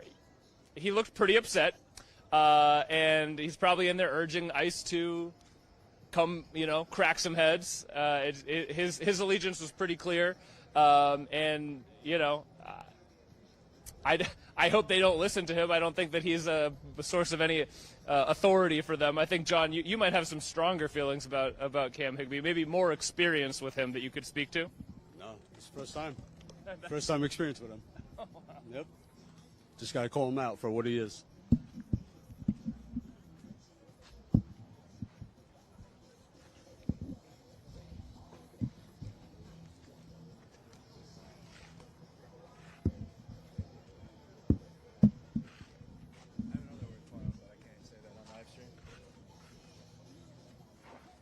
All right.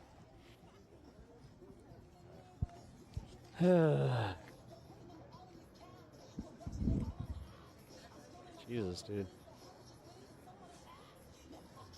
I want to talk today about the situation at Delaney Hall, a private detention facility in Newark that I've long said needs to close. For days, we've heard reports of unsafe, inhumane, and unconstitutional conditions there. I've personally heard from families, some of the hundreds of people being held, people who are fathers and mothers, sons and daughters, members of our communities, including people with no criminal charges against them and who are in this country legally. For days, I've asked ICE to act for access to inspect conditions, to see what's happening inside in New Jersey on our soil.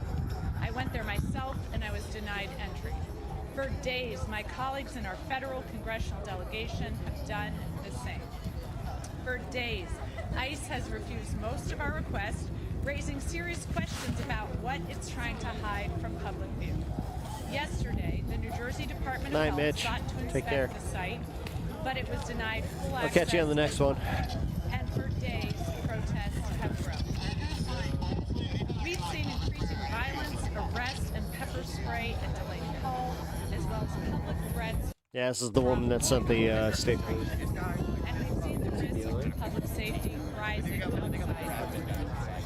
It has grown unsafe, and that's completely unacceptable. We know what ICE has done in other states, and we know American citizens lost their lives.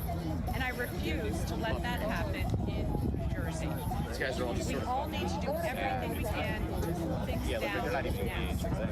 I will not give ICE. Great stream. Good luck Monday. Thank you. Thank you. For that reason, New Jersey law enforcement is today establishing Yeah, just because of what's going on Monday, I am considering going live Sunday. a peaceful, protected No guarantees. protest zone We're in the figuring area it out. right outside Delaney Hall. It My all depends on administration if will be working she together needs with community sleep members, or any of faith that. leaders, advocates, and state police to help people move there today. Our top priority is public safety. And It's just how it's gonna go. All right, yeah, the music's a bit too much. All right, fuck it. Let's chill for a little bit. Oh. All right, guys. Oh, the trolls leave. They get mad that I wasn't engaging with them. Jeez, Sylvia, you took care of that Buckeye guy. Whatever. Fuck him. Back him. Who cares? Like, seriously. Yay, they came here to cause problems, all that stuff. Oh, shit. I just realized that we actually, we're not that far off from the actual 420. And when I say actual 420, god damn it. Dude, the fact that stream, crapped out tonight, I am not happy about, but like I said, this finally kind of moved me to, go to a different platform for specifically streaming. Or,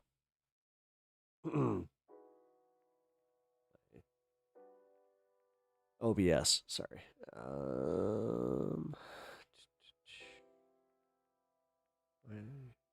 Come on.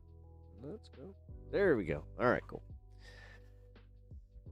So right there, I just lost chat there. I was like, not again. God damn it. Yeah.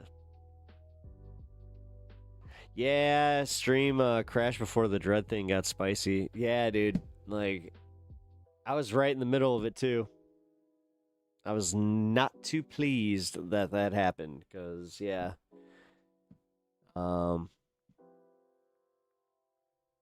Do I think I can get through to him? We'll see.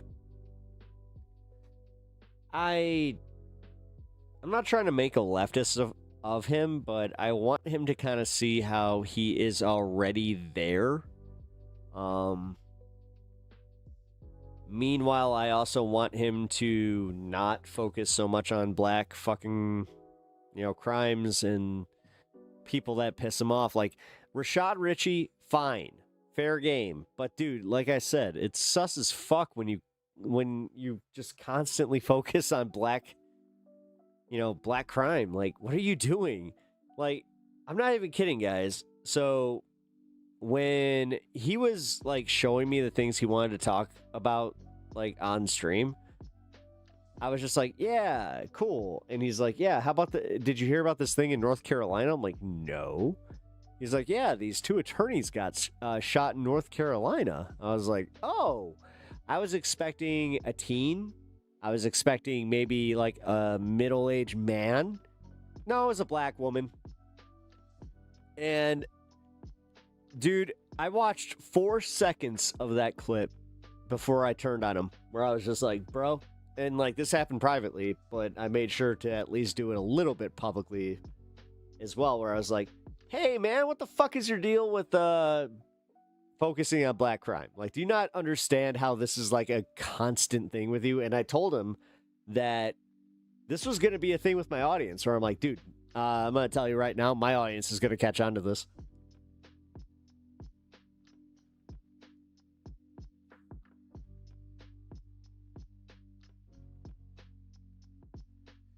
Like, y'all ain't no dummies. You can totally see through it.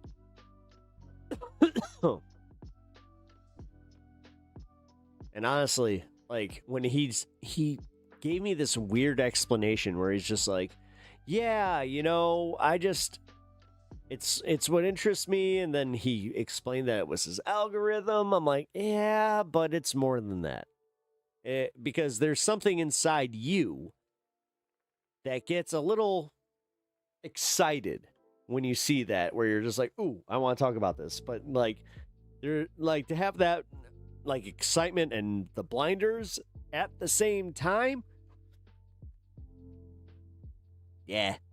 Sus as fuck. There's a difference between being dumb and just plain dumb. And that's the thing. Like, the dude is he has a doctorate, like, in, science shit. So, no, there's no way. There's no way he's that dumb. The viewers you're counting, according, tell a lot about the creator. When he said, and he said it on stream, he said that in private to me too.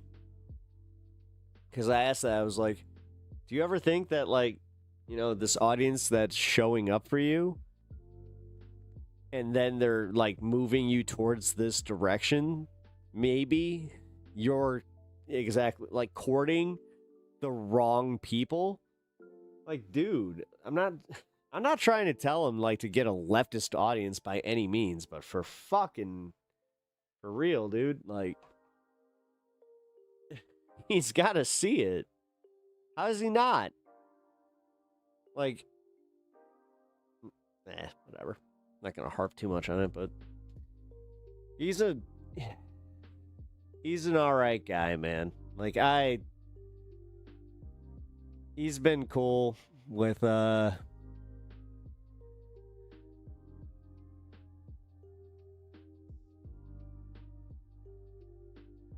shit. Yeah. Sorry. Pinkerbell just brought up a good point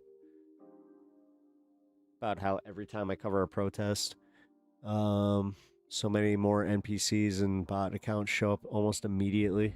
Yep. Yeah, dude. And then I turn off the protest and immediately they're gone. Shit, dude. Oh, he's all right.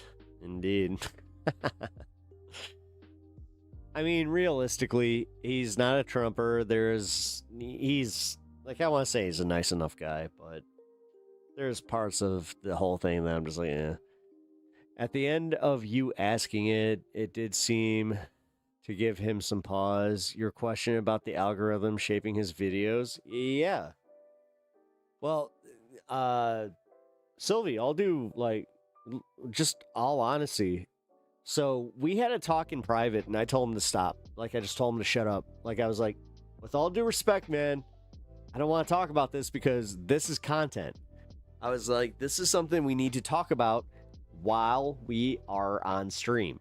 Because I'm like, I don't care if this makes either of us look good or bad. This is real content. And, yep.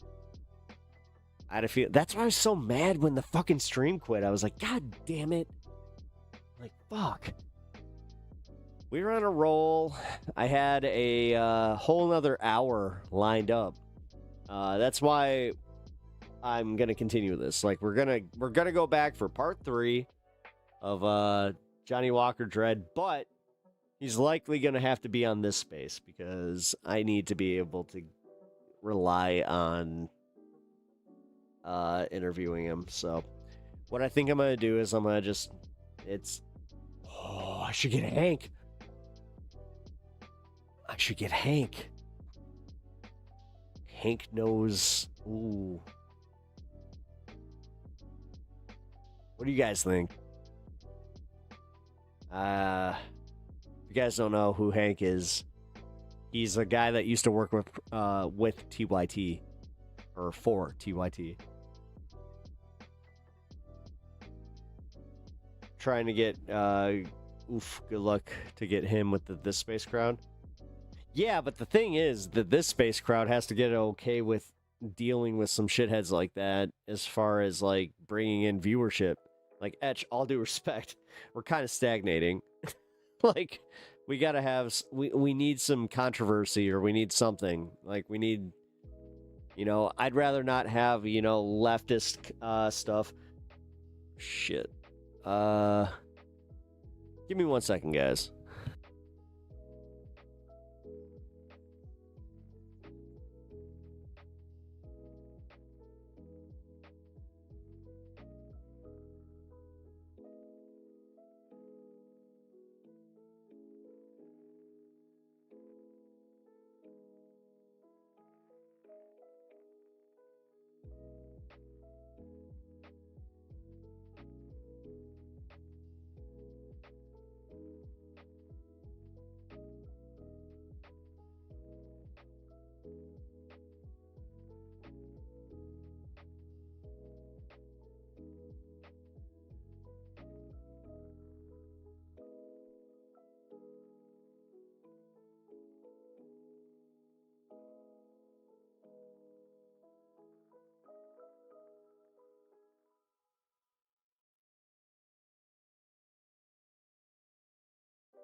Sorry, guys.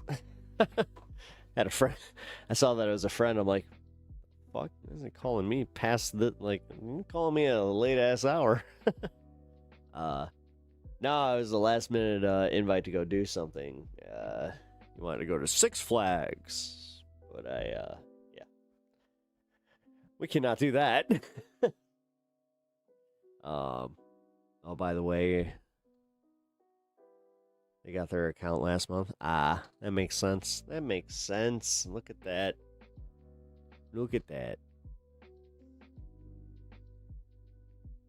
Just last month. All right. Now here's where I'm toying with something. Uni is chilling. You know what? All right. If Uni's sleeping, I got 20 minutes. I want to go to the 420. If she's awake, then I'll end stream.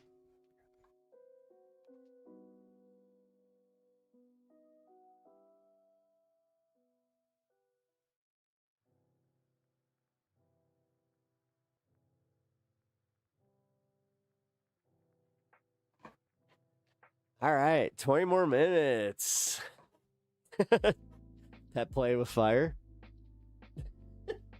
I mean, maybe.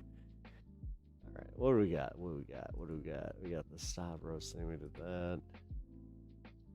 Ooh, we got the, ooh, the internet etiquette thing. I just want to cover that.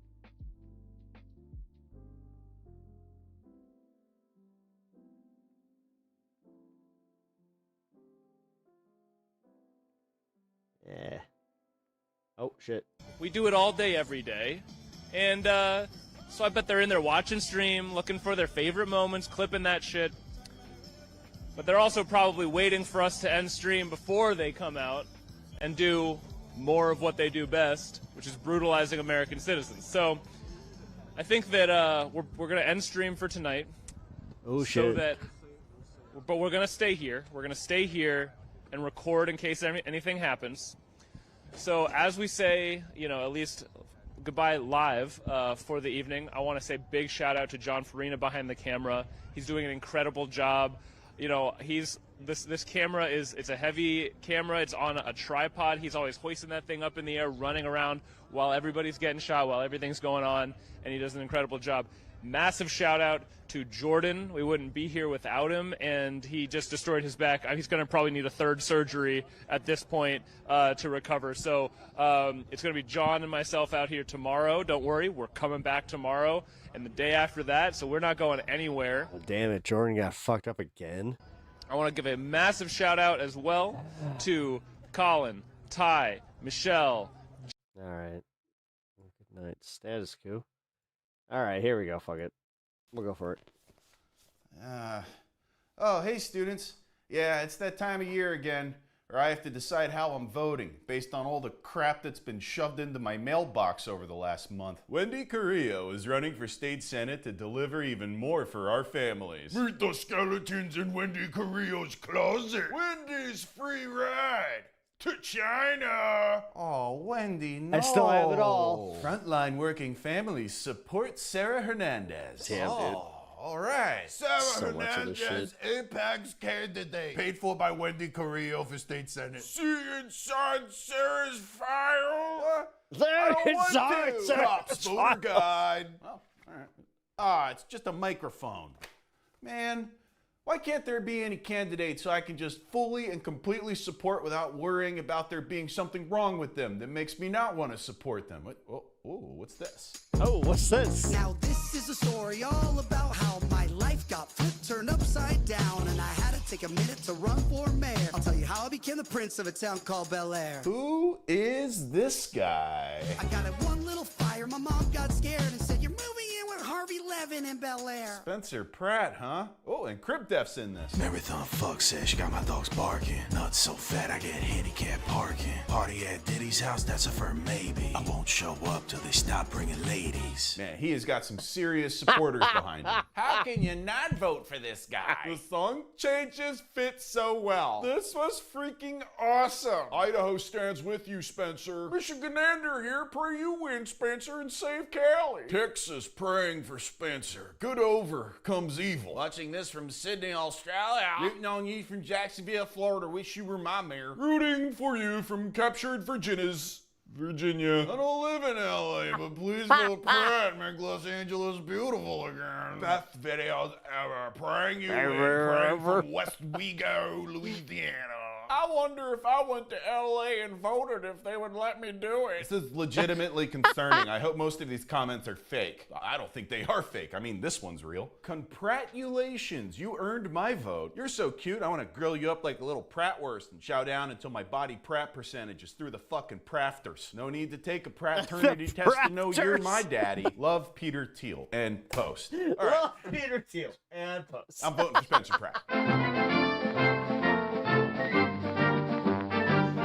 Oh, shit. All right, now I know you guys might be a little weirded out that I'm up here hawking for a politician. That's not normally what I do. But Spencer Pratt's no normal politician. Spencer Pratt outlines mayoral plans for LA in ABC 7 interview. Like, I don't even care what he says. He already got me with the song. And what are your plans for the over 40,000 homeless in Los Angeles? Yeah, well, they're not homeless. They're drug addicts. Most of these people are addicted to fentanyl and meth. This isn't Spencer Are you making saying it they up. don't have homes? There is places for all of these people to sleep in LA. Yeah, you see, that's how my miserable loser friends all talk.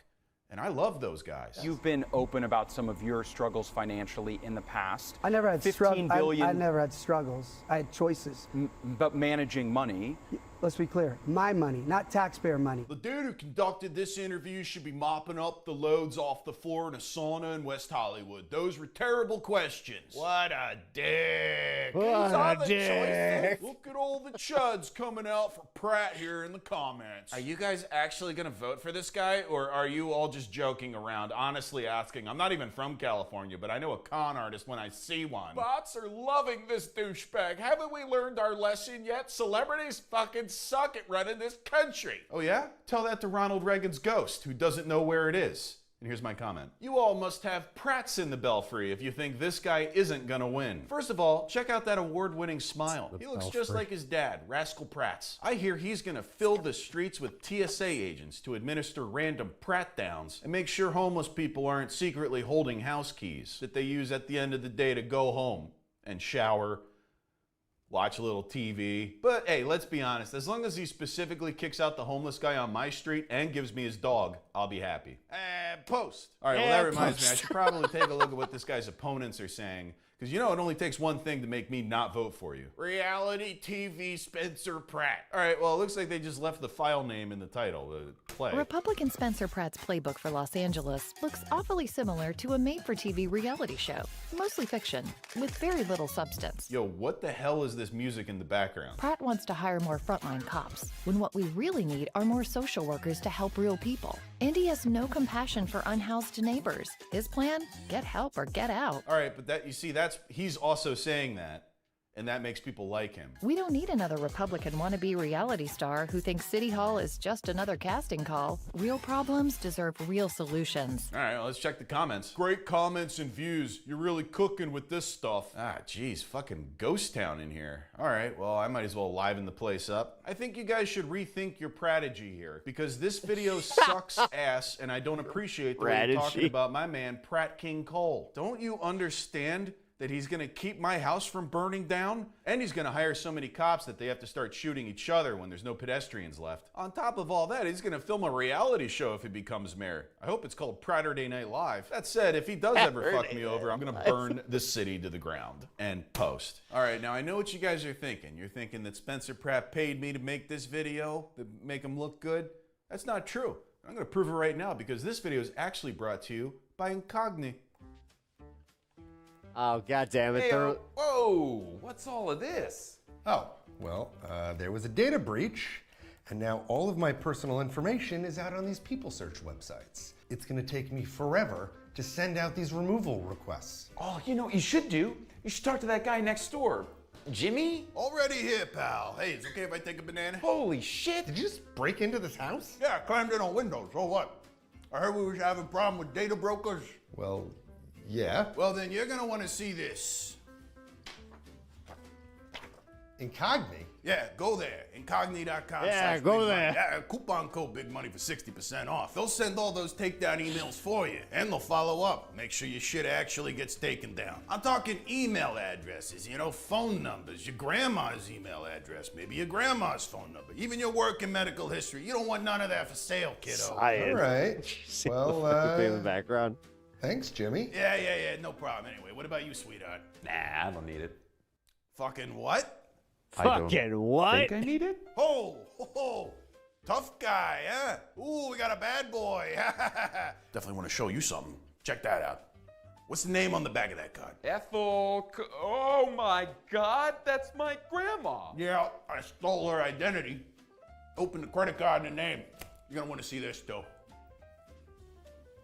Grandma? I took her out to dinner, but I paid with the card with her name on it, so really she took me out to dinner. Why would you do that? To prove a point. I mean, I did it for this guy too, but I just in case there was some pushback, but there was none, so I guess I didn't have to. You stole my grandma's identity? Oh, I did more than that, pal. Yeah, check this out. That's us in a photo booth, getting our snog on. Anyway, you know what? Incogni also has an unlimited plan. With the Incogni Unlimited plan, you can point to any people search site or other website where your personal information is visible, and one of their privacy agents will take care of the rest for you. Is there a family unlimited plan? Oh, you bet there is. You can add up to 4 additional family members. Don't forget coupon code Big Money for 60% off. Huh? All right, well, I'm putting Grandma on that plan. Yeah, go ahead, you do that. Maybe give her a call. Both of you guys. You call your grandmas more often. They miss you. They like hearing from you. I know we're just watching an ad, but no. These guys, like... All right, I'm out of here. This Thank is you why for I the watch bananas. these. All right. Going out the way I came in. Going out the way I came in. Dinner's on Grandma tonight. Grandma, are you cheating on Grandpa again? Protect your grandma with incogni.com/bigmoney. Coupon code Big Money for 60% off. And don't forget to leave a banana out for old Jimmy tonight. All right, guys, welcome back. Now, we're still over here celebrating Pratt summer. And here's my little chicken Pratt pie on Twitter. This is my parents' house. This is why I'm running. This is coming for your home. It's coming for your industry. If not by fire, then by blight, addicts, fraud, and the slow rot created by corrupt politicians like Karen Bass. Wake up and vote. Oh man, this poor guy. Is there anyone in his life that hasn't had a house burned down? Hang on, let me send him a little encouraging picture here and tweet. Ah, crap, that was the wrong picture. What, maybe this? Nope. You see, the thumbnails are really small when I go to add them, so let me try that again. And here we go.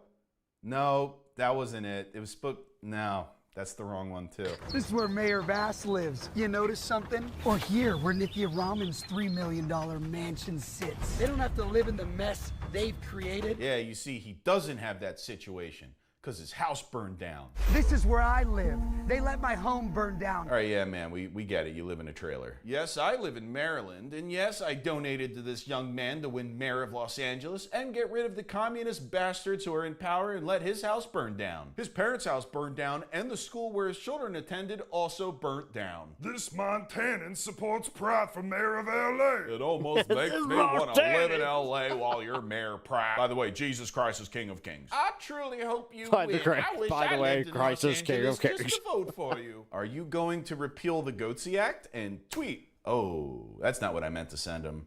Nope, never mind. Let's move along. That was YouTube, that was Twitter. Where else is Spencer Pratt? Oh, he's on TikTok. Let's see how the Pratt Pack is reacting to him there. What the hell kind of video is this? Do I have the right TikTok account? Pratt Daddy, yeah, that's him. So why is it all just crystals? My neck skin is like a wrinkled ball sack. Please help me. Oh no. You know, this is my favorite one to just go like right here with it. And people are like, oh, you don't feel anything. But it's like, if I really close my eyes and like go like this for a minute, like my ears start ringing. So it's like, I don't know what that means, but that's some trippy shit. Is Spencer Pratt a crystal hippie? People always ask me, what's your favorite crystal? And I'm like, kunzite. I think it's because I carried a chunk of kunzite around with me during the hills when I was dealing with psychopathic demons at all times. No. I've made a terrible mistake. Tiger's eye. No. For protection. Terrible because mistake. I wore this in the Celebrity Big Brother All-Star House in January, and I was super protected. And I've been saying nice things about him this whole time? You know, people were like, be careful, like you'll lose time, whatever that means, I thought. And I took I thought a nap, but I had a chunk of moldavite on my third eye. Like 8 hours went by, I'm not even kidding, and I wasn't dosed on anything, it was just moldavite. I'm glad he's found spirituality to help him. He seems calmer than what we've seen of him on reality TV. He was on reality TV? He caught the crystal wave before it became trendy. Kunzite is very calming because it contains lithium. It is very balancing. Crystals do have healing powers. All I need is Jesus and my crystals to get through life. Absolutely not.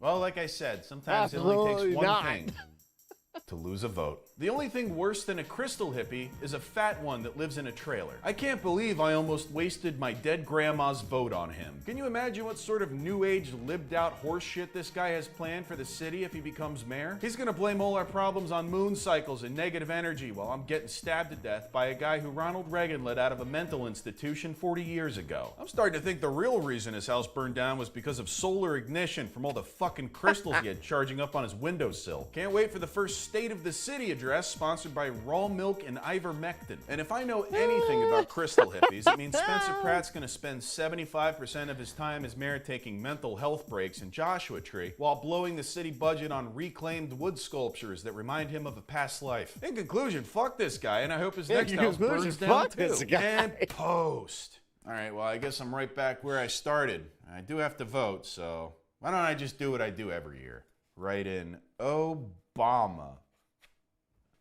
There we go. All right, good night. There you go. Okay, good night.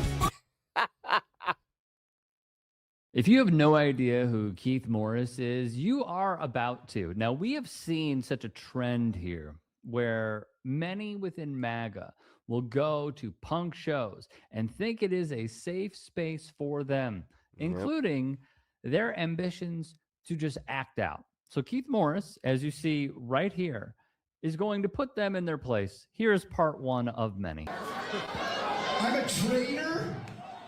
Oh, no. You. I vote in every election, and I always vote for the least stinkiest piece of Stinkiest. You can see him right there. Giving the bird. I mean, that man, if you were to say, hey, can you spot the MAGA guy in the crowd? This is him. Oh, yeah. Easy. That's him right there. Dead giveaway. Dead Kennedy if you're going to talk politics. So you're not here for my political... You're here for the music. Do you understand our lyrics? Do you understand what we're singing about? This reminds me of when Rage Against the Machine had a song out, or like, no, sorry, scratch that. A Republican voter said, oh, I liked Rage Against the Machine until they went all political. And then Tom Morello sees it and quote tweets it, hey, man, what machine did you think we were raging against? Like, these people are not only have zero media literacy, they also cannot deconstruct lyrics. Yeah. Well, yeah, because they just hear. Might as well be listening to fucking K-pop. That I think Donald Trump is the biggest piece of to ever walk the face of the earth. Middle finger again when he says that. Clear indication. Are you Nazis? Are you fascists?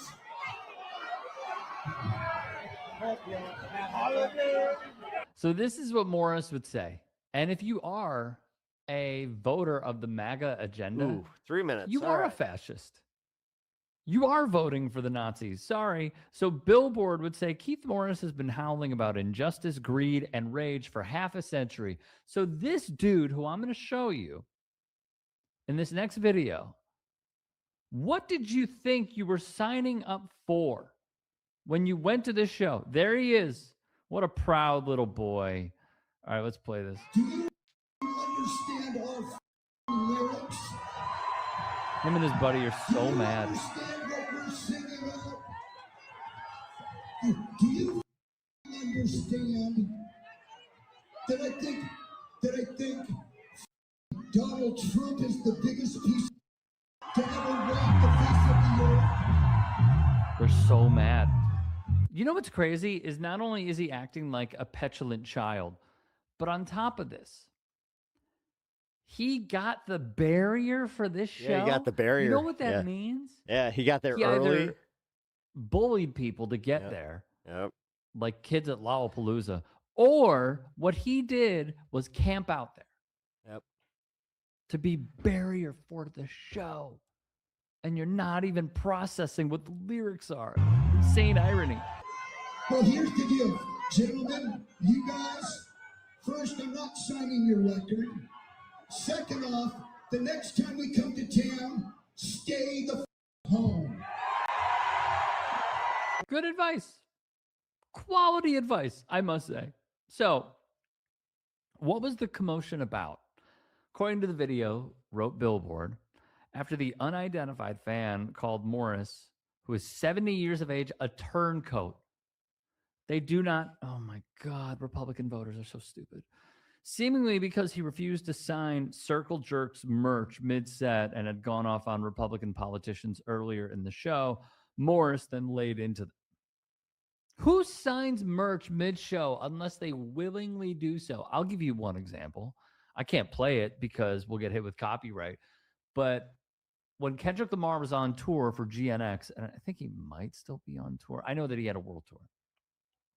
He saw one kid who had the GNX vinyl, and he went down off the stage and signed it to make that little kid's day. I would venture to guess that old fan, that white supremacist approving fan, is probably in his 50s, if not 60s.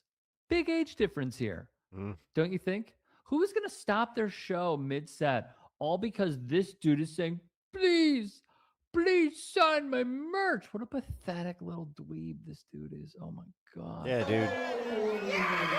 Drunk. He was drunk and he was just a fucking prick.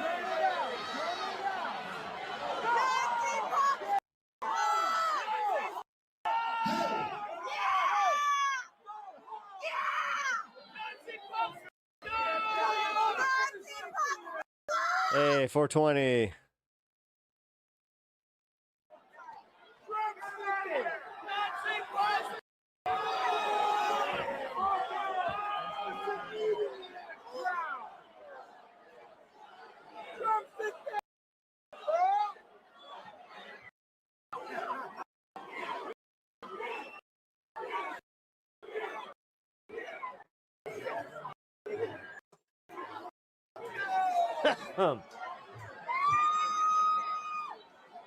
He looks wobbly.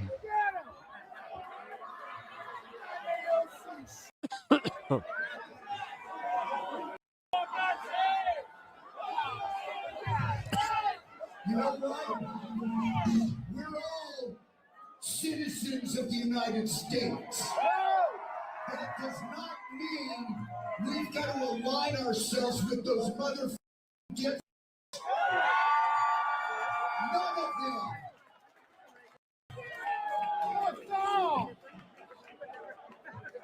So that would be what went down.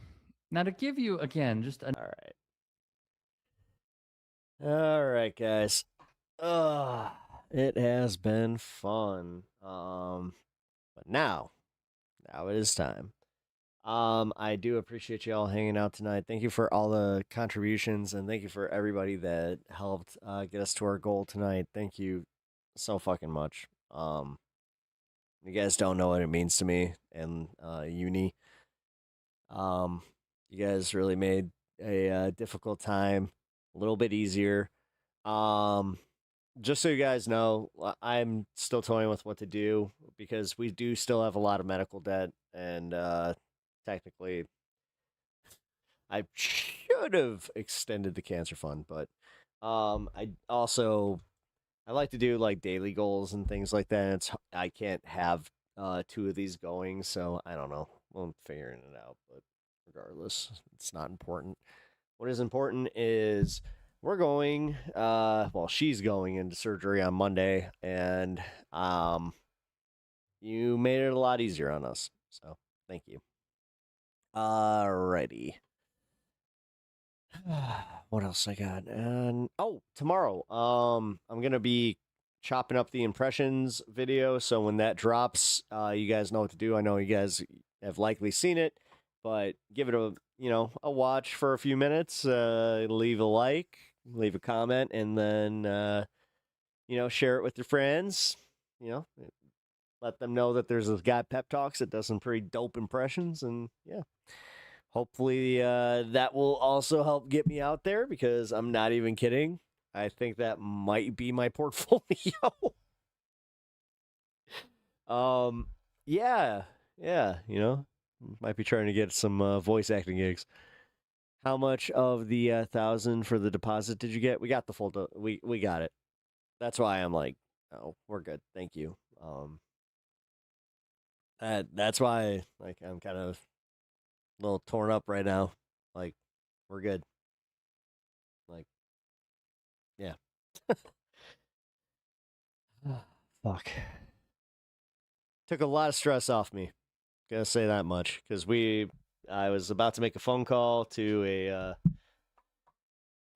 a few people to be like, hey, no, you mind? But that sounds sweet. It's gonna, yeah, no, it's definitely going in the portfolio. No, we got that there. Like I said, if something comes of it, I would love to do some voice acting. That would be awesome. But I'm also not sure how much of a market out there is for a dude that does a fucking, B- Winnie the Pooh. I would give me a solid A on Jesse Ventura, a C, like a B-, Macho Man Randy Savage, like, suddenly Walter White become, yep. But that also really, yeah, no, it's insane. I have a friend whose sister turned down a voice acting gig for Israeli propaganda. Oh, that sucks. That fucking sucks. Yeah, don't know what I would do. Maybe do a little bit of this, maybe a little bit of that. Uh-huh. Or I could just do an entire show of Donald Trump.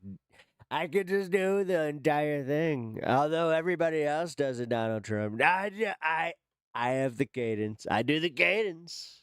I got his bullshit. It's when I'm talking bullshit, I know how to talk bullshit. The bullshit to the people. That's what I mean. Yeah, I know how to speak business. I've been there, done that. Talked all the business, and you know what? People, they don't understand how much they just want to be worked. So many people just want to be worked. They just want people like me, Donald Trump, to come in, and they just want to be like, Daddy Trump, Daddy. That's what. But even though my kids don't call me Daddy, oh, dude, they totally do.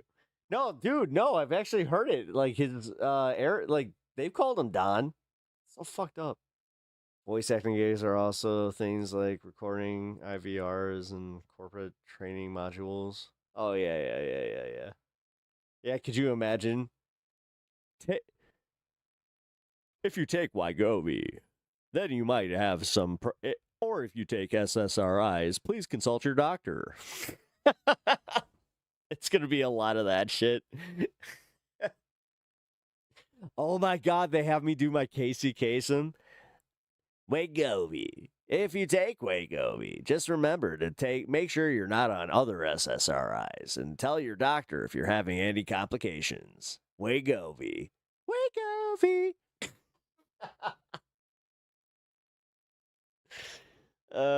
Shit. That's probably what would happen, though.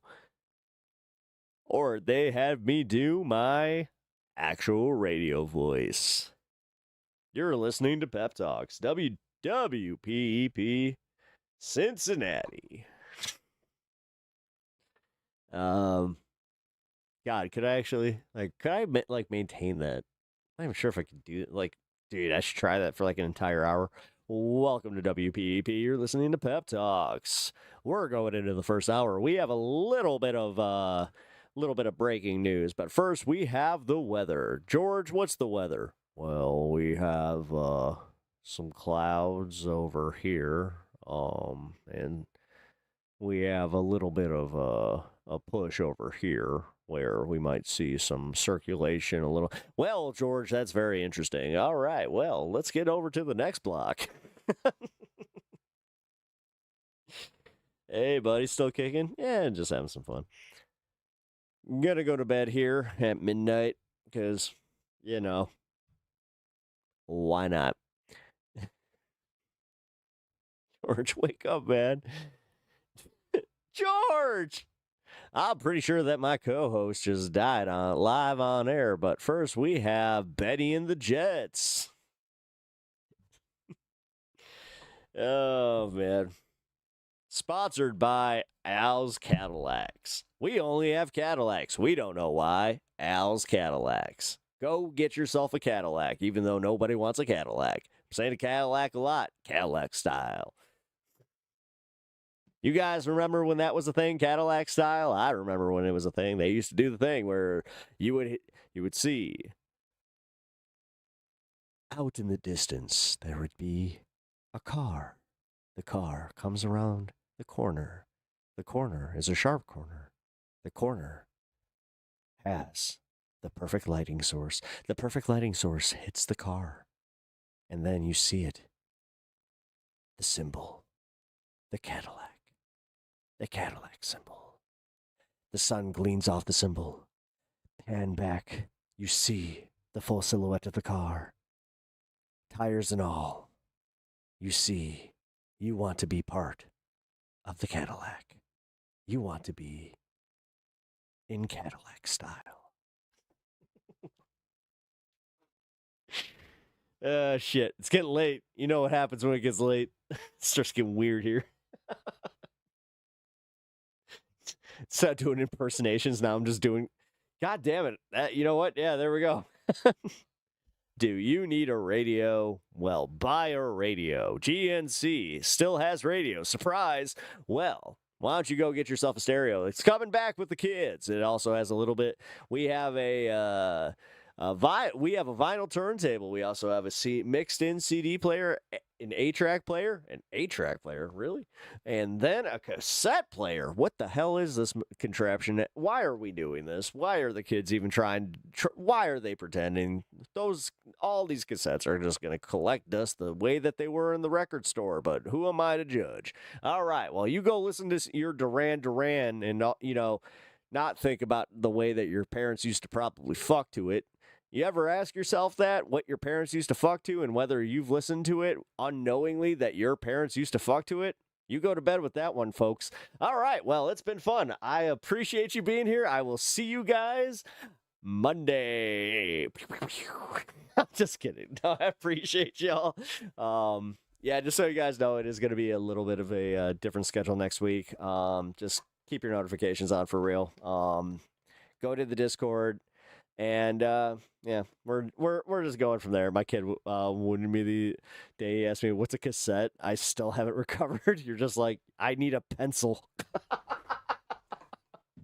You're just sitting there twisting it. Yeah. He will never get that reference. Go to bed with that one too. Try sleeping in the same bed. What? What's a pencil? What's a pencil? Yo, you ever seen this shit? All right, one thing. I'm not sure if you guys have ever seen this, like, in the background. So I have an old school pencil sharpener. Look. I don't have a pencil. But it's an old school pencil sharpener. I actually got it from like it was like a estate sale, and it was from somebody that was they were a high school teacher, like right around the time that I was in school. I was like, oh, fuck it, hey. It's the exact same one I used to use. So, I'm excited. I have a mechanical pencil sharpener that's fucking dope as shit. Sharpens with the best of them, you know what I'm saying? Says they're so old, I have to break out my dad's collection. I got vinyls. And I got CDs. I got my old iPod. I still use my old iPod because fuck this thing. I mean, I use Spotify because, yeah, who doesn't? But, yeah, when I don't want to think about it, I charge up my iPod for real. I will just fucking put it on shuffle and boom. Yeah. It's cool. First cassette I ever bought was Beastie Boys, Hello Nasty. Nice. That was my first cassette. Oh my God. Let's see. What was my first cassette? Hold on. I can't go just yet. Because my dad had Hootie and the Blowfish. I remember that. But it wasn't mine. My first cassette. Because I bought a few. Oh, it was Space Jam. It was Space Jam. Gonna do the Space Jam. Do your chance, take your chance, do your dance in the Space Jam. All right. That tear's gone cold. Oh, wait.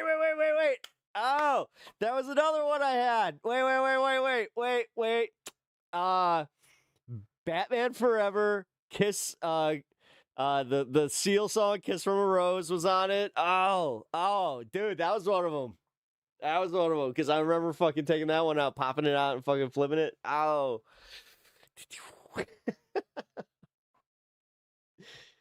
Space Jam had a... Oh, fuck yeah, it did. You kidding me? That song alone was just like, that was fire. And then, I mean, there was mainly the, oh, wait, actually, both of those have R. Kelly songs. The 90s. What's up?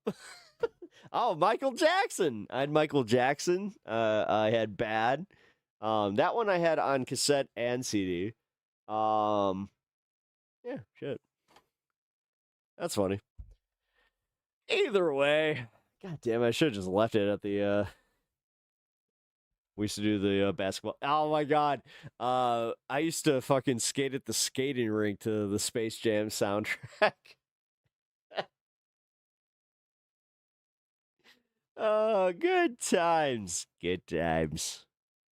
I remember when we used to go to the skating rink, and there used to be a DJ there that would take your requests. And I remember I requested the Bloodhound Gang, and then they didn't know what the song was, so they played the uncut version, and it was quite funny because it was about you remember? You and me, baby, ain't nothing but mammals, so let's do it like they do on the Discovery Channel. Yes. I remember seeing all the shocked faces of all the young mothers and all the people all around, but then I saw my crush. She was sitting there, blushed face, laughing, and I knew at that moment that I was getting some.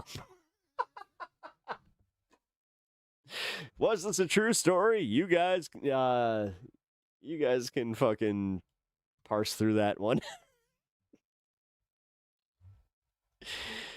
Oh, shit. Did you just make it into Bloodhound Gang last weekend? Different song, to be clear. All of a sudden, he's just like, where are the X-Files?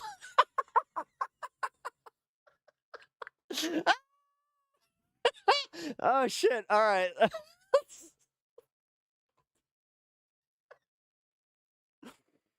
I needed that. What a good way to end the show. Oh, fuck, Pinkermel. I'm sorry. It's just such a funny thought.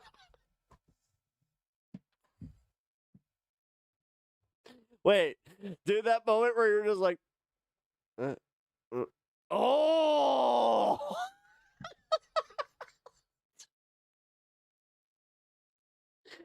That's like when I listened to Afternoon Delight, and I was just like, what's the song about? Like, wait a minute. Oh, they're banging. I was like 14. True story. My mom's sitting there and we're on our way to Wisconsin and she's just singing this song and I'm like,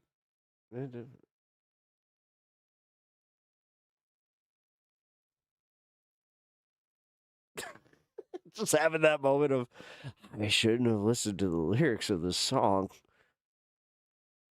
Oh. And now it is so funny. I was like at a hardware store or some shit and they had that song playing and I perked up. I was just like, Oh no.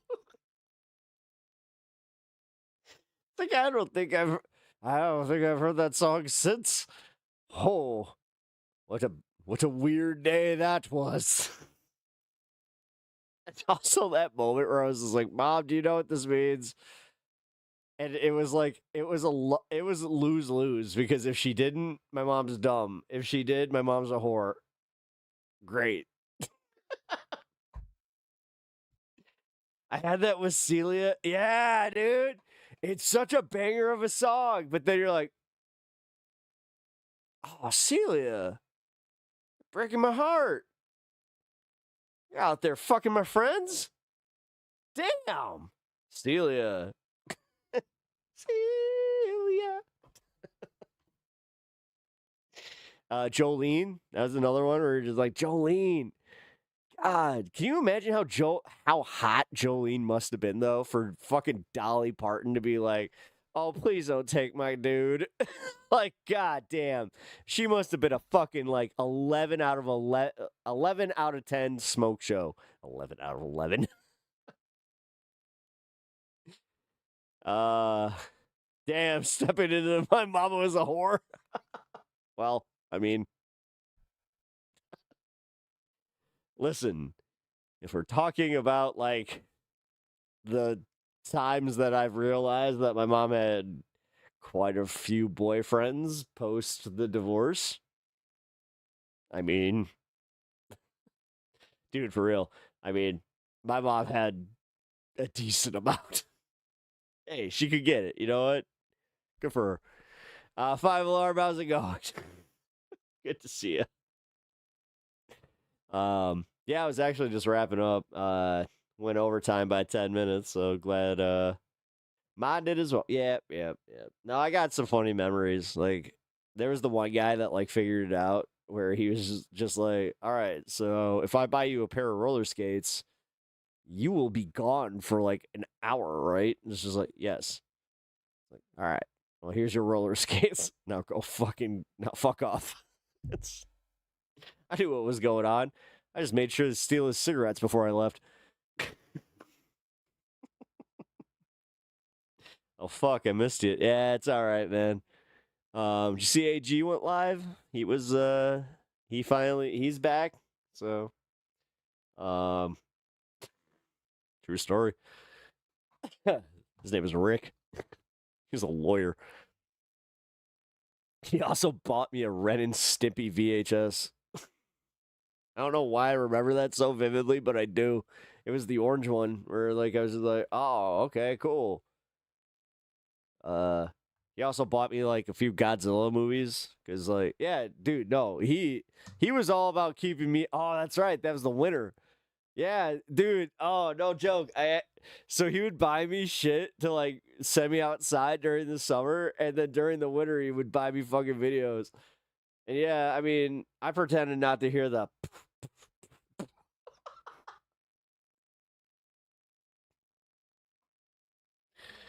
God, I wish I was joking.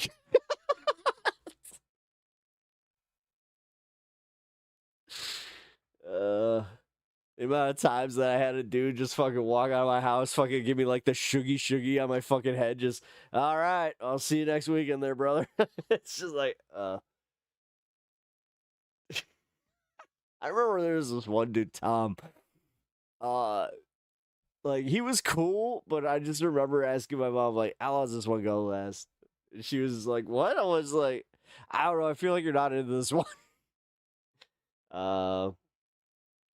At Pep Talks going in next week, get my first rides in my spine, 9 totals, so not looking forward to that. I need some levity and some agrima. Hell yeah, man. Fuck, dude. Yeah, I know that you had those back problems going on. Shit. Fucking first rod of 9. Jesus Christ.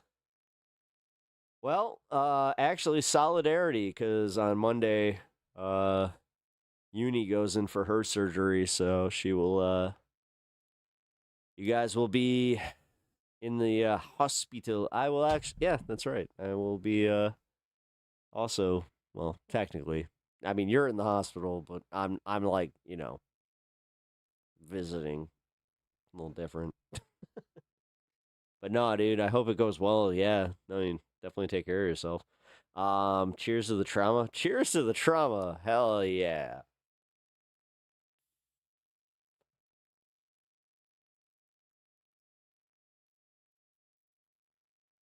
Nah, the worst is when one of my mom's boyfriends caught me whacking off. That was one of the worst fucking moments of my life. I will never forget it for as long as I live. I was like 13, discovering myself, when a boy should, when you need some privacy.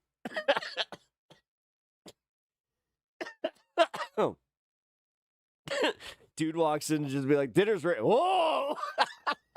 And then we never spoke of it again. But there were a few awkward moments. It's just like sitting there. I'm eating my dumplings, just like. He's looking at me just like, I know what you did.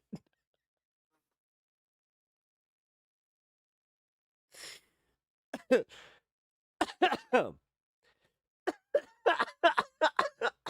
he catch you whacking it in a camper? No. I didn't get caught whacking in the camper. That's where I discovered that you don't have to beat yourself. True story. Me and my friends. Well, friends. Me and my friend. And it's not like you think, you weirdos.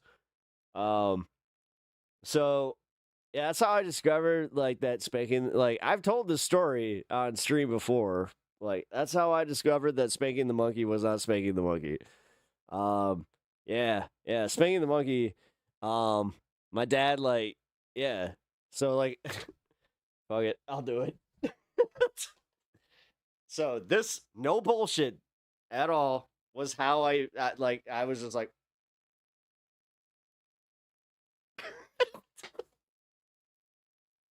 And yeah. My friend was just like, "What are you doing?" I was just like, "Yeah." Wait, that's not it. He's like, "No," and he just told me, he's like, "You gotta like kind of give it a soft grip, and you gotta like go up and down." I was like, "What?" And then we were having a sleepover, and I was like, he had a camper. He was in the back like of his like space, and I was in like the top area, like above like the driver cabin. And I when I figured it out, I did that moment of like, oh, and he was just like, see.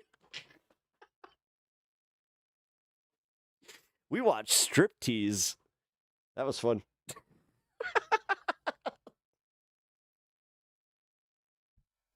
We also like there's this like bookstore that we dude, we were little pervs, so we went to this bookstore that we knew had like a prawn aisle, and we would do this whole system where we would distract the guy. My buddy, he knew that the like they put the like little thing in the plastic, so he would cut off the plastic, take the magazine out, fucking shove it into our backpack, and then we just be like, oh, no books today. Do you know how many of those motherfuckers were like, if he didn't, all right. This is so fucked up, but it's true. Number one, we didn't go home. Obviously, like we wouldn't go to his house. We didn't go to my house. Like we had like a little place in the woods where we had like our little jerk stations where we just like we went off into the corner, and but it was like far where it was just like, you can't see me, right? All right. But then there would be these moments. It's just we didn't have two mags, so we would have to like fucking split between us. And then we had a backpack that we hid in the woods that one day we thought we were clever too, because like this was like I showed you guys like where I grew up, like we had that river, right? So that island was not like rare or anything that had like the flag and shit. That's how it like is on the Fox. So there was another one of those that we like, there's this tall ass tree that we were just like, oh fuck, we'll just put our stuff there. So like we had a backpack that's full of prawn where it was like our go-to, man. Like, and like we had it all like wrapped in like plastic bags. We were pretty smart about it.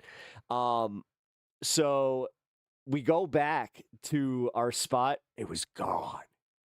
The backpack was gone. And we just like, we flipped out. We were just like, what the fuck? That was such a bad day. We were riding our bikes with blue balls like a motherfucker. Just like, oh. Yeah, that sucked. The days before internet. Did you have a favorite tree? Yes, I did. No joke. Yes, I did. It was my tree. Yeah. Yes, we had jerk station. Shut up. We were very efficient in the way that we did things.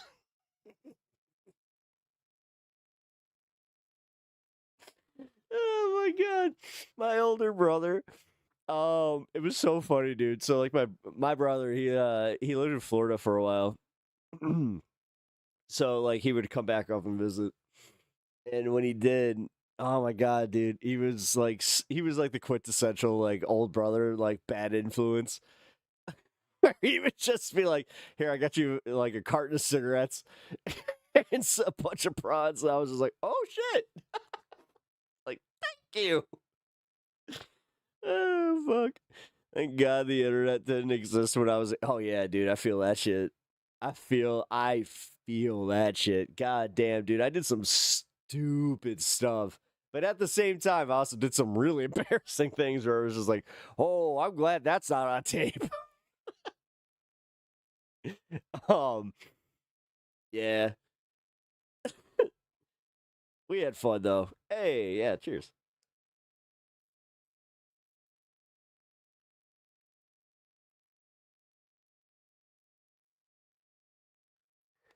Yeah, I remember my buddy, his dad collected Playboys, and there were two specific issues that I really wanted, but I should have been smart about it because I should have realized that those are the two that he would notice. Um, so one of them, and I know it's so lame, but it was Pamela Anderson. I had to. I was just like, and the other one was Cindy Crawford, because.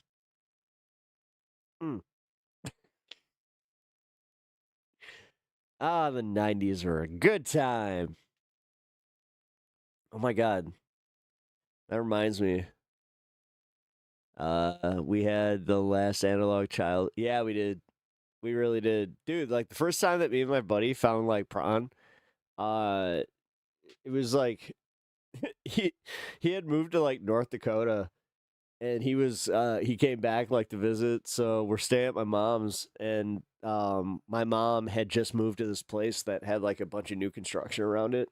So they had like this like mini trailer that was like, it was open. So when we were exploring, we opened it up and there is just prawn all over the wall, right? Which we should have seen as a red flag. And also, as an adult, I'm just like, ew. But as, God, I was probably 11 at that point. I was ripping butts. It was right around the time because that's why we were leaving, is go fucking rip some of my mom's Virginia Slims. So yeah, we find this this thing, and we immediately are just like, all right, how we divvying this out? Like we're taking this with us. Oh shit. Hey, thank you, Fire Alarm. Appreciate that. Was hot. Ooh, nice. Oh my god. Well, I think that I know why TTS was just like, no.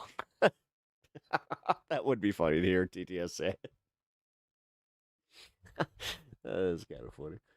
All right, let's do this. Let me add that to the goal.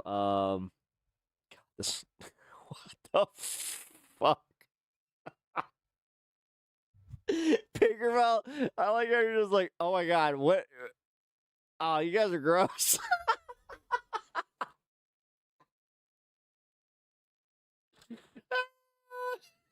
I'm sorry. I think we broke her. No. I feel bad now. Oh, jeez. Wow, you were Dad.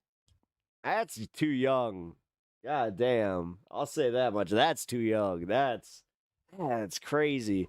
I remember when I started like realizing that I was like a boob dude. What like, I was it was before like that age, but I don't know. Wow. I wouldn't give five alarmists out here just like I have something to tell you.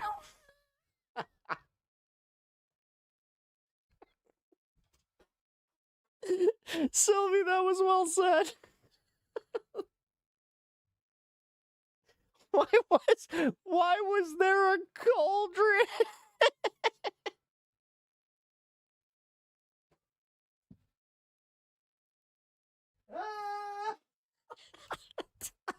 It's the questions. I love how we're all initially just like, whoa, well, that's a lot. But then you're just, why was there a cauldron? Well, that's a goddamn good question. Why was there a cauldron? Wait a minute. What's this thing? Welcome to Pep Talks. No shit. God damn it. This is what happens when I stay an extra, like, listen, I stayed an extra half hour. I mean, I stayed a fucking extra, what, 40 minutes? Screw it. I mean, why not? Yes, I'm going to finish the show at 5 hours. So let me put this in. Thank you again for the $10 donation. Dude, thank you so much.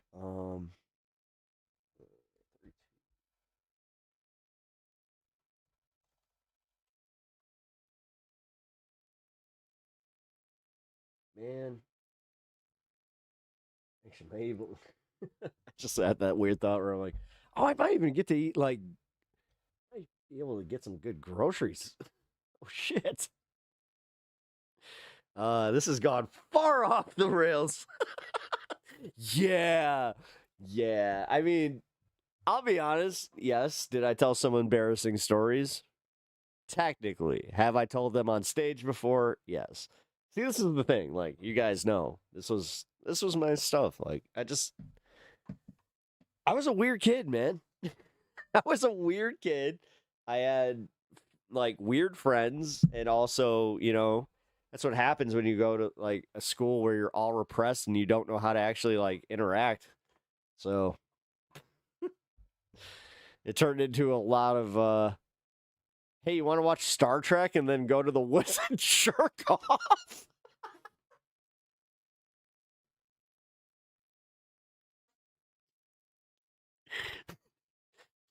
That's exactly. How would you describe your life at 12 years old?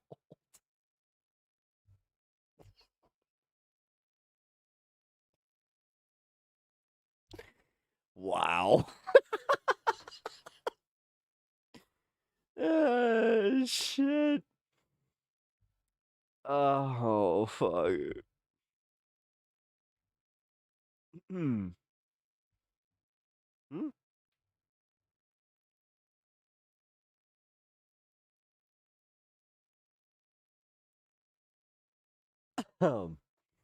You were hunting your solos.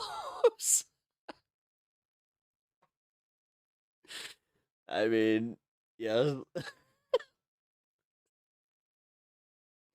We were pulling our puds. Waxing our weasels. You know? Pulling your... I will never forget when my dad said that shit to us. Me and my buddy,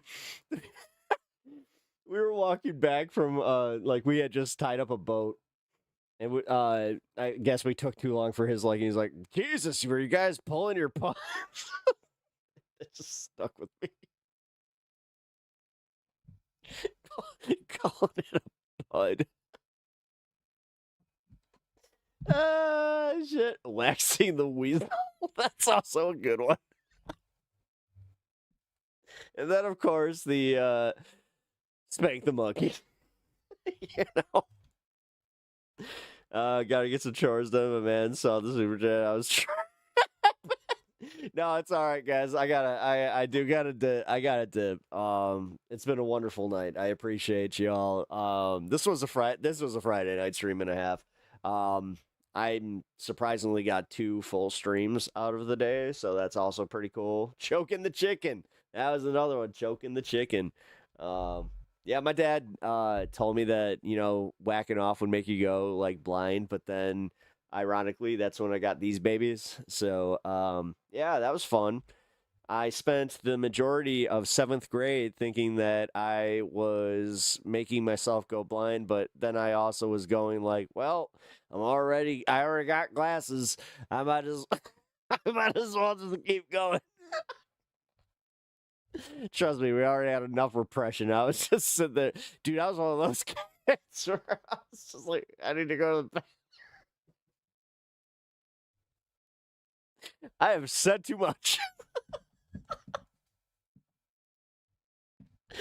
I made the rent. I'm glad you paid the rent.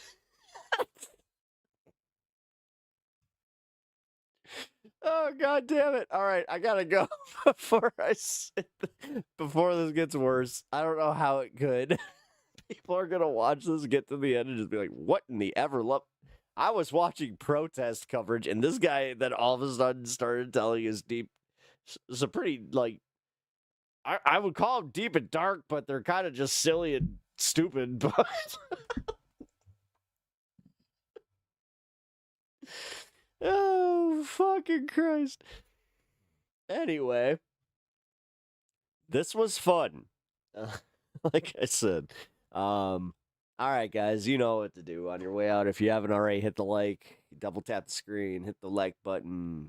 Wait, just double tap the screen. That's right, we got the one stream going. And if you're not already following me over on Twitch, please do. Who are we rating? We got Galactic Streamlord. We will raid Galactic. Jesus Christ, he has a fucking audience. Fucking up. 34 on Twitch. Jesus. That's bueno. Alright, guys. Well, hold on. I need to raid. Where are you going? Come on. Raid channel. Come on. Come on. Come on. There we go. Why not take me right to Galactic Streamlord the way I wanted it to? Oh my God, Streamlord. There we go. Start it. All right, folks. I appreciate y'all hanging out tonight. As I said, if you do not see me this weekend, look out for the content. I do have a fun video coming out, and also, yeah. Keep your notifications on for Monday, Tuesday. Next week's just going to be weird because next week is surgery week, but I do sincerely appreciate everyone that contributed to this cancer fund. You guys definitely made a huge difference. So, thank you again. And yeah, I will catch you guys later. Good night.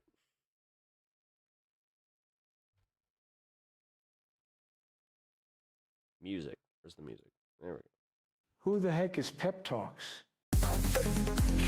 I'm not gay, but I fantasize about Marco Rubio. Pep Talks. Pep Talks. Pep talks. Let's eradicate the Kung flu. I'm literally coming. Pep talks. Pep talks. Who the heck is Pep Talk? They want our women. They want our children. Pep talk. Sometimes no means yes. Grab them by the pep talk. Grab them by the Marco Rubio. Obama is a racist. Pep talk. I'm literally coming. I'm literally coming. Pep talks. We found weapons of mass destruction. My fellow Americans, it has been confirmed today from Pep Talks that we are indeed all high on politics.